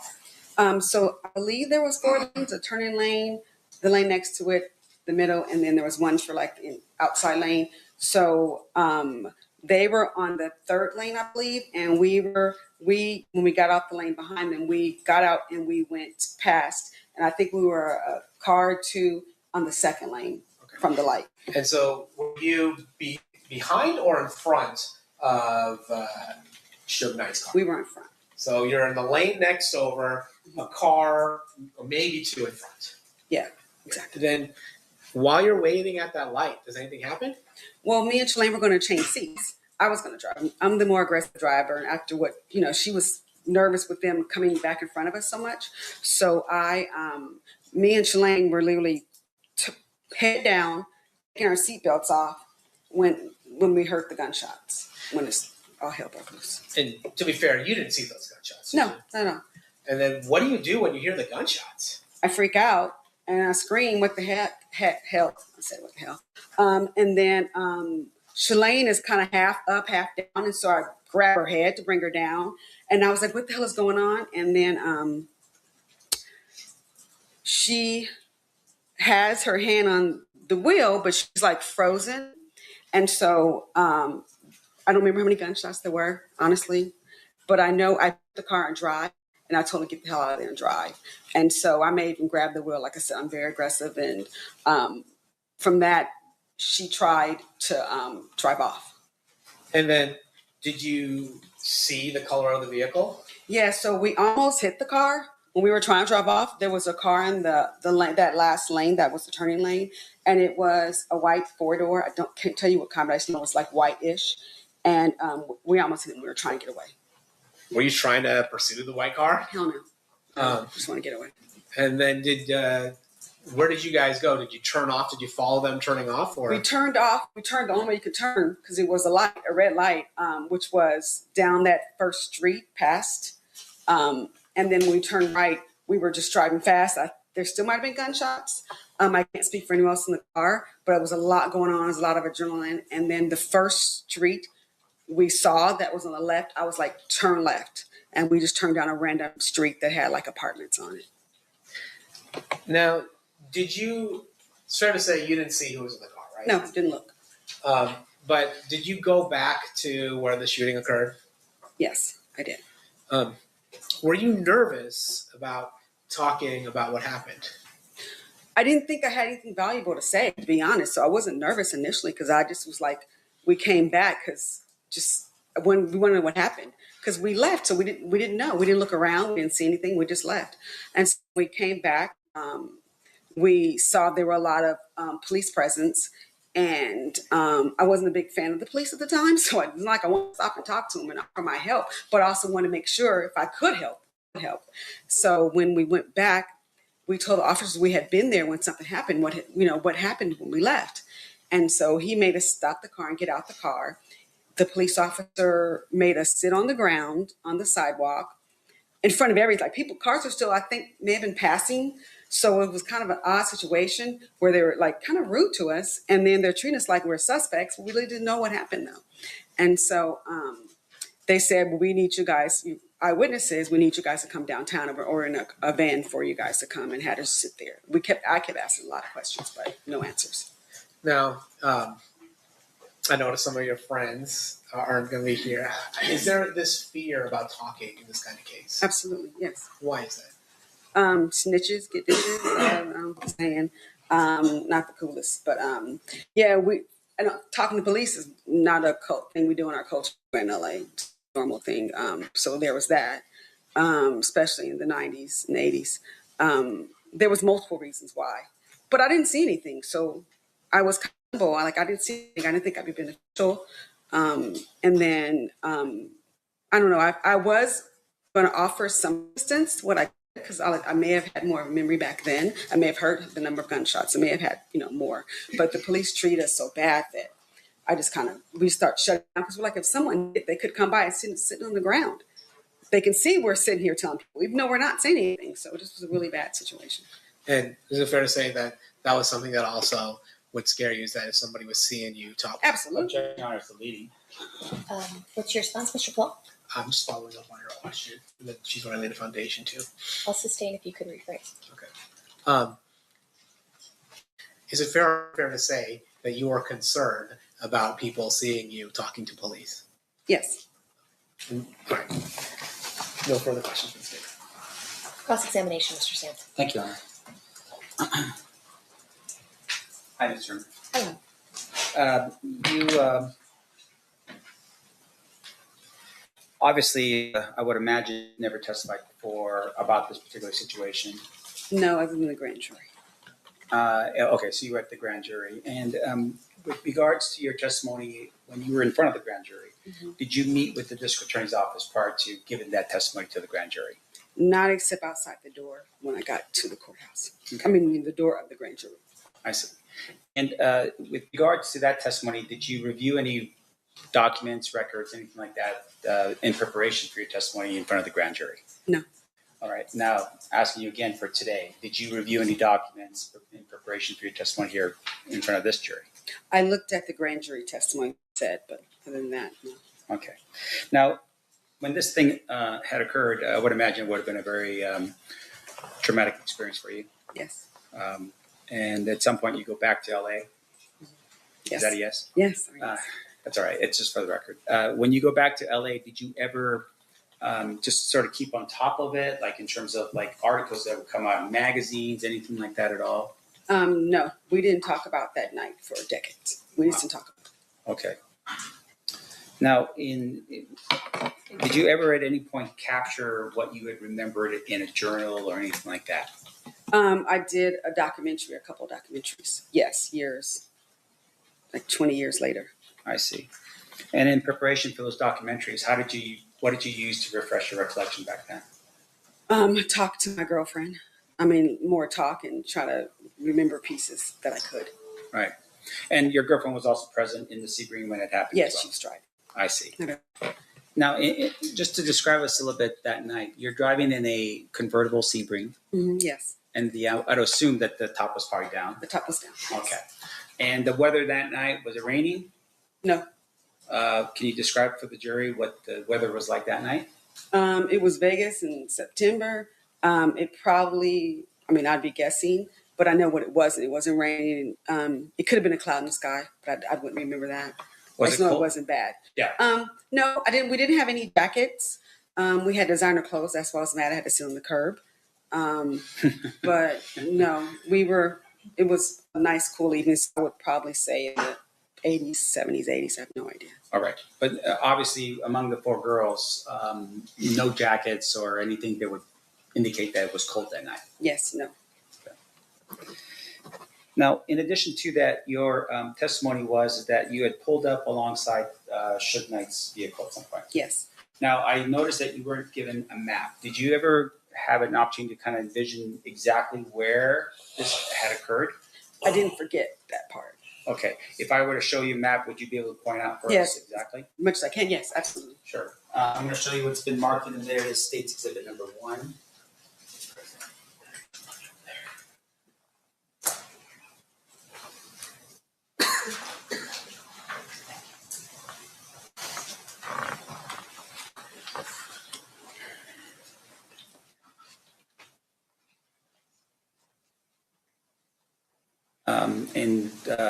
Just for the record, I'm showing you State's Exhibit number 1. It's just an overview of Las Vegas. Does that help you at all? No, not really, but I see the streets. It's what I thought. I'm assuming the red dot is Vegas Boulevard. And when you say red dot, there's a mouse that's right there. You could use that to sort of move that mouse over to where. No, that doesn't do that. I can point it, but now let me do this. When you're on our computer, can you do that? This doesn't here. You can point. All right. So would this be? And Yes, I'm using my Sharpie. That's yes. the dot. Yes. Okay. So yes, that would be Las Vegas Boulevard. Now I'm going to point over here. Do you recognize this particular area? Yeah, that's where it happened. Okay. And this, I'm pointing now once again for the record, Flamingo, and it looks like this would be Coble. Coble. That sounds about right. Now, you were describing for us a little bit about where the cars were. If I were to give you a piece of paper, can you draw for us just a little bit better so we can have a better view? And I can try. Okay. You want me? Yes, you may.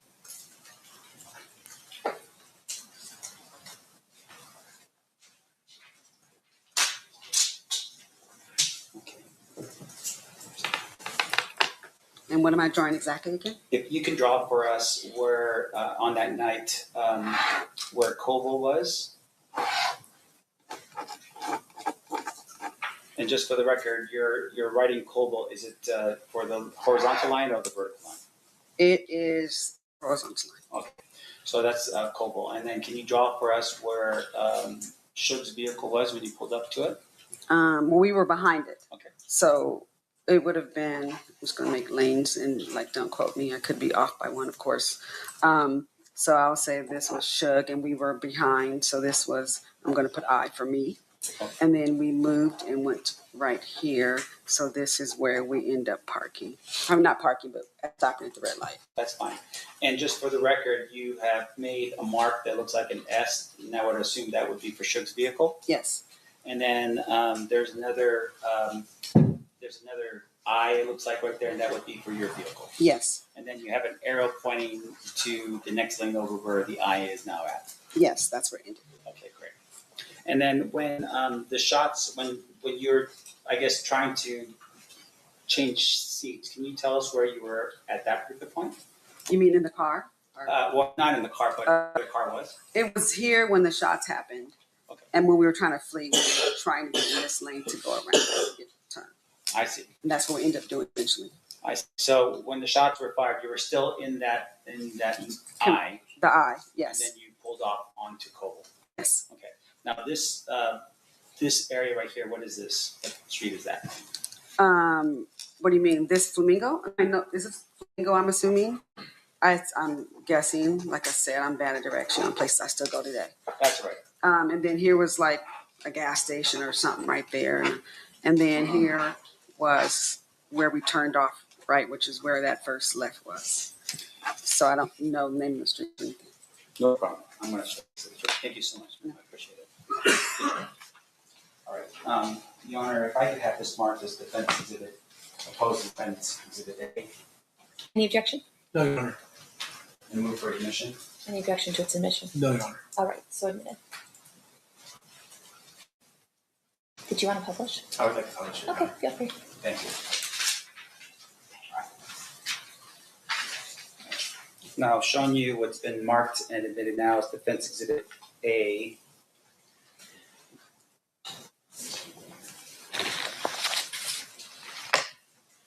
All right, and I will just explain this to the jury again. So where you have Coble is actually the street Coble. Is that right? Yes. And you have Flamingo, which would be the other street that's going vertical down the defense exhibit A. Yes. And then on the corner, it would be one of the corners. There's a gas station. Yes. Now over here, this S, that would be what you would call a Suge Knight's vehicle. Yes. And you were directly behind that vehicle at some point. Yes. And you pulled up, and that's the arrow pointing up to the next lane over, and that's where you were at, right next to Suge's vehicle. In front of, not next. That's why it's a little above. I see. So you're slightly in front of Suge's vehicle. Was there another vehicle over here in front of Suge's vehicle? I'm assuming yes, because we weren't at the front of the line. So yes, maybe two. I see. Maybe two vehicles, but presuming that there would be at least a vehicle in front of Suge's vehicle. At least two, I'd say, because there was one in front of me. Okay. And then this lane over here is, what lane is that? That's the a small lane that you can turn off. A turning lane? Yeah, it didn't say, but yes. Yeah. And so at some point when the shots were ringing out, you just immediately just gassed the car and made a right-hand turn on Coble. Yeah, to the turning lane. Okay. And your testimony here right now, for instance, is that the top was down, but you didn't see. No, I was looking down because I was initiating changing my seat. So I thank God I was all face down. Okay. And when you pulled off and you made that right-hand turn, did anyone shoot at you? Probably. I honestly don't know. There was a lot of gunshots. Sure. Did any, after the event had occurred, did you ever observe any bullet holes in your vehicle? There was no bullet holes in my vehicle. Was there any shattered windshield as a result of, anything happening on the scene? No. Okay. And then with regards to where you were at, when your testimony was that you were talking to Suge. Suge was saying, "Hey, come to 662." Is that what was happening? Yes. And during that time period, you said, and I want to make sure I'm clear, that while there was a conversation about going over to Suge's place, but it seemed like everyone was sort of talking. Like it was like the girls in the back seat maybe were having a conversation or something like that. No. Lauren was the only one talking to Suge. She's the only one who knew him. I see. So we were just like, oh, okay, looking like, because it wasn't our conversation. Right. And when that was happening, did any of your people in your vehicle yell out, Tupac, anything like that? Absolutely not. Oh my gosh, it's Tupac. No. Okay. Now, during that time period, as you're over here behind Suge's vehicle or next to it, did you ever see, can you describe for me what Tupac was doing in the vehicle? When we pulled up on the side of him and she was talking to Suge, he was relaxed, like sitting in the sitting in the passenger seat. And Suge was relaxed talking to Lauren. Nothing, like there was no engagement. Okay, so as you're sitting there and you pull up, Tupac was not hanging out the window and doing something out of the window. Absolutely not, no. Okay. His torso was not sitting on top of the window yelling to his fans, Tupac. No, there was no fans around. They were just driving in the car, listening to music like we were. All right. And during that time period, when you were here during this time period, there's a red light.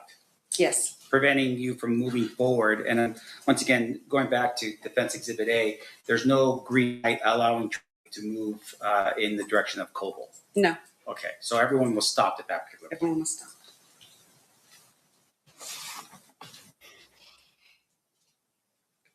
I have no further questions, Your Honor. Thank you. Okay. Thank you, ma'am. Any redirect? No, Your Honor.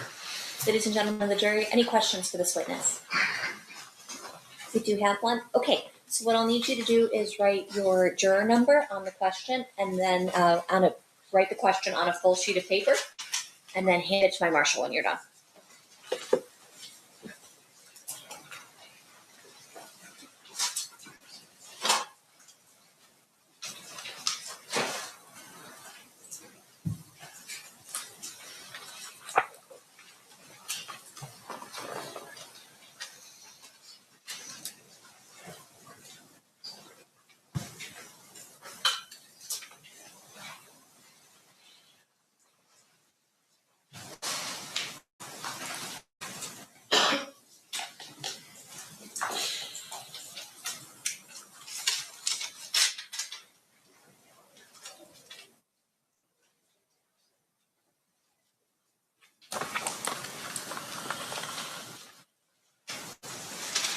Any questions from anyone else? Okay, perfect. Can I have the party's approach?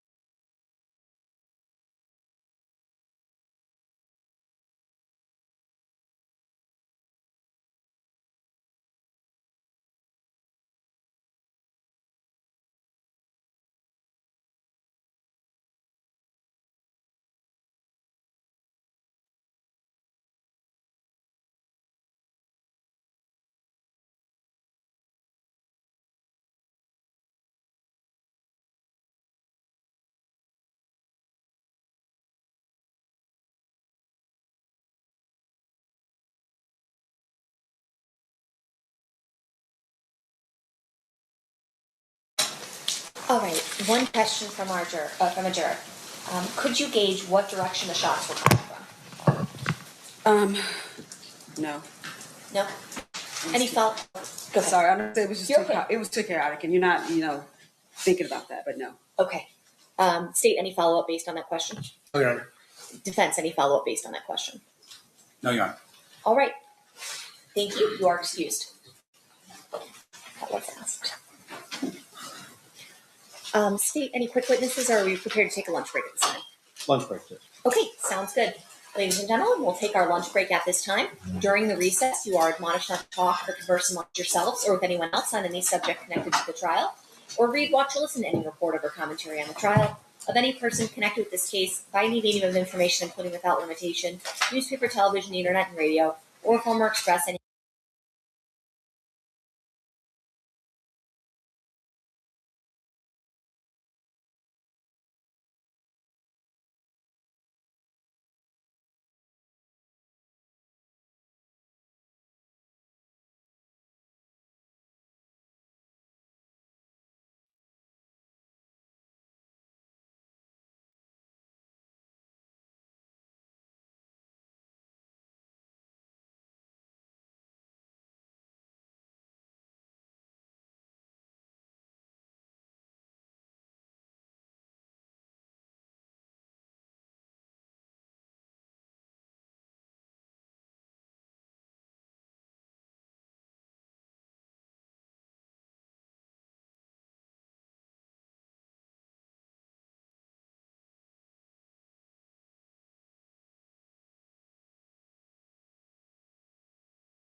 A little GR. Yeah. Lil GR. Yeah. Lil Word rolling in the GR86. Red paint popping like a flame in the mix. Tie spin up when the beat kicks in. Channel so bold it could shake your screen. True crown queen with the turbo heart. Story telling fire like a work of art. Hit that live button. Watch the sparks ignite when Lyric shows up. It's a whole new night. Lil GR86. Yeah, she flying down the lane. Engine roaring like the story's running wild in the brain. Hit the gas, hit the lights, let the whole world see. This is Lil Word, baby, and she's running full speed. Yeah. And she's running full speed. Yeah. From room 313 to the courtroom floor, she breaks down mysteries you can't ignore. Both thumbnails, neon glow. When Lil Doe goes live, everybody wants more. Pedal to the metal with the truth she brings. Justice in her voice when the live stream sings. GR86 with the custom shine. Lil Jer's channel, one of a kind. Lil GR86, yeah, she flying down the lane. Engine roaring like the story's running wild in the brain. Hit the gas, hit the lights, let the whole world see. This is Lil Word, baby, and she's running full speed. Buckle up, turn the volume up, and don't blink, cause Lil Word's about to take you for a ride. Lil GR86, she's the queen of the scene. True crime.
Pulling up clean in a GL whip. Kenny Red Flash with a turbo kick. Lil Laredo, yeah, the name's on fire. Burning up the road, taking dreams higher. 0 to 100, no time to stall. Every frame, every post, yeah, he does it all. From the streets to the screen, he's got that glow. Welcome to the ride, it's Lil Laredo.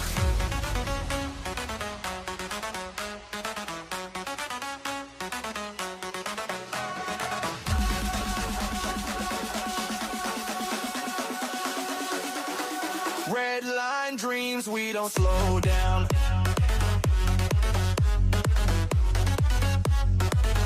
Engine roar when we hit your town. Music starts so sharp like a midnight show. All gas, no brakes, little no.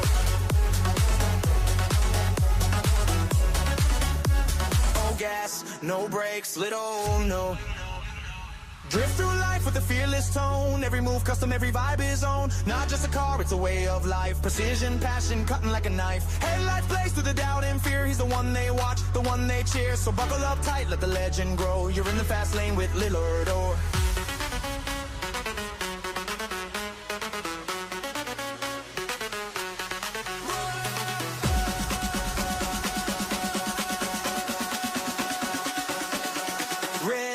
Dreams, we don't slow down.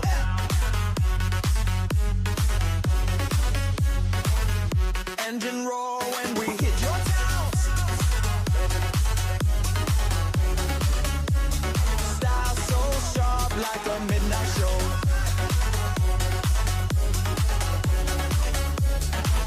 gas, no brakes, little Ryan.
Hang on a minute. Here we go.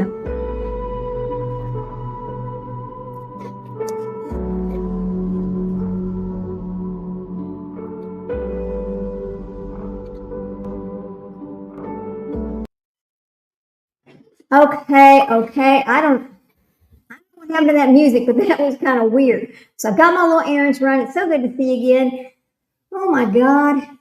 Well, the Tupac trial we do kind of care about because it's old and it was my time when I was young and I had to go run errands. I needed to leave something running anyway, but we are back anyway. Here we are. Okay, let's see. We're home, putting the music on. Leslie, okay, I'm back too. Let's get back over here and get our trial straightened out so we can watch our trial. My God, it was so hot out there. I thought I was going to die, guys. Thought I was going to die. Okay, Lindsay Clancy. Oh my God. Okay, here we go. The only reason why I care about Tupac is because, it's just back when I was a lot younger, he was popular. But anyway, let's go back over to Lindsay Clancy Day 15 of the trial, and let's get ourselves fixed and ready to go. So when they come back, we can go back. Here we go, guys. Thank you so much for being patient while I ran to the post office, etc. All right. You would not believe how much it costs to ship these 3 little packages. I told my husband, I said, is it worth selling the shit on eBay? Because I don't think so. But anyway, let me get y'all set up and ready to go. Here we go. Okay. Let's share our screen. There we go. And we are ready to come back to trial. I got to get some water before I die of thirst. All right. Here we go. Ooh, I forgot to share the screen, stupid. Y'all just don't mind me. Just ignore me this afternoon. All right, there we go. Okay, we're ready to come back to trial. And I don't know, that music, I noticed when I was trying to play that music, I was in the car and I turned the music on from the studio thing from my phone. And it sounded like this music was all screwed up, like it was overlapping each other or something. I was like, oh God, I wonder how it sounds on the computer. I'm pretty sure it was pretty bad. I'm pretty sure it was. Anyway, let me check and see okay, turn that down for just a second until we're ready. A little bit of music on while we wait. Here we go. A little bit of fun. Here we go. Welcome back. Thank you, Little Kim. Thank you so much. Yeah. All right, let me get my water. Damn, I'm gonna die of heat.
All right, all right. Let me turn that off and we can begin to talk a little bit.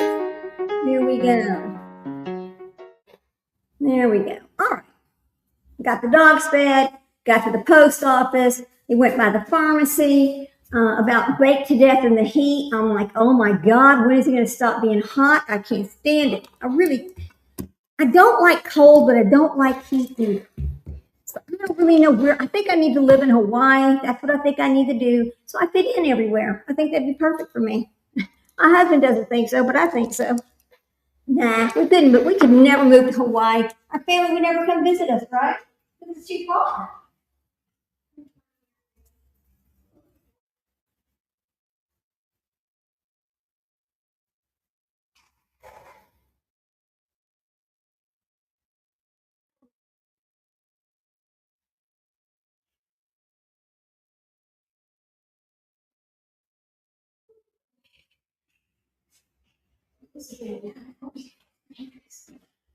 Okay. I think I'm through walking around the house now. I think I am. I think I'm ready. Okay. All right. Make sure everything is working right. Make sure y'all can hear me. What in the hell is going on? There. All right. Here we go. Okay, it's working. All right, good. Now let me check and see if they're back yet. We have just a few more minutes left. I think they might come back early because they left early, but who knows, right? Kelsey's back, yes. And we have my favorite seasons are, yes, mine too, Leslie, mine too. I especially like the fall. I don't like when it's super cold, but I do like when the leaves start changing. You feel that little bit of a breeze in the air. That is so nice, my friend, so nice. All right, let me catch my breath after running. I thought I was going to be late coming back. I was like, please, traffic, get out of the damn way, right? So anyway.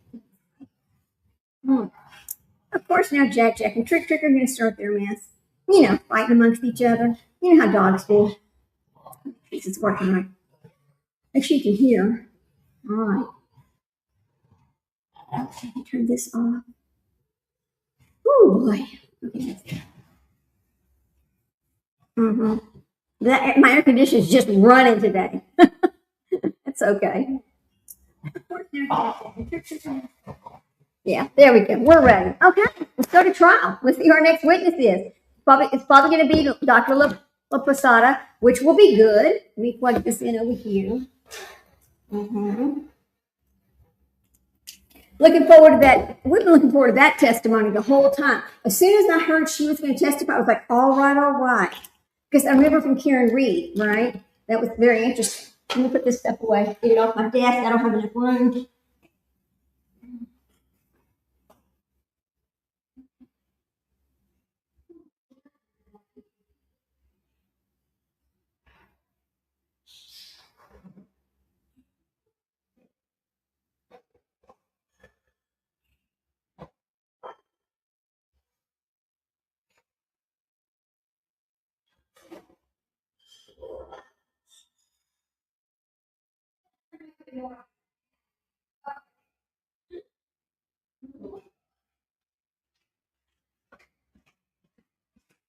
So I went to the pharmacy to pick up something. Now, I don't know how many times you've had this experience at the pharmacy. You get there, you're going to pick your prescription up, and you realize, oh my God, that's not my normal prescription because of the cost of it, right? You're looking at it, and you're saying to yourself, wait a minute, something's not right. So you call the pharmacist over, and they come and talk to you for a minute, and they're like, well, wait a minute, that's not your prescription, is it? And I said, no, it's not. It was like $131. Well, my prescription is usually like $29. So they went and looked on the line, and they looked at the file, and they're like, oh, we have the wrong same last name on your prescription. So I was like, oh, God, thank you. Because they didn't want a prescription that's usually $29 should be $131 now. Because insurance does not pay for it. So there you go. So I had to wait for them to fill the right prescription. They go over to the post office. And then there was a lot of traffic. I was just like, please let me get home in time. I don't want to miss my own trial here. Okay. I think I'm ready. All right. Now, what time is it? 1:01? Okay, so they'll come back, and I'm sure, yeah, here we go, Kel. Hubby works offshore. Oh my God, he comes home tomorrow, and we are in process of adding on to our house. So we won't be able to come on as long, but we will pop in from time to time. Hit that like button. Thank you so much, Kel. Well, I appreciate you coming whenever you can. I really, really do. You know what? I should just make everybody that comes in a mod. I really should, you know? That way I can see everybody that comes in every time they come in. I know you're here because I see you in blue instead of black. Wouldn't that be kind of funny? I think it would be kind of funny, but yeah. Well, you know, our house is for sale technically, but the way interest rates are going, etc., it's not going to sell. You know, because it's a pretty expensive house, and people just cannot. You're either going to pay cash for it, or you're going to have to get a mortgage. And with a 6% interest rate, you're never going to get it paid for. I mean, the interest rates are just too high. So I guess we'll just sit in this house a little bit longer. I'm just once the contract runs out, I'm not going to relist it. I'm just going to leave it as is for right now, and we'll try again in a couple of years. We only need to sell whenever my son graduates from UT Texas, because he's going to go to medical school, and I don't think it's going to be in Texas. I think it's going to be out of state. So we want to move wherever he goes to medical school. We want to move there. So that is why we want to sell this house, to be prepared for that. Anyway, yes, I'm never letting my baby grow up. He's never leaving me. I just can't let that happen. No, I'm just kidding. He wants to, okay, so my baby wants to move up north. He wants to go to medical school up north. And my husband said, well, you know what? By the time he's ready to go to medical school, we'll be ready to move up north too. Get out of the damn heat. I just can't stand it. It just will kill you during the summer. It's like it's getting hotter and hotter as the years go by. I cannot believe that it's August the 18th and it feels like 150 degrees out there on that concrete driveway. It just does. Let me see, Kel says. Really having, oh, thank you so much.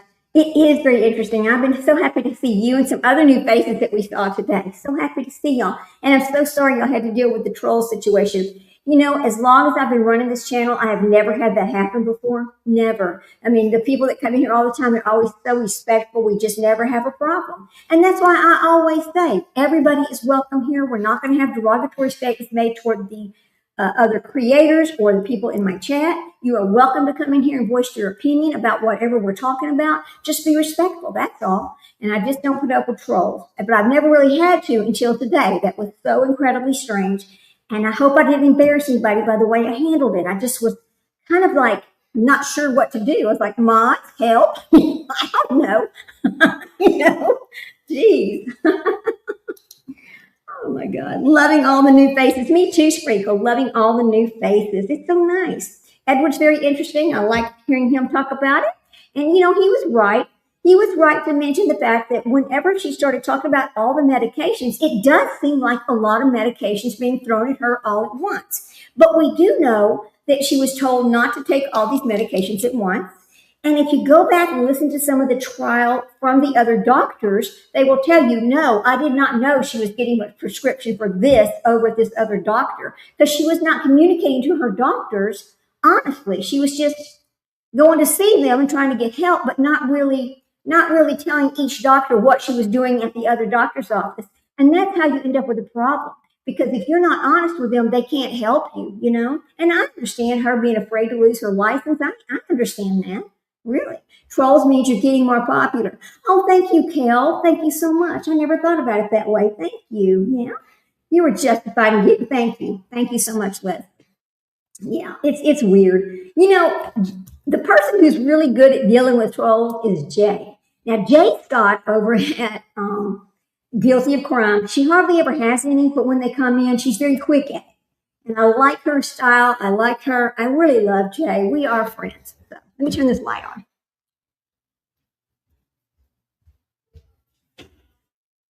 I'll tell you, I would love to go to California and get Jay to do the tattoo on my other foot. Because the guy who did the one on my right foot, it looks like it's fading, like he didn't go deep enough. I know it hurt like a son of a bitch, I know. But it's like he didn't go deep enough, I guess because he could see it was hurting me. I would love for Jay to do my other foot, but That's probably never going to happen. I would probably want to go there and she'd be like, no, hell no, we're going to go have fun. We're not going to tattoo. She's so sweet. She really is. And you know what? I am never judgmental when it comes to people. You love who you love. You are who you are. That's it. And it's none of my business what lifestyle you choose to live. That's your business. I'm not going to judge. I don't want to be judged, and I'm not going to judge other people. That's not my job.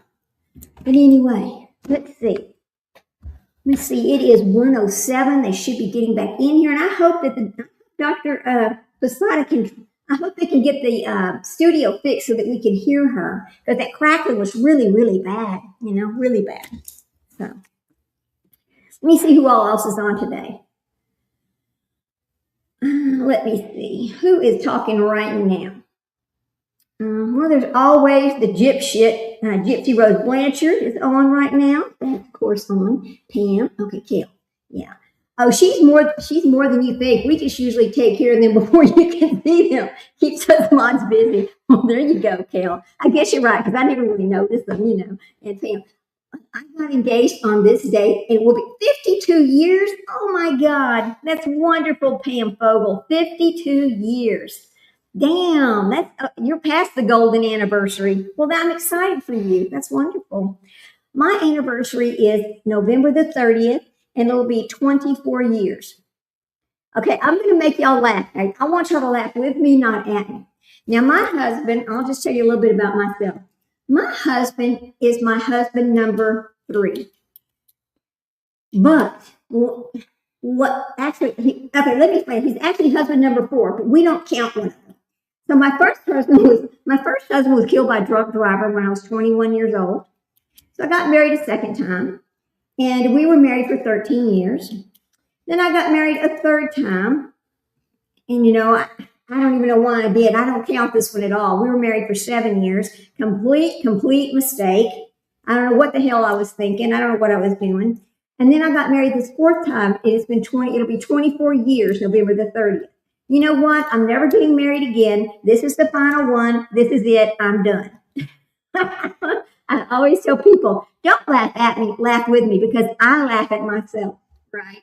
I do. I laugh at myself about it.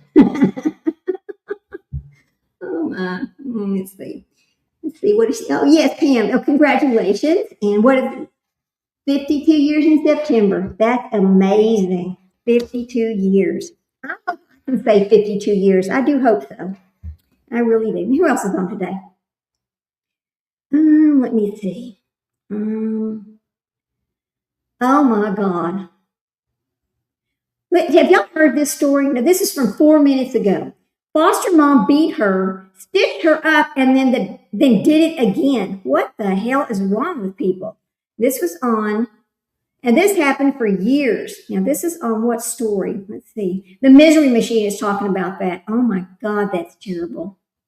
Let's see, what's another story? Yes, finally executed. Now, I also did a live on the man who killed Kamari Hall. If you get a chance, go and watch that one, because it's a good one. I do keep up with all the executions and things like that. Let's see. I'm not seeing any of these comments. Sprinkle, why are you not seeing the comments, girl?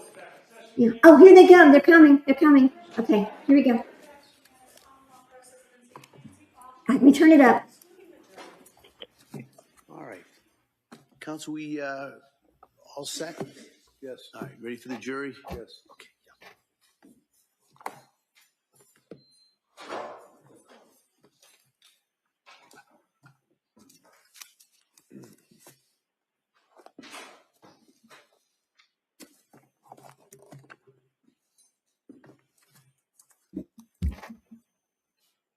Okay, here we go.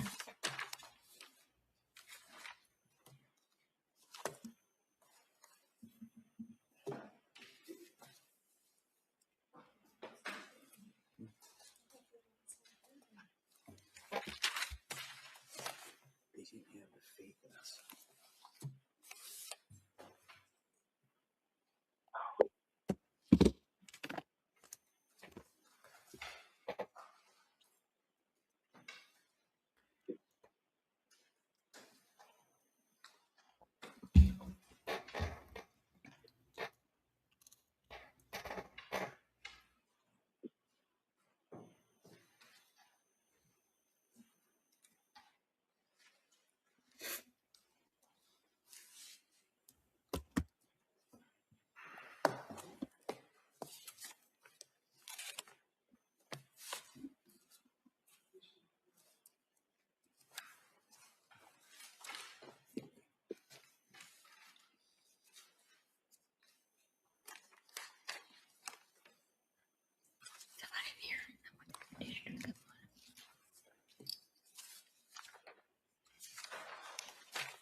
Thank you, Pam.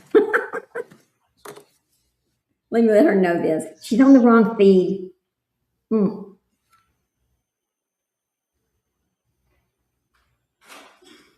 is back in session. You may be seated. Your Honor, for the purpose of the record, we return back to the trial of Commonwealth versus Lindsay Clancy. All parties are present, including the defendant and including the 18 jurors. All right. Thank you, Madam Clerk. Members of the jury, I think we got everything fixed. Thanks for your patience. The next witness that's going to testify is going to be testify either by Zoom or teleconference, as you can see. I just want to tell you, this witness will be under oath, and you can consider her testimony the same as if she was testifying here live. Okay? All right. Mr. Rankin. Yes, thank you. May I swear her in? Yes. Dr. Laprasado, please raise your right hand. Do you solemnly swear that the testimony and the evidence you shall give to the court and the jury in the matter now pending between the Commonwealth and the defendant at the bar shall be the truth, the whole truth, and nothing but the truth, so help you God? I do. Thank you. Good afternoon, Doctor. Can you hear me? You're a little echoey, but I can hear you. Okay, I'm just standing in the corner here so that everybody can hear you. What's your name and spell your last name, please? Dr. Elizabeth Laposata, Laposata. And fair to say that you have issues that require you to speak with us today by Zoom rather than appearing in person as you intended to do. Is that correct? Yes, that's correct. Tell us what you do for work, Doctor. Well, I'm a medical doctor, board certified in anatomic and forensic pathology. So I have an active practice in forensic pathology where I review cases to understand how people get injured or how people die. And how can you tell us your educational background? Certainly. I graduated from Bucknell University in 1975, cum laude with honors in biology. I went to University of Maryland School of Medicine, where I graduated with an MD degree in 1979.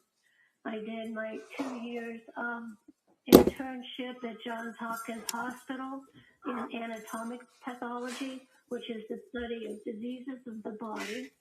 Then I trained in St. Louis, Missouri, with a fellowship in forensic pathology, which is understanding causes of death and how trauma affects the body. Do you hold any board certifications or any licensures in that field, Doctor? Yes. In 1983, excuse me, I sat for my board exams and became board certified diplomat of the American Board of Pathology in anatomic and forensic pathology. And tell us your work history, if you would, please. Certainly. Since I became board certified in 1983, I've had faculty positions in St. Louis University School of Medicine, where I also was the assistant medical examiner for the city of St. Louis. I then moved to Pennsylvania, Philadelphia, where I ran the autopsy service at the hospital at the University of Pennsylvania. Had a faculty appointment there, a research lab, and I taught forensic pathology to medical students. I was also a city of Philadelphia medical examiner. After that, I was a assistant medical examiner for the state of Delaware. And in 1993, I was selected to be chief medical examiner for the state of Rhode Island, which was a position I held until 2005 when I started my independent consulting practice. So you've been an independent consultant testifying in courts and working on cases since 2005? At my own business, yes, and certainly testifying on cases before that as medical examiners employed for the city of St. Louis, the city of Philadelphia, and the state of Delaware, and the state of Rhode Island. Okay, and now you're independent on your own, as it were, correct? I am, as it were, yes. Right. Now, did I reach out to you the case of the Commonwealth versus Lindsay Clancy and ask if you would help us out by looking at the discovery of the case. Yes, you did. And you're here to testify today. Can you tell the jurors what you actually reviewed as a basis of your opinion for your testimony? Certainly. I reviewed medical records, and I have a list here on Dawson Clancy. I reviewed the Office of the Medical Examiner entire file. I reviewed his EMS reports, his terminal hospitalization, the Duxbury Police supplemental narrative, Duxbury Police narrative, and his pediatric South Shore healthcare medical records. Could I just interrupt you for a minute? I apologize. Sure. Just in the interest of time, rather than going through every single, let me ask it this way: Did you look at police? Okay. Did you look at police reports? Yes. Did you look at grand jury minutes? Yes. Did you look at medical records for Lindsay Clancy? Yes, I did. Can you tell the jurors what medical records you looked at? For Dawson Clancy? No, for Lindsay. No, not Dawson. For Lindsay Clancy. Oh, yes. I looked at her South Shore medical records when she was admitted on the evening of January 24th. I looked at her Brigham and Women's Hospital records, photographs that were taken of her and published in her hospital records. I looked at the Department of State Police Crime Laboratory toxicology report, crime scene photos of the bedroom, the outside of the house, crime scene photos, approximately 500 of them, grand jury proceedings, and photographs of the round exercise band. How about medical records? Did you review medical records pertinent to Lindsay and her treatment by healthcare providers in 2022 into 2023? Yes. Can you tell us what records you looked at? Well, I looked at her records from the post-injury records from South Shore Hospital, where she was first transported after she was found in the backyard of her house. And then I looked at her hospital records where she was transferred from South Shore Hospital to Brigham and Women's Hospital. Excellent. Doctor, in the course of preparing for your testimony here, did I direct you to a gentleman, Mr. Drake, and ask him for help putting together a little diagram to illustrate your testimony? Yes, you did. Mr. Jeffrey Drake Graphics. Yes. Under my direction, we put together some illustrations. And Your Honor, could I? We all know what to do. Could I argue this now? If you want to, is there any objection? Just the prior Yeah. So same ruling that may be admitted. Do you want to pass out those? Sure, that'd be great. Yeah.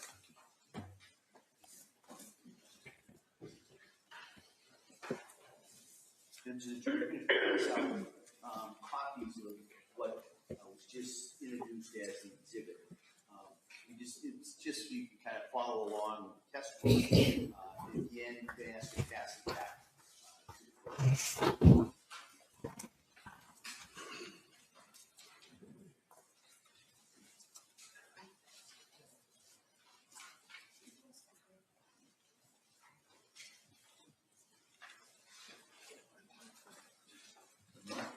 Mark that. 281. Thank you.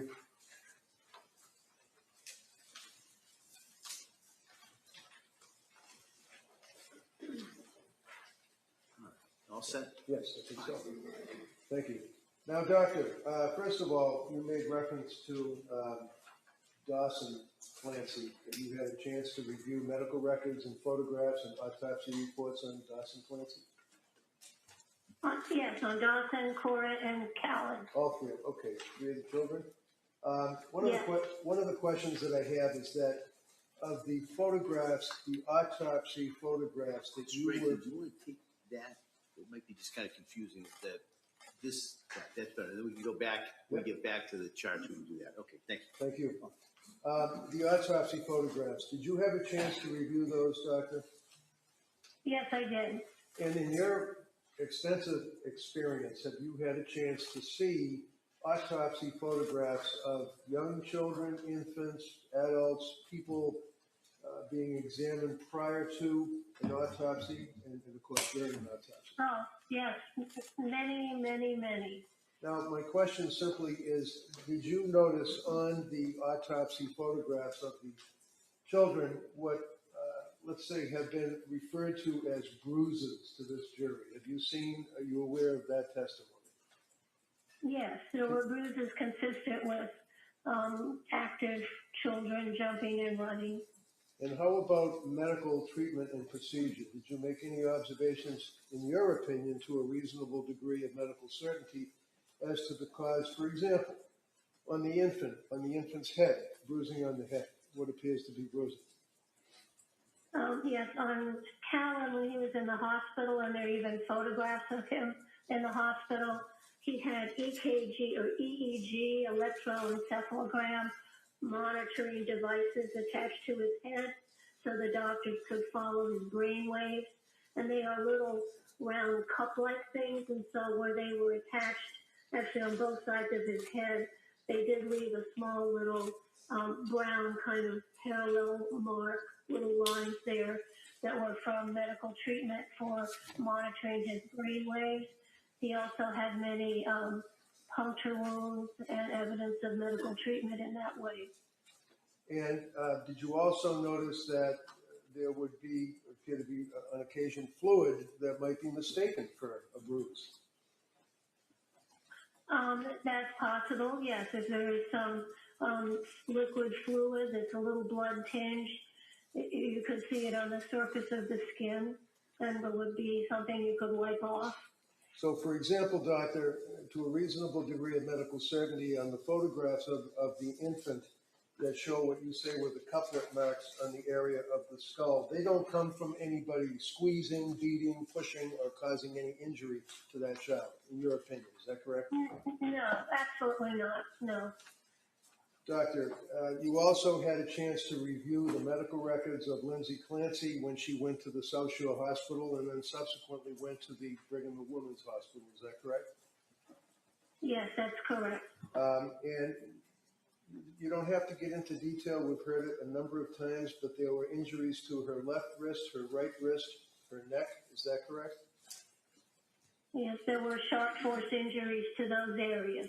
And in your practice as a pathologist, have you had occasion over the years and over the many cases that you have had involvement with to observe self-inflicted wounds to a person's wrist or their neck in the course of a suicide attempt?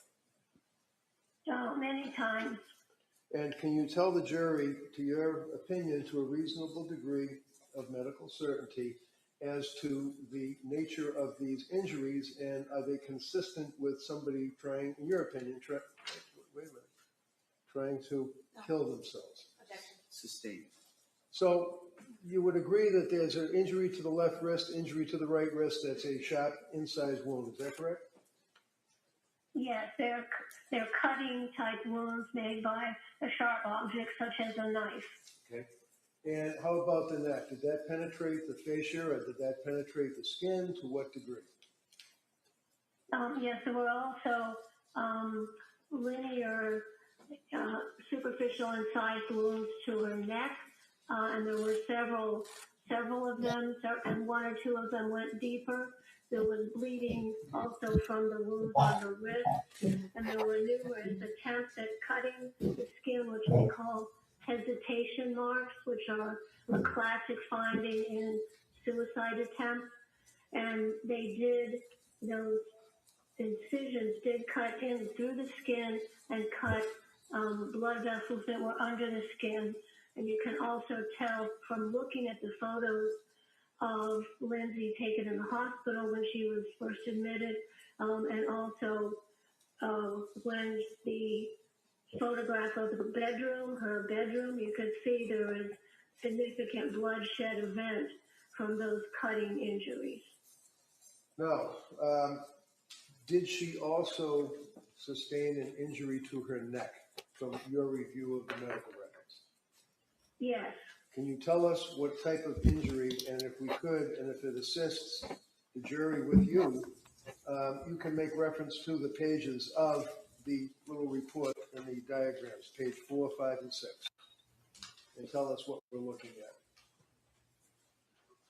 Okay. Let's see. So are we ready to look at number 4? Sure. Yep. Start off with 4. Okay. So just so you know, I think that's the first page that you have. So just. Yes, that's right. Yes, page 4 is actually page 1.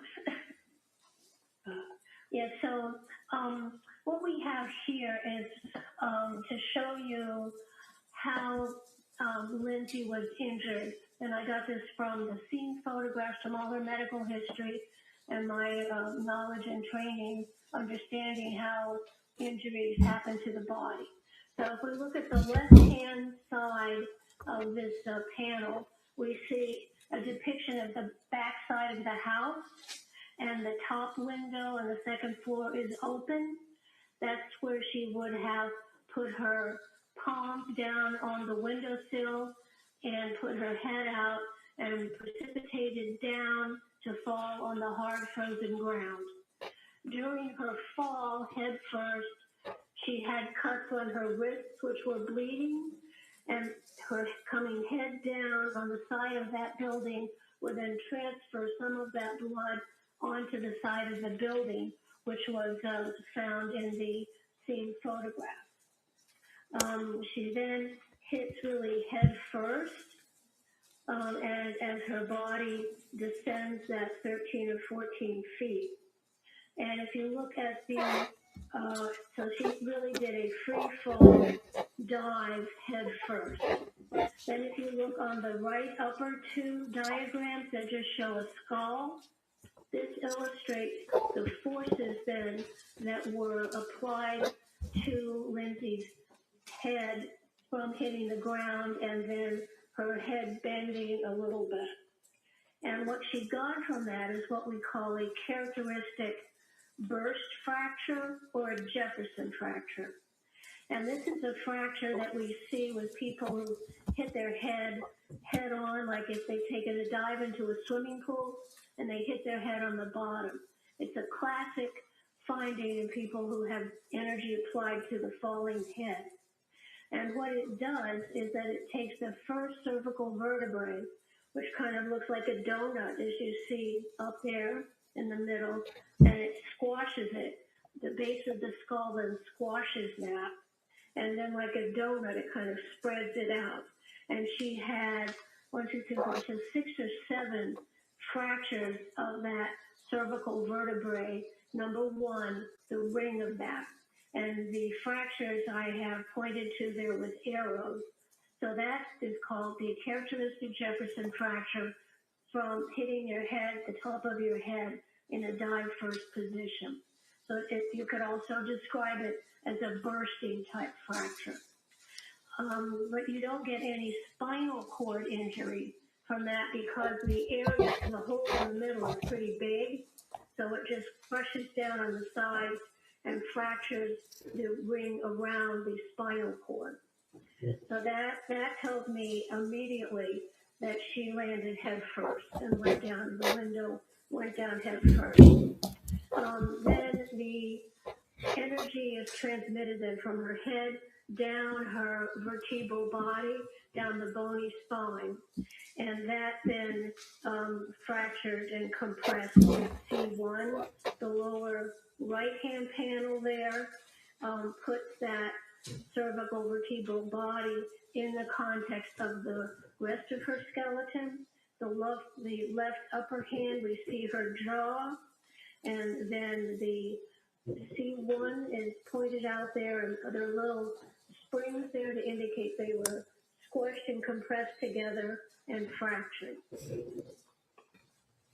Now, looking at the next page, which would be 5, does that assist us in looking at the illustration of the injury to the spine?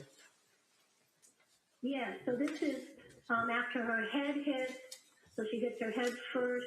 Then there is some flexion of her body, and the energy from the impact is transmitted down her vertebral column.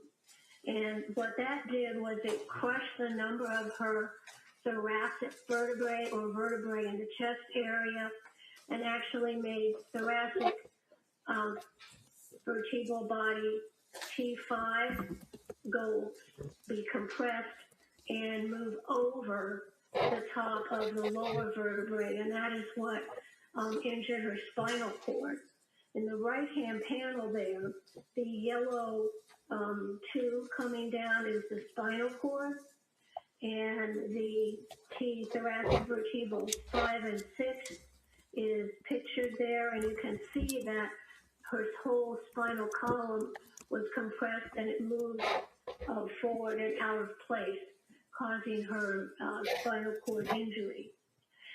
There were also injuries that are indicated by little red stars there, and those are fractures of the transverse processes of the cervical vertebrae. So when they were compressed, the areas where the joints are between the vertebrae were compressed and fractured those transverse processes. So she had a bending injury, and she also had a right posterior rib injury. You can see on the left-hand panel, her shoulders are also hitting the ground, and that caused a fracture of the right first rib in the back, and the flexion of her neck also damaged her thyroid gland and some of her voice box cartilages. And if we look at panel page 6, can you tell us what we're looking at there? Yes, this is the final resting position of Lindsay's body. It's documenting all the materials I reviewed that are on the left-hand side. So she is lying down on hard, frozen ground. Her clothing is wet. She has on indoor clothing. The time that this occurred, it was dark and no sun. The temperature was in the low 30s, so she is going to be at risk of her body temperature going down, lying on that cold ground. In addition to, now that her thoracic chest spine is fractured, that has totally disrupted the thermal regulation of the bottom half of her body. So she is going to lose heat from the lower half of her body and to approach ambient temperature. So there she is lying there on the ground. Then if we go to the right side of that, this is a CT photograph showing the area where Lindsay's body landed. You can see on the right at the base area, there is some medical debris from the EMS emergency treatment. Then circled in or put in a red square is a little bit of snow that has some blood on it, which would correspond to her position lying down as we see it in the left-hand side there. And sorry, go ahead. Okay, then the last bit here is a X-ray of Lindsay, which was taken in early February after she had surgical stabilization of her fractured spine. So this is looking at the side of her, and you can see the hardware, which they look like little golf tees going to the left side. So this is the surgical metal hardware that was placed in her spine to open up and align her spine to try to preserve any function that was still available. Now, doctor, when she went to the Brigham and Women's Hospital, doing the medical records and able to discern that she actually coded as a result of her injuries. Yes, she did. She was in spinal shock and hypothermia, and her heart did stop. And did you observe that there were, and I quote, massive blood transfusions to treat her at Brigham and Women's? Yeah, she lost a lot of blood around the muscles that hold the spine up because that was so damaged. So her hemoglobin and hematocrit and her red blood cell level was very low on admission. And the final question I have, Doctor, is as it relates to the records, it showed that she had a core body temperature of 82 degrees as opposed to 98.6, which we're accustomed to. Can you tell the jury, in your opinion, to a reasonable degree of medical certainty, what does that mean and how did that happen? I mean, that's pretty low. Yes, that is low. That's like, 16 degrees below normal. And so her low body temperature came from lying on the hard frozen ground, which would be 32 degrees frozen ground. She had wet clothing on, so wet clothing is going to transmit the body heat into the atmosphere quicker than dry clothing.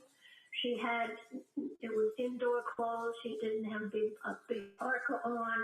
There was no sun at that time to keep her body temperature up. The ambient or the air temperature was around 30 degrees. She has a thin body, and also, most importantly, because of that thoracic spinal cord transection, she lost the ability to control her body temperature below that limit. So that means all her blood vessels just dilate and they just lose heat to the atmosphere. Thank you very much, Doctor. Attorney Sprague? Thank you.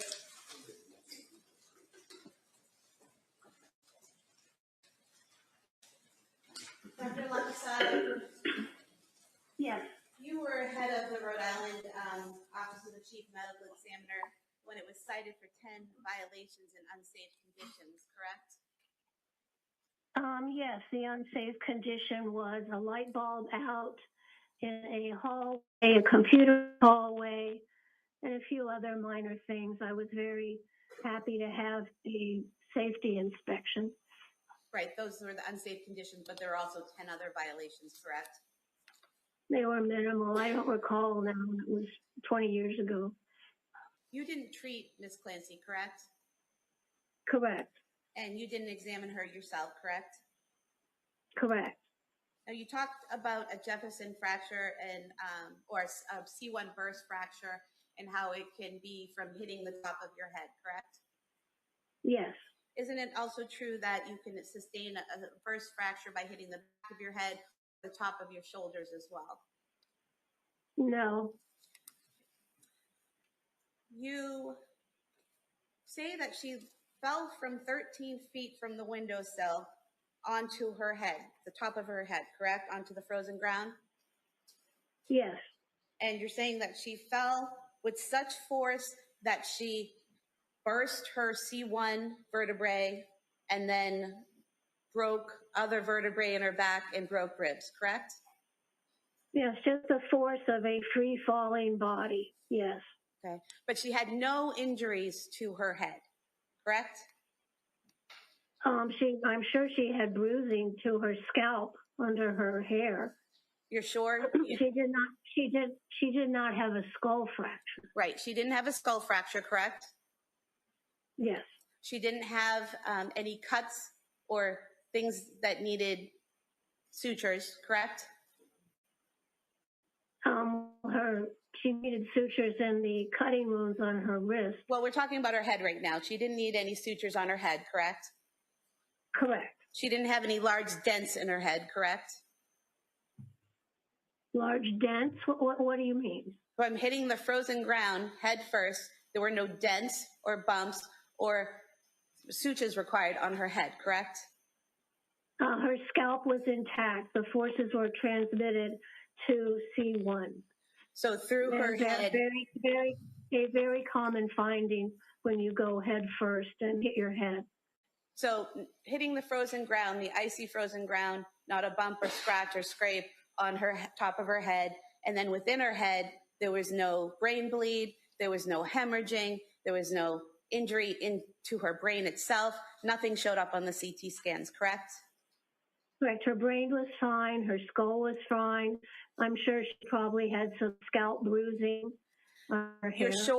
You're sure because that goes along with what you're guessing at how the fall happened, correct? You can't be sure because you didn't see the head, correct? You say you're sure, but you didn't see her head. I saw the medical records and I examined all of those.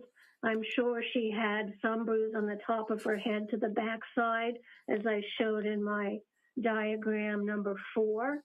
I'm sure there was some bruising on her scalp under her hair, but that was not a major concern at the time she was taken into the hospital. You keep saying you're sure there were bruises, that you're sure that there was this or that that's not shown in any photographs or medical evidence. So you're not sure, are you? You're assuming. No, I'm sure. Okay. Let me show you some photographs here. Excuse me. No, and let me show you. I'm asking the questions. Let me show you some photographs okay, go here. ahead. Let me show you some photographs of the defendant that were taken at the hospital of her head. Show them. Do we have sharing privileges on the computer?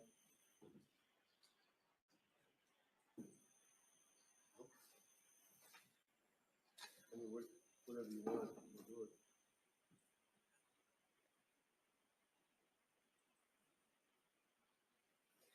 Showing you here a photo of the top of the defendant's head. No, yes, I see that. cuts, no swelling, correct? We just see her hair. There's no blood on the white sheet, correct? Well, I'm sorry, I couldn't hear what you just asked me. There's no blood on that very white sheet, correct? Well, I don't see what's under her head, but that's not relevant to understanding that she did fall head first. Okay, so you're saying she fell head first from 13 feet onto hard frozen ground and had no visible injuries to the exterior of her head. Yes. And you're saying that she... Excuse me, I'm It was sure a yes or no some- question, doctor. Hold on. Doctor, listen to the question, answer the question, and then we'll just go from there. Go ahead. Ms. Brady, if you want to re-ask that question. Doctor, yes or no, she fell to the ground, frozen ground, and then had no apparent injury to the exterior of her head, correct? Correct. And she fell head first to the frozen ground and not with enough force to break several vertebrae in her ribs, but did not have a skull fracture, a brain bleed, or anything else, any other type of injury to her head, correct? That's absolutely correct.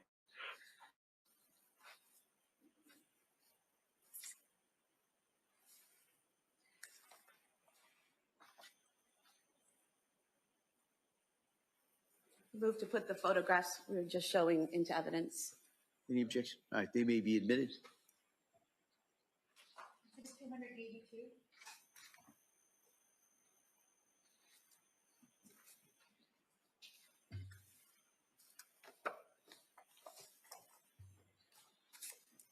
Doctor, in your report that you provided to defense counsel, you also talked about the strangulation of the children, correct?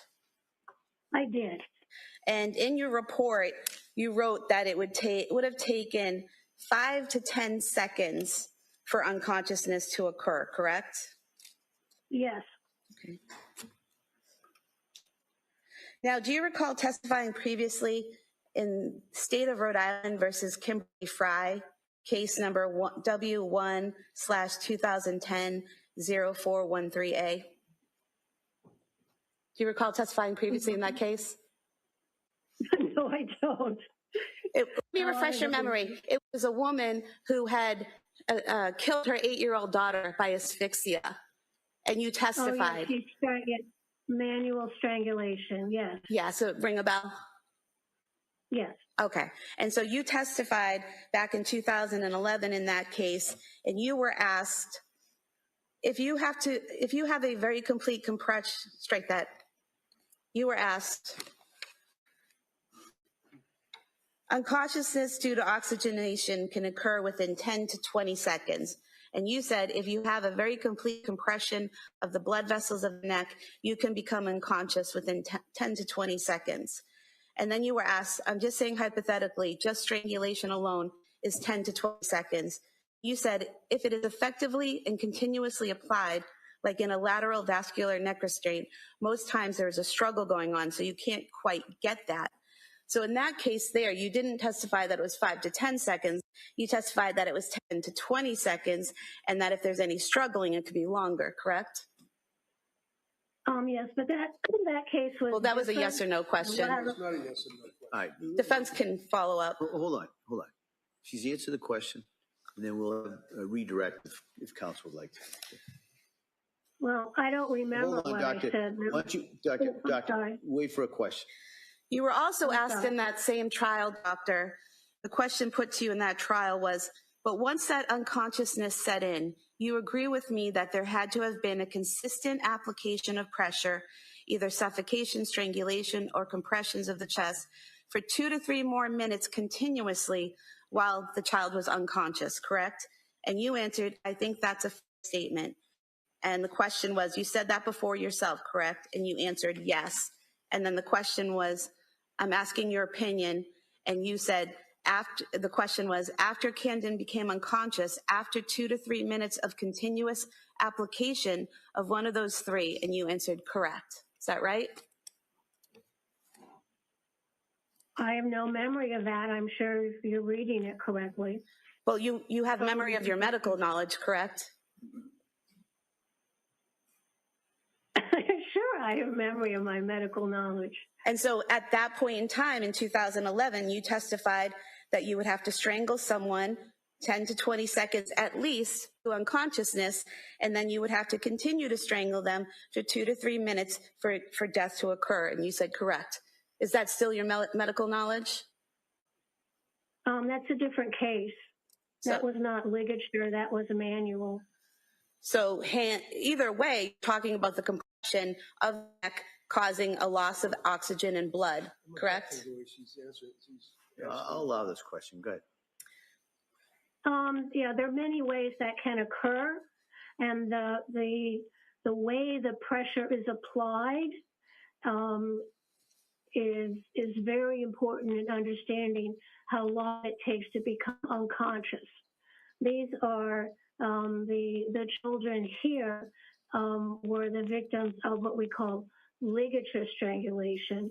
The Fry case that is coming back to me a little now, that was a manual strangulation and also a body compression, which is a totally different type of asphyxia.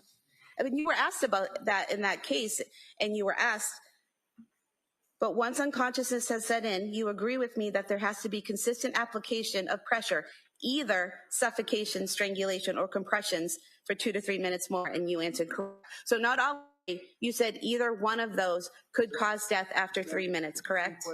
Yeah, just if you could rephrase that question. You were asked, but once unconsciousness set in, you agree with me that there had to have been consistent application of pressure, either suffocation, strangulation, or compressions of the chest for 2 to 3 minutes more continuously while they're unconscious. And you said, I think that's a fair statement. So that's what you said, correct? Yes, in order to become dead, brain dead, you need the physiology is that you become unconscious within 5 to 10 seconds, and then you're unconscious, but that's not dead. Then that continued constriction of the blood flow has to be still continuously applied for the brain to die. Correct. So that is what happens. That's what happened to the Clancy children. The ligatures were wrapped around. They went unconscious in 5 to 10, maybe 20 seconds, probably less than 20 seconds because it was a ligature, not a manual strangulation. So it was immediately compressed, unconsciousness within 10 seconds, and then death within 5 to 10 minutes after that. With continuous pressure. With continuous pressure around the neck. Yes, because this is a ligature strangulation. Thank you. Not manual. Okay, so when you're talking about ligature strangulation as opposed to manual strangulation, tell us in your mind what that means. Well, they're very, very different. Manual strangulation means that somebody's used their hand and they've pressed either side of the neck. Okay, that the hand is manual strangulation. Strangulation means that you have stopped the blood flow that comes out of your brain, and the carotid artery continues to pump oxygenated blood into your brain, but it can't drain out through the jugular veins. So with continuous pressure, then the blood can't get in because it can't flow out. It's kind of like stopping up a pipe. And then so you go unconscious within 5 to 10 seconds, but then with continued pressure, your brain dies. So the difference between manual and ligature is that manual can be kind of an off and on thing. You may you have a jugular vein on either side of your neck. So if you're using a hand, you might compress one greater than the other. You might let go. The person that you're trying to strangle may struggle and remove your hand a little bit. So it's a very different sequence of events to end up with brain death and asphyxia. Whereas wrapping a round loop resistance band, which is a ligature, immediately compresses those vessels. There's no coming off. There's no putting back on. So it's a very complete, one-time, immediate, non-varying compression with those exercise bands ligature, which causes unconsciousness effectively within 4 to 10 seconds. And in reference to the manual strangulation, where generally somebody would use their hands and perhaps press with their thumbs, that has a very common, that you see many times, fracture of what's called the hyoid bone, correct? Yes, that can happen. Absolutely. A little U-shaped bone up underneath the jaw. So they both cause, brain death from lack of oxygen to the brain, but the way they get there, that's leading up to that, is a totally different pathophysiologic process. So when counsel went through the Rhode Island case, whatever that name was, and was reading from a transcript and asking you questions about the time that a person through manual strangulation, and then she made reference to suffocation, she made reference to strangulation, she made reference to compression of the chest. That has nothing to do, in your opinion, with the ligature strangulation. Is that correct? It's a totally different mechanism of injury. Thank you. Right. Doctor, as you said a few moments ago, the ligature causes unconsciousness, and then the pressure has to continuously be applied for several minutes to cause death, correct? Yes. Thank you. Anything further? One other question. On the ligature, doctor, we discussed this, is the ligature, does that require a person to stand over the body and continuously apply pressure to the ligature, or walk away leaving the ligature? No, in this case, these were elastic round loops, like that were put around, somewhat tightly, pinching the skin. You could see little lines where the skin was pinched, and it just stays there. So it's a immediate compression of those jugular veins, staying there, and then death occurs minutes later. Thank you. Doctor, did you see these exercise bands? Yes. And you know that they're one long line with a handle on each end, correct? Right, and they're round. They're a cylinder. Right. They're not like a flat band. And you know they were wrapped around each child's neck and pulled to strangle them, correct? Well, they were wrapped several times, firmly enough around the neck to close off the jugular veins. And you're not aware, there's been no testimony, no evidence, nothing showing that they were knotted and left there, correct? Uh-oh. They weren't tied in a knot and left around their necks, according to any of the evidence, correct? The important part to me was wrapped several times, and then whether it had a bow or not would not really be important. It was secure and wrapped around the neck several times. Yeah, I can tell that from the appearance of the skin on the neck. The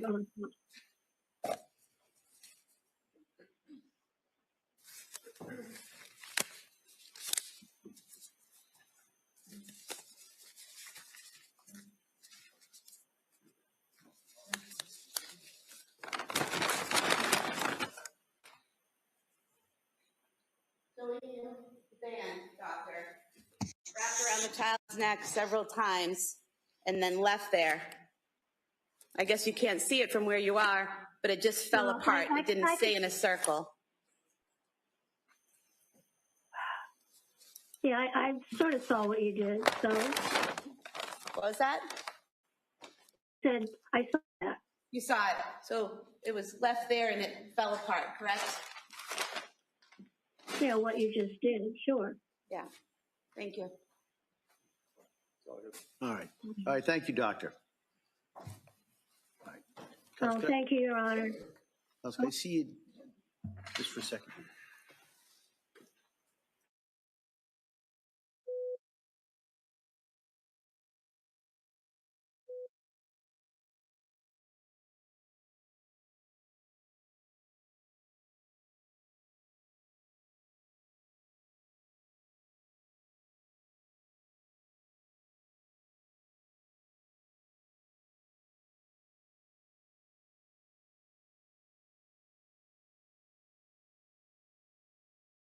Short break to take the equipment down. It took us hours to get it. Hopefully it'll take us about 5 minutes to take it down.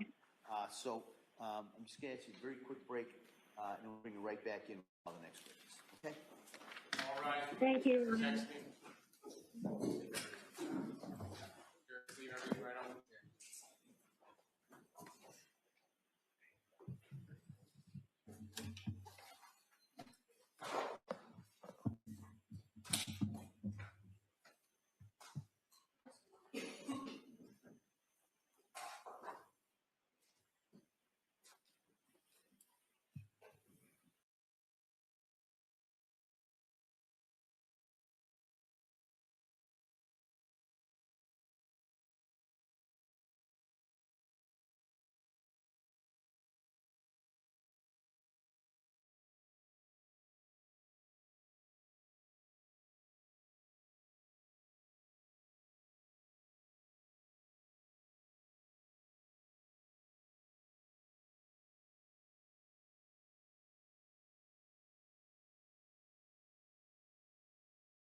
members of excellent quorum. This court's in session. Please be seated. All right. So we'll be in, we say it, but we'll be in a short recess.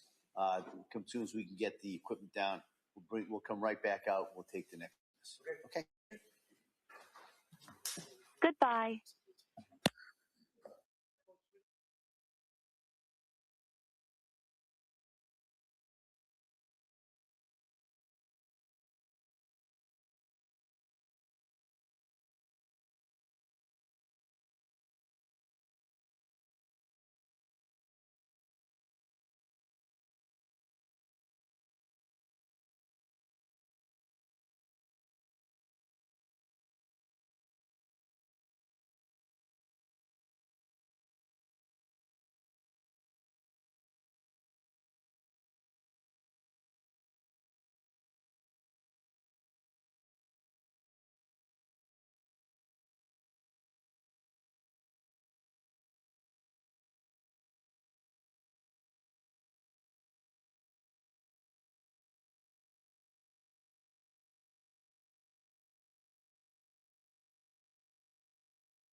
return back to the matter of Commonwealth versus Lindsay Clancy. All parties are present excluding the jury. All right. Counsel, we ready for the jury? Yes. Okay. Yeah.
All right, please, your center.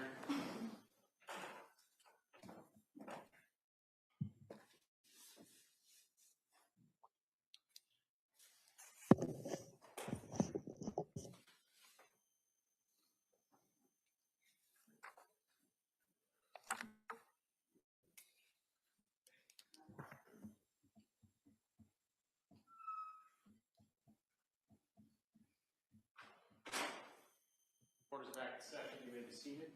Your Honor, for the purpose of the record, we return back to the trial, Commonwealth versus Lindsay Clancy. All parties are present, including the defendant and including the jurors. All right. Attorney Reddington. Thank you. Call Dr. Paul Zale, please.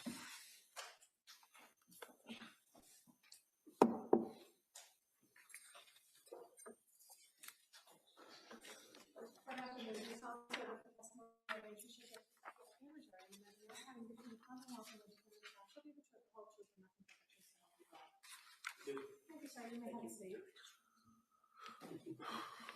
All right. Good afternoon, Doctor. Good afternoon, Your Honor. All right, Mr. Reddington. Thank you, Judge.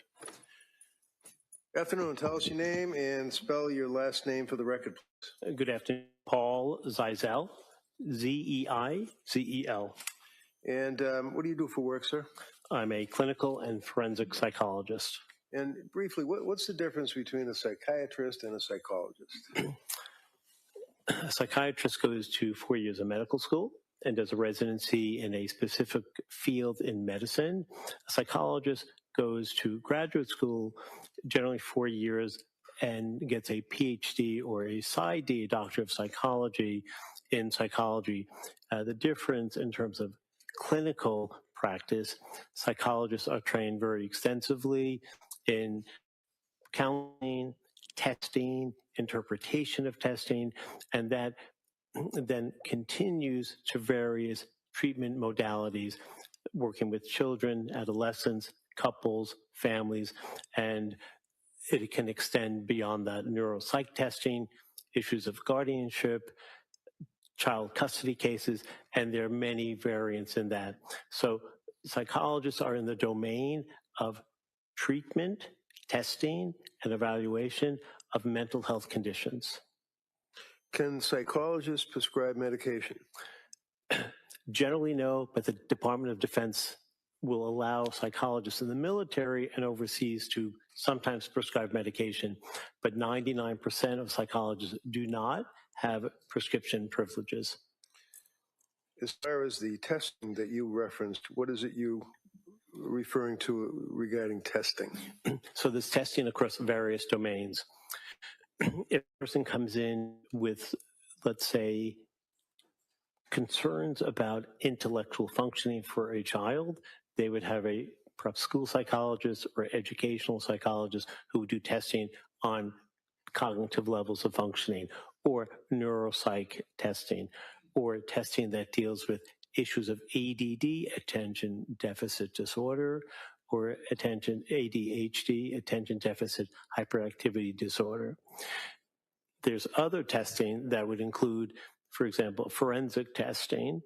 That's the integration of mental health and the law.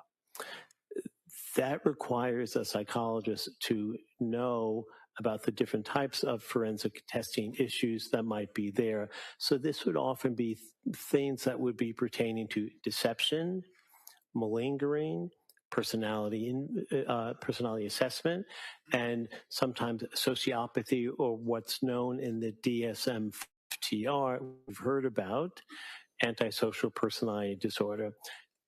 In addition, as I mentioned, guardianship, conservatorship, custody issues with parenting, risk assessments for certain jobs that individuals might have, working for government and top secret positions, police officers, military as well.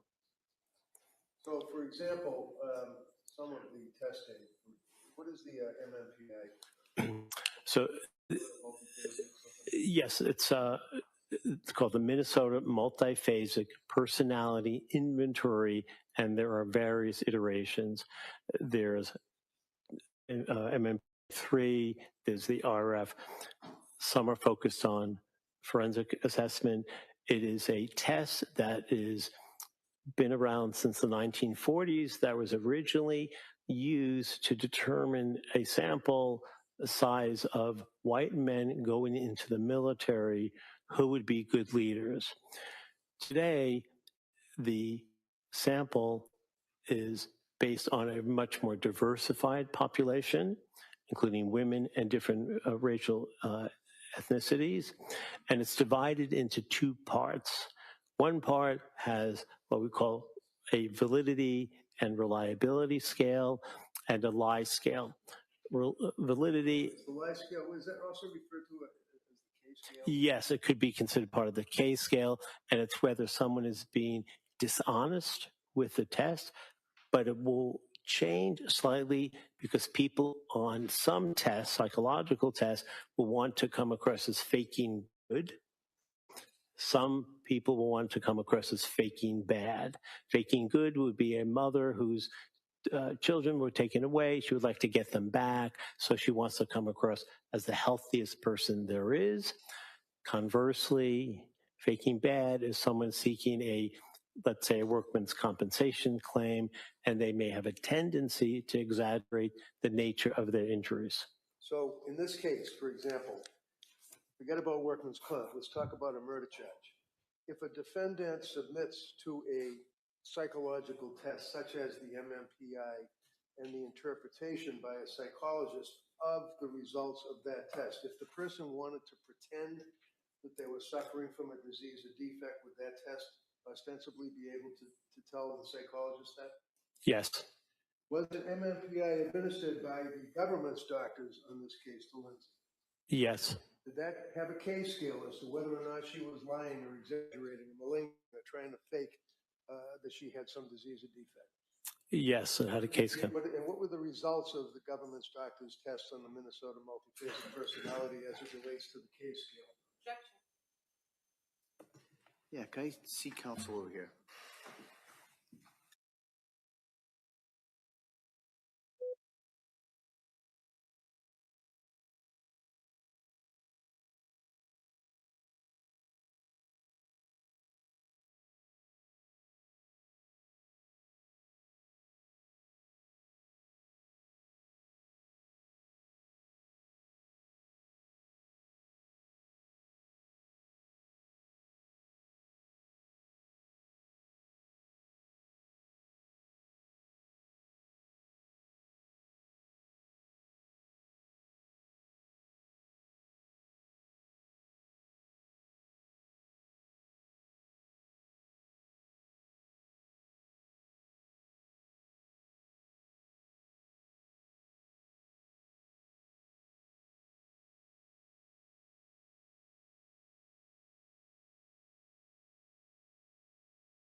So, Doctor, let me just, as we say, lead you a little bit.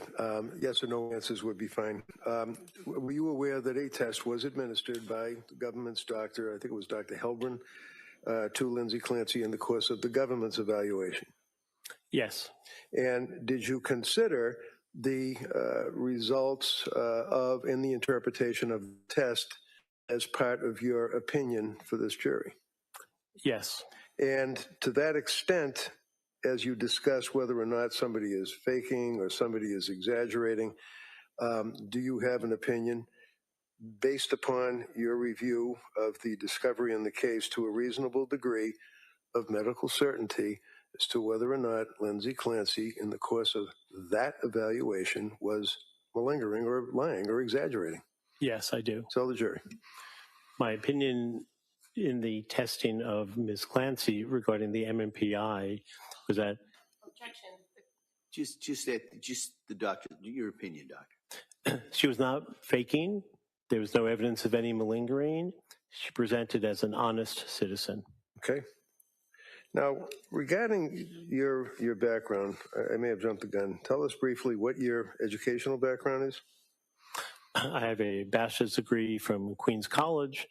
I have a master's degree from Harvard University and a doctorate in clinical psychology from William James College.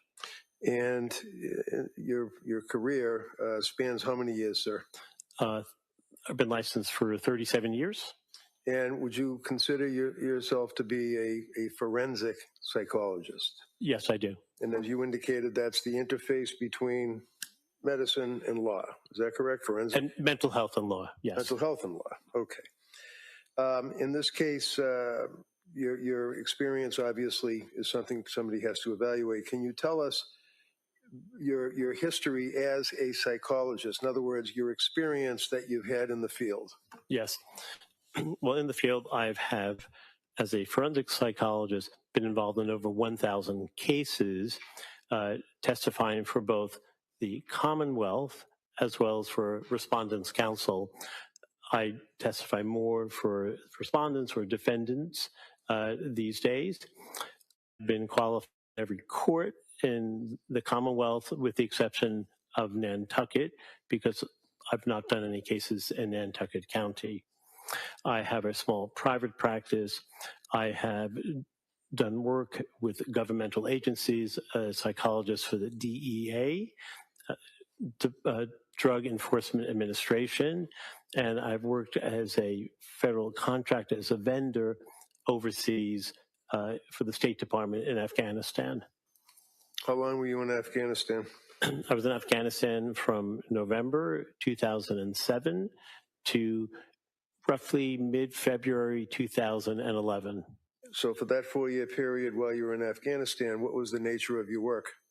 The nature of my work was basically the equivalent through the military, the analogies with the military as a combat psychologist. I was embedded in the field. I would do evaluations, what we call critical debriefings, and when there would be multinational forces, and in Afghanistan it was the ISAF coalition, International Security Assistance Forces. That would be countries that were deployed over there: England, Germany, France, Spain, Italy, Portugal, Romania, Bulgaria, Australia, New Zealand, a total of 38 countries. I could go on, but I'm not going to. And I had to be loaned to various countries in different parts of the country to do debriefings after a critical incident, which would be what's called a TIC, T-I-C, Troops in Combat. I'd fly out, usually on a helicopter, do the debriefings of the people who survived those attacks, engaged in those attacks, and ensure that they were stable enough to continue and, if you will, fit for duty. I would also do evaluations on violence assessments, individuals who had problems maintaining their ability to function safely in a war zone where everyone carries at least one weapon, usually two, to ensure that they were able to be healthy for their work. And I would do various types of training and debriefing. I was also loaned out to other governmental agencies the U.S. Marshals, the FBI, the CIA, and with each of those agencies, there would be various issues that were necessary. People getting hurt, people killing individuals who attack them, and when that occurs, as one would imagine, there's great trauma that goes with that. And these people were not necessarily negatively impacted in the moment, but we would make sure that they were healthy enough to continue their work. If need be, if they were psychologically impaired, I would be involved in helping get them sent over back to Europe, to Landstuhl, Germany, sometimes to Dubai, and help with individuals who suffered themselves with issues back from the United States. So I would have to do death notifications with the military. I would help with issues of conflict with other soldiers and contractors and agencies, dealing with all the issues that one might expect could come up in various parts of a war zone. I was often sent to what are called FOBs. Those are forward observation bases, generally about 100 people, more or less, in those bases, multi-international. And I was also sent to COPs, COPs, combat outposts, very remote, in the middle of nowhere, on mountainsides where you walk up goat trails just to get to where your small base is. And the billets were often cots and tents that were erected on rocks and no electricity, quite remote. And I was on many, many dismounted patrols with the belief that having a psychologist or someone psychologically trained to deal with what it's like to be in a war zone would be therapeutic, if not therapeutic, explainable and helpful. I did many of those events. At some point, did I ask you to become involved to some degree in this case, Doctor? Yes. Can you tell the jury when that was? I received a phone call from Attorney Reddington late in the evening on February 3rd, 2023. It was late because I was already in bed sleeping and the phone rang. It was about 11:30. And without getting into the details, did I advise you that I was representing a young woman by the name of Lindsay Clancy and that she was severely injured and she was in a hospital? Yes. As a result of that, what did you do?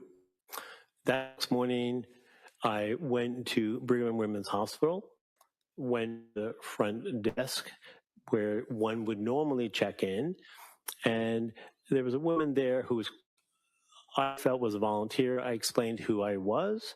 I explained that I was asked by Attorney Reddington to evaluate Ms. Clancy, the surgical ICU unit. Were you able to access her to speak to her? Eventually, yes.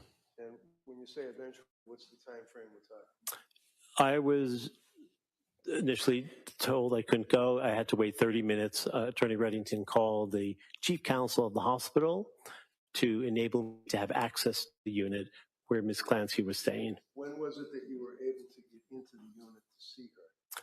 12:30 in the afternoon. What day? February 4th. So it would be January 24th, 7, so this is almost 11 days later, right? Yes. You're also aware that I needed a court order to get you into the hospital. That's correct. And were you able to ultimately get in the hospital, go to the surgical unit, and meet with Lindsay? Yes. Jurors have had a chance to look at photographs of her laying in the bed with tubes and wires and all of that. Is that what she looked like when you first saw her? Yes. However, she was also, with her right arm, as I recall, shackled to the bed with handcuffs. So they're not little soft little things that tie her hands to the side of the bed with their handcuffs? They weren't soft. they were what appeared to be metal handcuffs that police officers and perhaps officers in this court use for detaining people and arresting people. So, they were not soft. While she's laying in the bed, did she have the tubes and the wires for treatment in the emergency, the intensive care unit, I should say? Yes. Was she intubated at that point, if you recall? She was not. So she was able to speak? Yes. Was she able to move obviously she's chained to the bed, so she couldn't get up? She could not get up. She couldn't move below her sternum, the chest bone. At that point, had you and I met and talked about this case at all? No. What was the reason I asked you to go to the hospital? You are worried about her mental health, given the significant event that had just taken place a few days earlier. You were concerned that she had absolutely no ability to have visitors. Visitors were not permitted to meet with her, from family members to friends to a priest. No one was able to see her. So as a result of that conversation we had, you went to the hospital, went into her room, and you were able to speak to her. Is that correct? Yes. Can you tell jurors, if you recall, what type of law enforcement presence? Uniform, cops, guns, stuff like that. What did you notice? I noticed literally outside of her hospital room were two state troopers in their blue uniforms, sitting each in a chair on either side of the doorway to Ms. Clancy's room, a nurse sitting in the corner of her room. When you went in to see her on that date, was it your understanding she had recently been extubated? In other words, they removed the tube from her mouth? Yes. And you recall the conversation that you had with Lindsay at that time?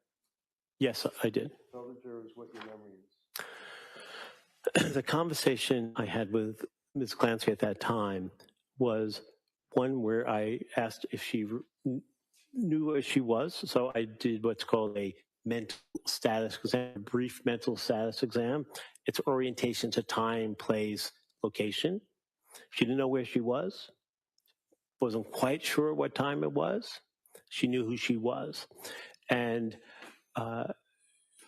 she told me that she remembers what happened, but it was very fuzzy and foggy. At the time, she had been on medication for the significant pain post-surgery while in that hospital room. And during the course of that interview with her, did she express any concern to you about her husband, Patrick? Yes, she did. Tell the jurors what she indicated to you. She said, since 11 days prior to my meeting with her, which would have been January 24th, 2023, she had no contact with Patrick. She wanted to know how he was doing. She wanted to know if she could call him and find out where things are with her and with him and how he was faring, and to just speak with him. She expressed concern about her family. Yes, she did. Did she express concern about what had happened?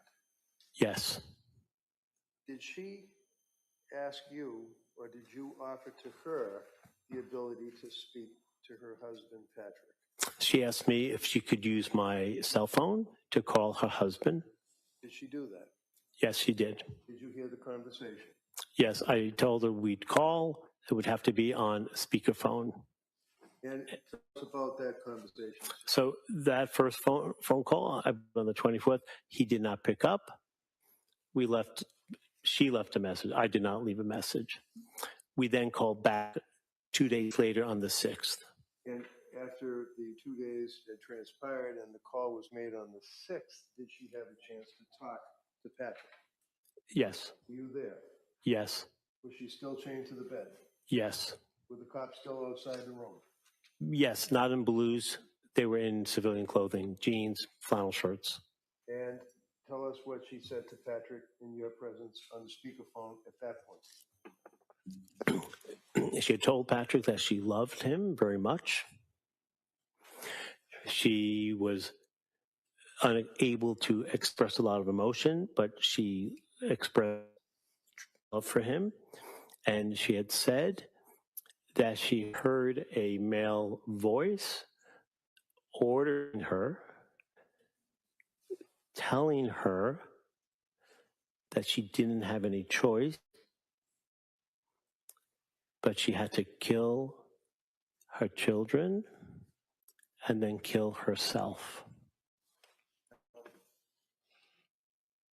Doctor, have in mind your background, your career, Did you tell Lindsay Clancy to lie or make that up and pretend that she was hearing voices? No.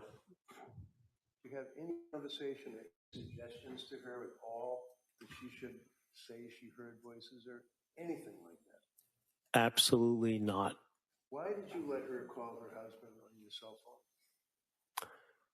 I let her call her husband out of human compassion. As time went by, did I then, by the way, you've testified for me on other matters, have you not? Yes. We go back about 20 years? Yes. And we socialized together? Yes. So we're friends? Yes. And as you worked on the case, can you tell the jurors what information you had access to that would allow you to continue with your investigation as a psychologist? I had access to her clinical records. Many of that were discussed here. Emergency room records, grand jury minutes. With the longitudinal nature of my evaluation, I had records from Brigham and Women's, South Shore, Spalding Hospital, and most recently, Tewksbury Hospital, which go back to, I believe, March 27th or so, 2023 till today. How many times have you seen Lindsay since that day in January of 24? So I've met with 2023. I've met with Ms. Clancy over 45 times since then, and that was at the writing and the issuance of my report to Attorney Reddington. That was in the middle of June, and I've seen Ms. Clancy since then 20 times probably, or 15, inclusive of being in this courtroom and sometimes meeting with her in the holding unit. And the occasion to visit with her in Tewksbury Hospital many of those times, right? Yes. And you've had occasion to visit with her in the lockup to this courthouse, correct? Yes. And she's been treated very well by everybody, the court officers, everybody. Is that correct? Objection. All of this. Yeah, sustained. Well, you've had a chance to see her in the lockup, right? Yes. Why would? No, overruled. Why would you see her in the lockup? I would see Lindsay Clancy in lockup because the nature of presentation in this court has been gut-wrenching for anyone who would be exposed to such horrific objection and move to strike. It's not responsive to the question. Right. Can I see counsel here? All right. So that answer, ladies and gentlemen, that answer is stricken. Okay. In Tewksbury Hospital, have you had to see her to evaluate her in addition to your testimony for a jury? Yes. Why? Because the nature of mental health is something that's not a static or what we consider historical piece of information. Static information means a date of birth. That's never going to change. Dynamic issues are things that are subject to change, like the weather, like your health, like your mood. So to do an evaluation for a case that Ms. Clancy's involved in, which is a triple homicide case, requires an examiner to ensure that she's competent to stand trial and that her mental health is stable enough to be able to go forward with court proceedings. Is there an additional component, and has there been an additional component of her suicidal ideation since she's been in custody at Women's and then it was transferred years ago to Tewksbury? Objection. Can I see counsel?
So, Doctor, while you're evaluating her, whether it be in Tewksbury or you're visiting with her here, her present state of mind is always an interest to you. Is that correct? Yes.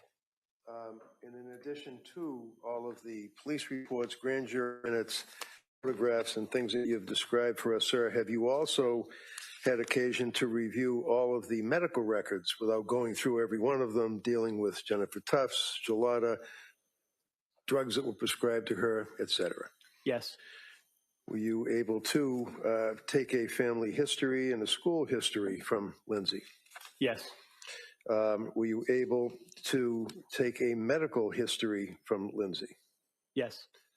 Were you concerned about her status as a woman who had recently had a child, Callan, in the spring of 2022? Yes. And what time frame was it that you were focusing on for purposes of your evaluation as to her mental state after having Kellen, when she was postpartum? The time frame started in roughly September 2022 through January 2023. And during that period of time, you were aware that she had certain symptomology. Again, we could go through every single one of them, or we can just say, yes, she did express that she had symptomology. Jury's heard the evidence up to this point. Yes, many times And to other people. Did she see doctors? Yes. Dr. Tufts? Yes. Was that the first time that she was expressing anxiety and her concerns about insomnia, and that she went to see Dr. Tufts and she prescribed the SSRI? Yes. Okay. July, June, August of 2022. What was her mood at that point? Her mood was waxing and waning at times, but struggling as well in common sense ways. Having 3 children, ages 5 and under, not an easy task. So in the fall of 2022, when she went to see Dr. Tufts, that's when she was prescribed the first SSRI. Zoloft, yes. And that would, and again, when she had the second baby, that would be Dawson. Yes. Did she have also indicia, symptomology, anxiety, the symptoms that she had described that she required that she had to be placed on some medication? Yes, she did. What was that medication? I believe that was trazodone, if I'm not mistaken. When she was in nursing school, prior to that, was she placed on medication? Yes, she was. And that was because of public speaking nerves. What was the medication? There were multiple medications. I believe it was propranolol, and I believe it may have been trazodone and Wellbutrin, but I'm not totally positive of that. Do you recall that she was prescribed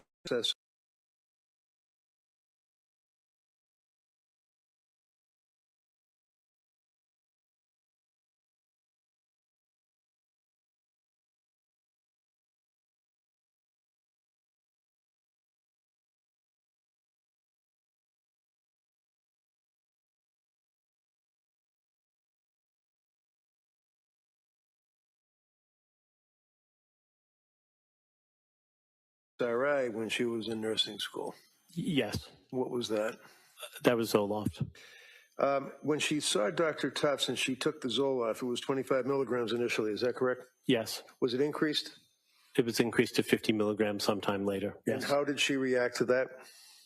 She didn't take the medication initially.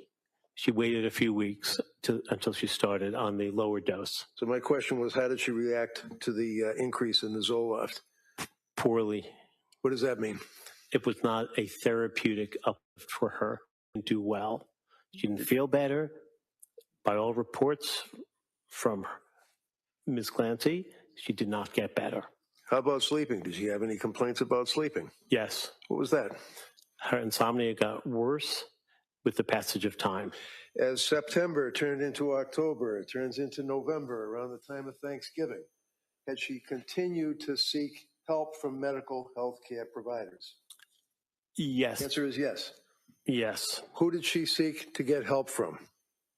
Well, the initial person, I believe, was her mother-in-law, Sue Clancy, and who was a labor and delivery nurse who knew people. Who did she see as a result of Sue Clancy? I believe it was Julie Paul initially. And what group was she affiliated with? South Shore Perinatal Health.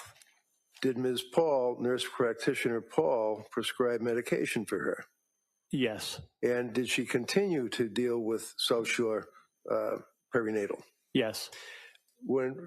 At some point, did she stop dealing shortly, a short period of time, with nurse practitioner Paul? Yes, Nurse Paul left. And why was that? She got a transferred position. It had nothing to do with her patient load, or so she was transferred. She was transferred. Okay. Yes. So as a short period of time, she was transferred. Who was the next person that she dealt with? Rebecca Gelada. Did Rebecca Gelada have a particular position? Was she a nurse practitioner? Yes. And how long did she deal with Rebecca Gelada?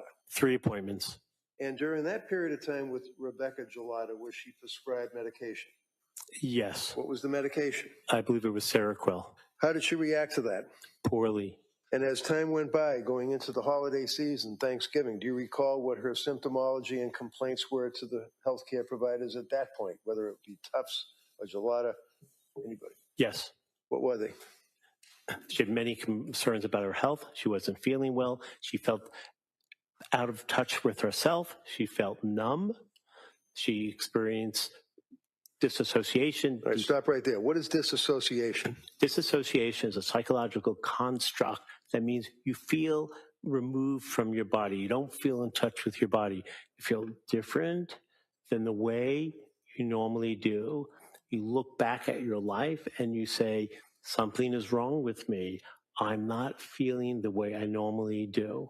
Did she express, for example, when the jurors were looking at the medical records on November 27th of 2022 to nurse practitioner Gelada, that she felt that she was out of her body and that she had a disassociated state? Yes, and that's sometimes known as a depersonalization. You feel removed from your body. You feel removed. You feel as if you are not in your full body. Now, at that time, was she also complaining of other symptoms? And to cut to the chase, was she saying that she could not emote, she couldn't feel love, she couldn't feel happiness, she felt heavy, Yeah. she couldn't walk, she couldn't bathe, she had difficulty relating to people? Is that fair to say? Absolutely. She couldn't get out of the bed. She had total flattened affect.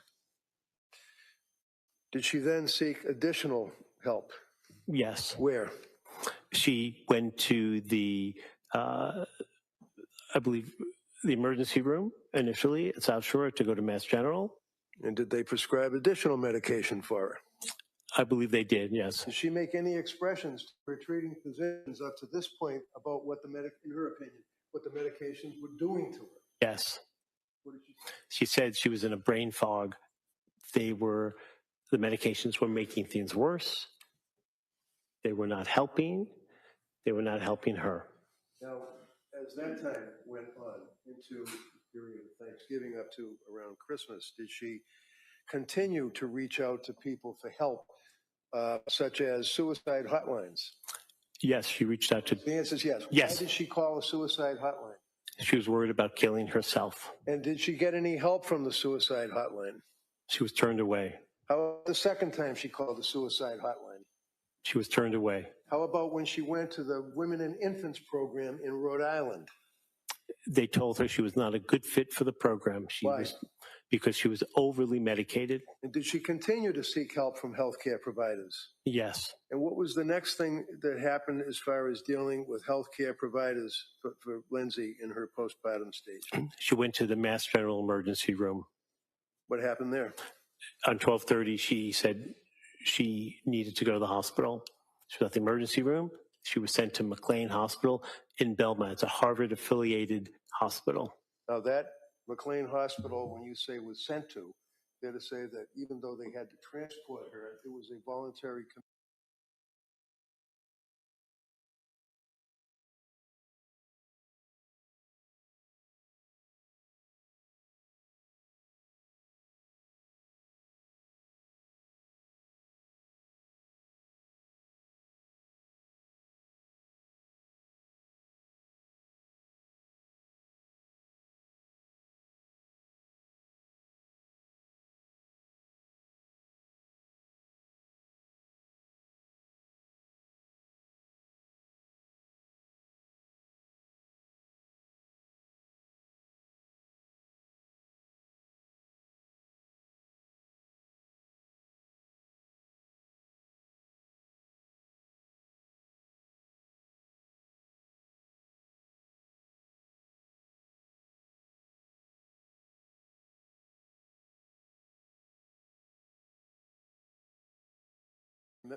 Yes. And what was her state of mind that caused her to have a voluntary commitment to the locked wards of McLean Hospital?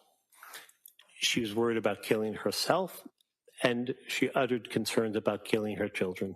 How about, did she relate any intrusive thoughts, dark thoughts, things of that nature during this period of time, October, November, December? Yes. Tell me about that. She said she had, quote, horrible thoughts, unquote. She felt that people could actually hear her thoughts. The thoughts were so loud that strangers could hear them. Did she express at that point, for example, that she was concerned about school teachers with the little sprouts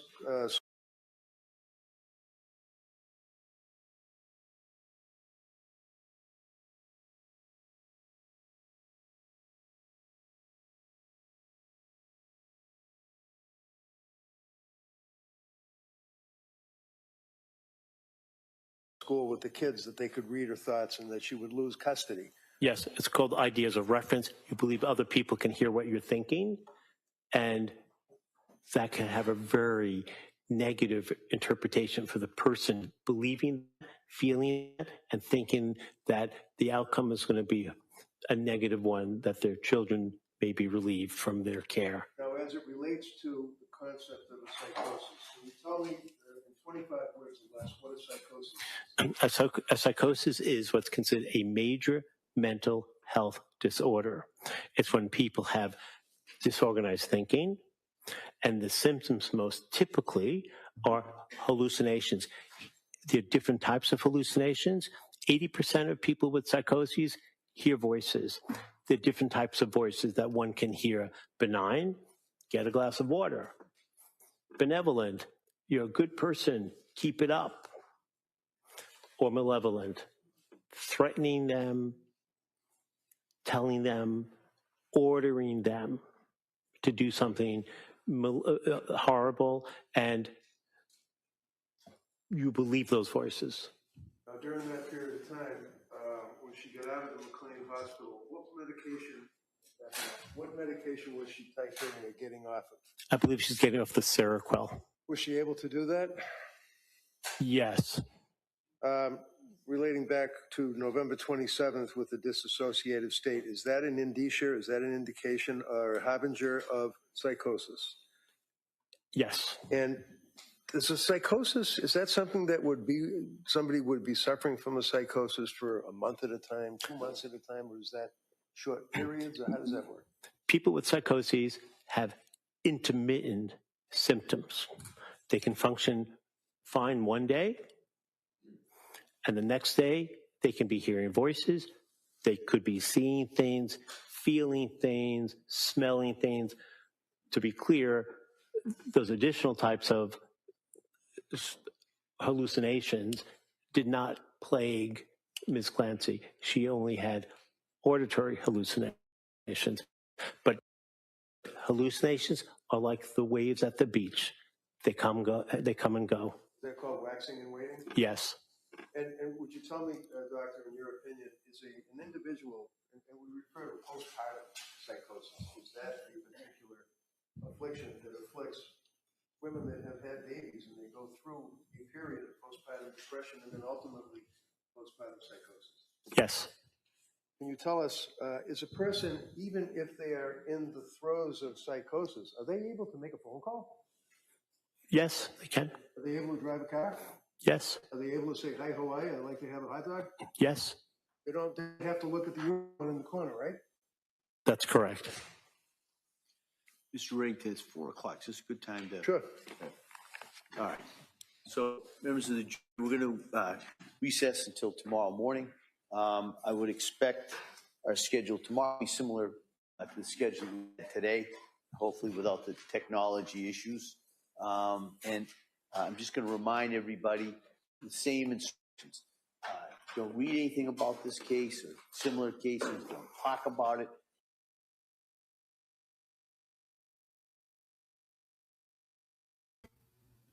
Okay. Can you guys hear me? Answer 1 if you can hear me. Something about this microphone is acting up now. Hang on. Oh, I can hear myself. Okay, I'm good. All right, good. Yes, here we go. Don't listen to anything. Thank you. Go home. Have a nice evening. We'll see you tomorrow morning, 9 o'clock. Okay? All rise, please. Jurors exit.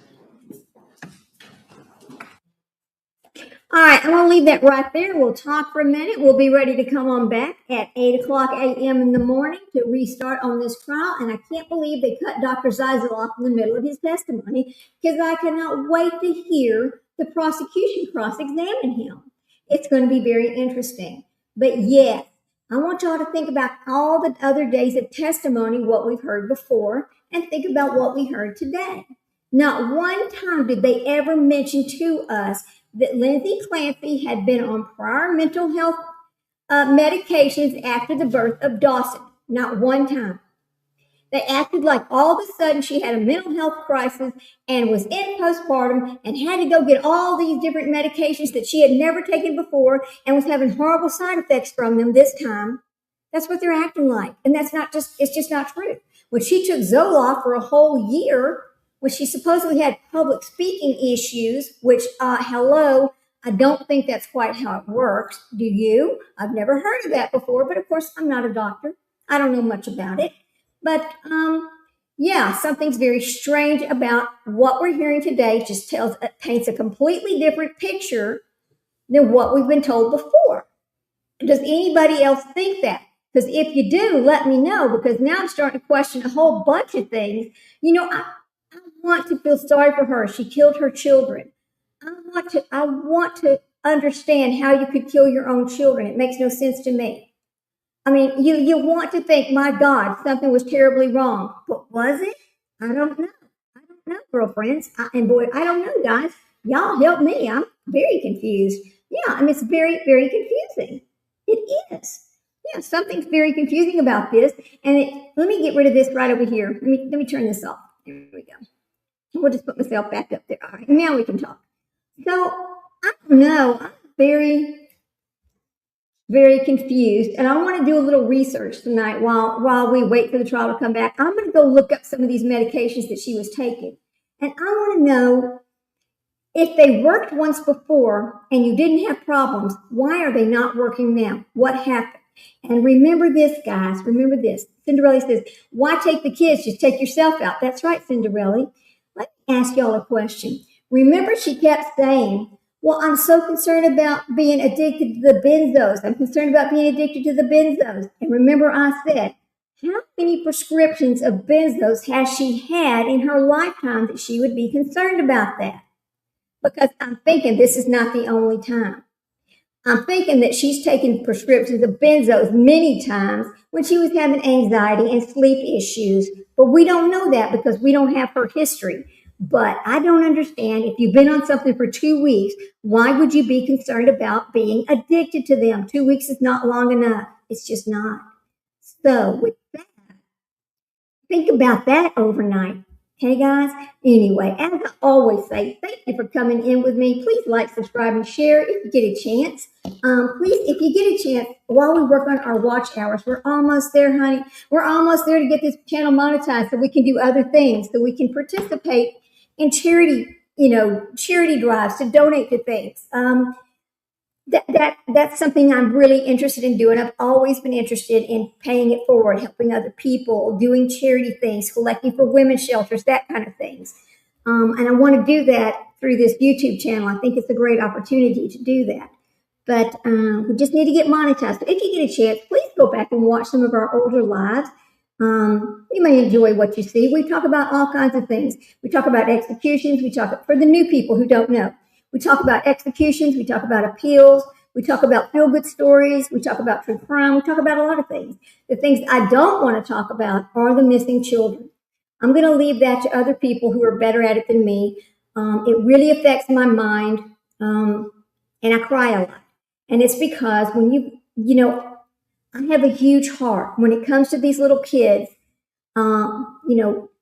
Sebastian, Jack and Lily, Summer Wells, all of those, it just hurts my little heart. I can't talk about them. I just can't do it. So I'll leave that to other people to talk about. I will share the channels who talk about those things. Of course I will. Because I want their name to be out there. I want people to know about them. I want them to be found. I want to do what I can, but I just can't make that my content. So let me see what Kel has to say. Okay. Kel is saying, bye, everyone. Hope to see you in Guilty of Crime stream later. You will. You know you will, girl. You know, I got to go watch Jay. I have to. Bye, Cinderella. I hope you feel better tomorrow. And Leslie, bye-bye. See you tomorrow. Talk to you later. And thank you for getting back to me. If you are a mod for me and you have not sent me your phone number or you need the email, just let me know so I can get that to you so we can get our mod table set up so we can all contact each other. So if we need to give information, we can on what we're going to do, what we can do, what you would like to do. Because it's not just my channel. It's really my co-host and my mod's channel. Because, you know, you come here to support me. I'm going to support you. We are all friends here. Anyway, I'm going to go out and do some housework because I got to. You all take care of yourselves. Be careful out there and go hug your babies. Yes, you will hear that from me. Anytime you come to this channel, you're going to hear that from me. Because the one thing I don't want anybody to have is regret. Don't ever miss the opportunity to tell your baby you love them. Don't miss your opportunity to give them a hug. Reach out. It doesn't matter how old they are. They will always be your babies. I want you to think about that. So I'll see y'all in the morning at 8 o'clock a.m. Bye, guys. Thanks so much. Have a good afternoon. Time to hit the road. Vroom, vroom. Let's go.